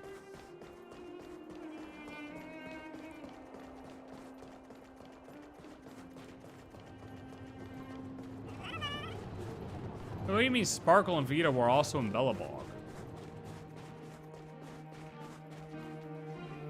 Do you mean to tell me Bellabog was a location in HI3? There's no way, right?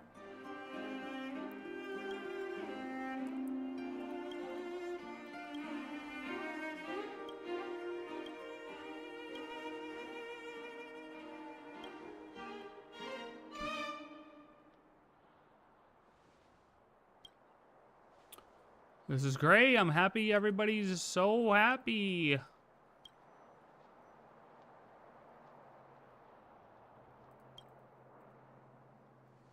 HI3 collab.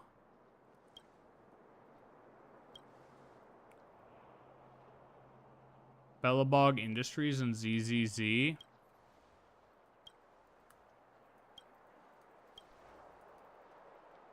Well, I'm glad to see Bellabog got out into the universe. It is kind of funny. Bellabog's the first location, and it's kind of like the most normal, nothing crazy, not even introduced to the universe. Like us. You know, we could treat it as us. And then, once you get out into the universe, you realize you don't even know what you don't know. These people are just living in harmony on Bellabog. Straightforward lives. They don't even know, bro. They don't even know.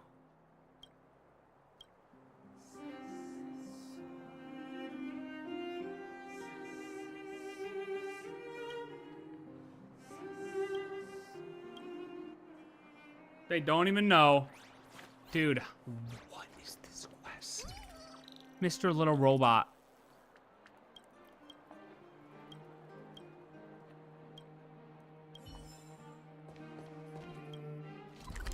Oh, this is a whole thing, bro. What is this quest?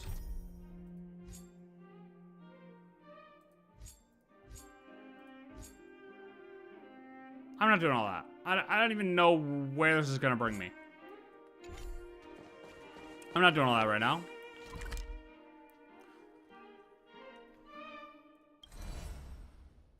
All right, let's, yeah, I guess really the only thing I'm gonna do right now is just go through and get a couple of the chests I had left that I didn't get last night because I just wanted to get some sleep. And then wake up. Genshin quest. And boom, bang, boom. Or Genshin live stream, and then we do the 4.0 quest. Boom, boom, boom, boom. Boom, boom, boom, boom.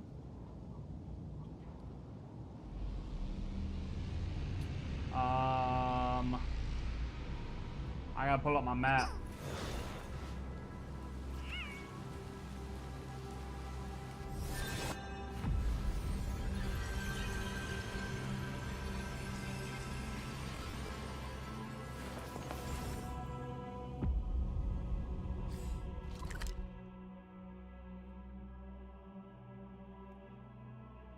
Kafka E1 or Sparkle E1?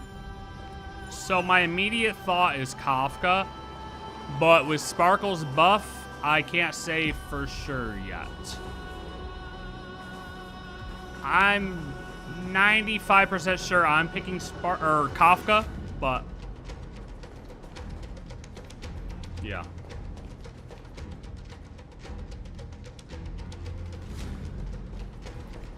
I would continue asking around, sir.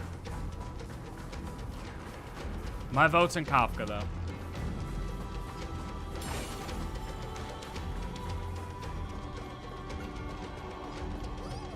Take a look. This is pure genius in action.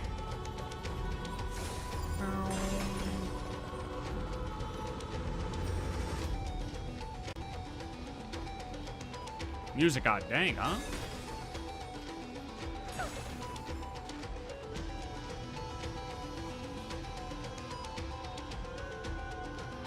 Oh, did I get the nymph? How many nymphs am I missing here? Oh, well, there's the 2 chests I need. Where are the nymphs at? Oh, I'm only at 14.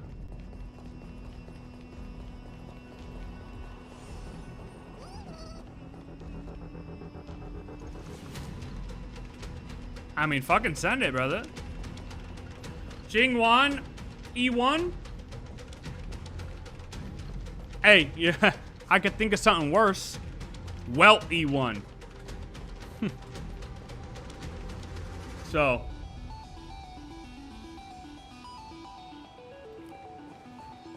Take your blessings.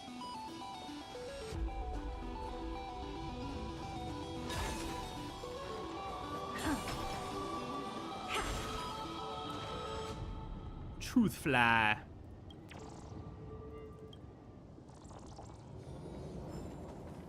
Oh, got a little puzzle action.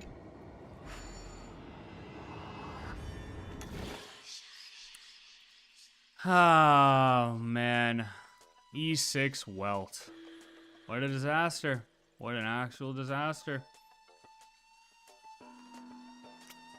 We gotta go down to get back up.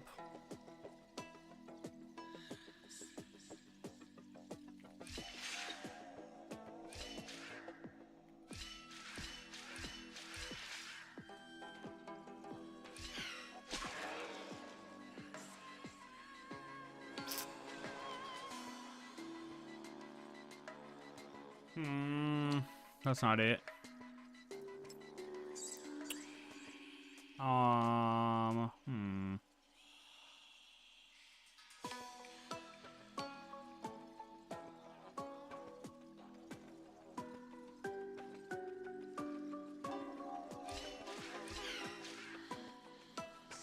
Dude, honestly, I hope he does. I really do hope he does, because at this rate, he just... This is definitely not it. This is definitely not it. I don't know what the hell happened there.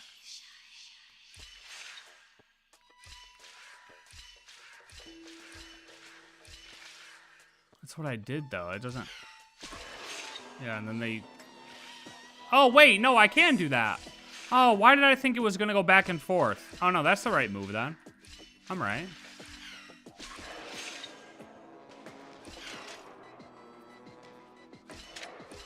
No, we're good. I thought it was going to flip back and forth.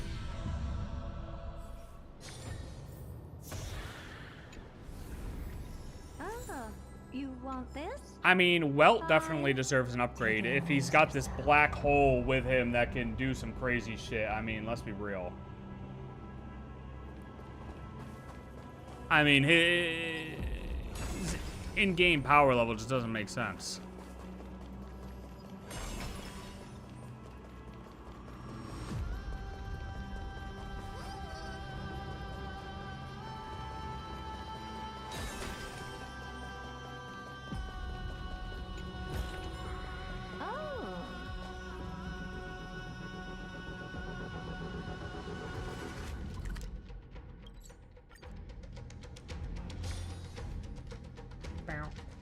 Bow.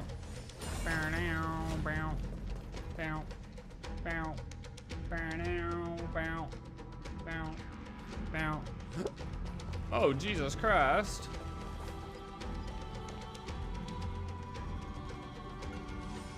Bow. Bow. Bow now. Bow.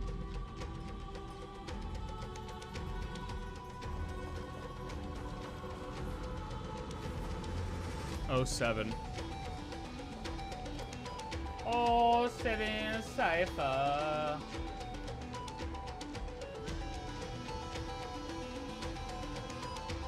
How the hell do you even get to that basement?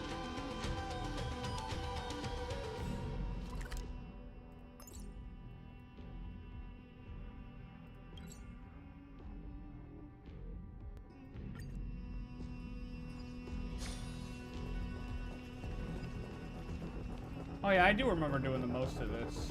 Or doing most of this. Jesus Christ, can I talk?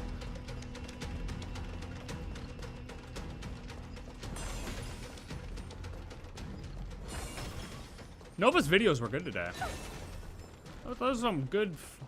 Watching those 4 videos, I'm happy we watched those. I feel like I got a way better understanding of what I'm going into.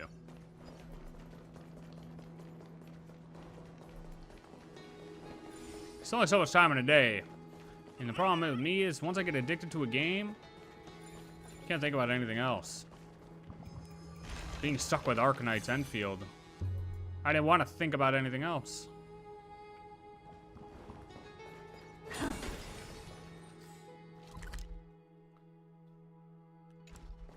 So then we didn't have to.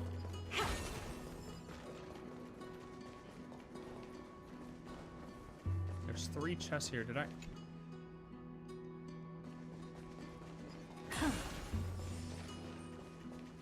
I feel like I did this.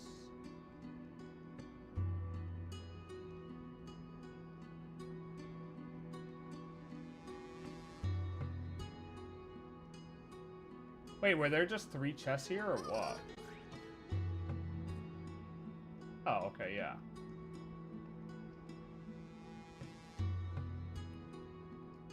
An input there? No, I got it already? Okay.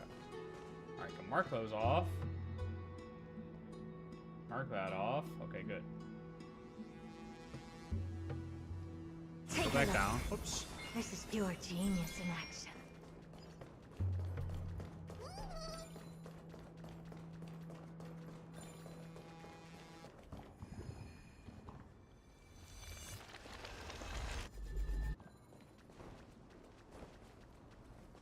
Take this bag down.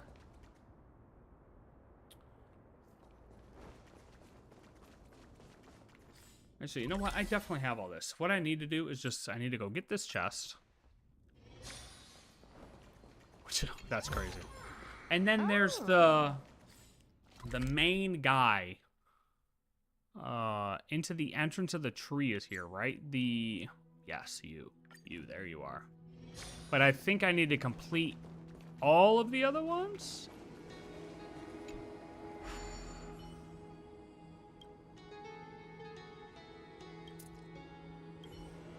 Oh, wait.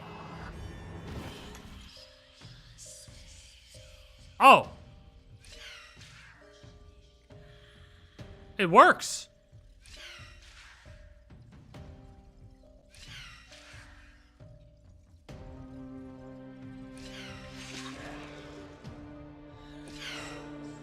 For the sun is set to die before their deaths, back to earth and Evernight, as tomorrow became yesterday. All shall bid farewell to one. Yo, that's crazy. Farewell to all the scapegoats. Wow, so it makes you sacrifice that dude.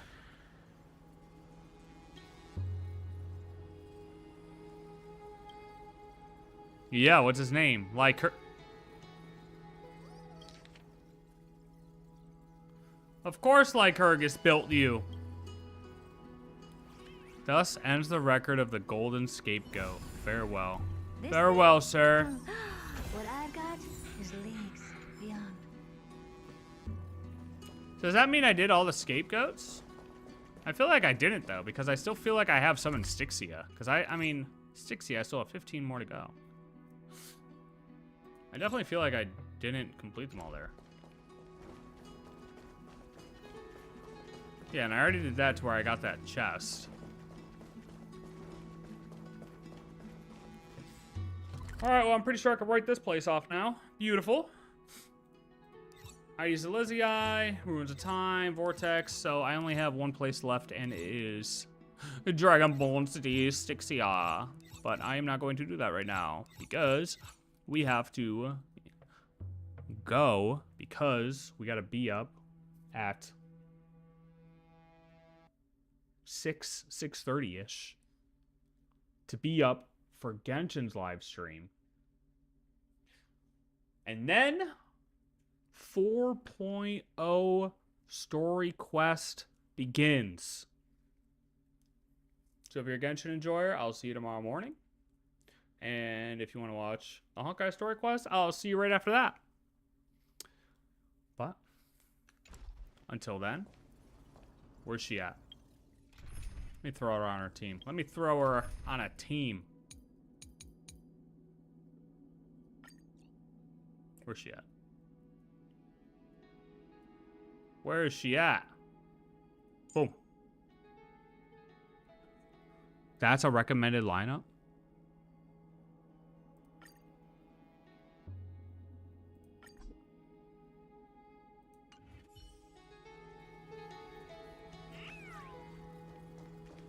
Until then, Yao Guang, welcome to Amphorius. Tomorrow's gonna be dope. We'll have fun tomorrow. We get to join the games. Alright, y'all. Good fortune itself is also Thanks for hanging out. a kind of Peace destiny. out. Enjoy your pulls, or well, enjoy your gameplay. I hope everybody gets the pull they're looking for. Adios. See you tomorrow.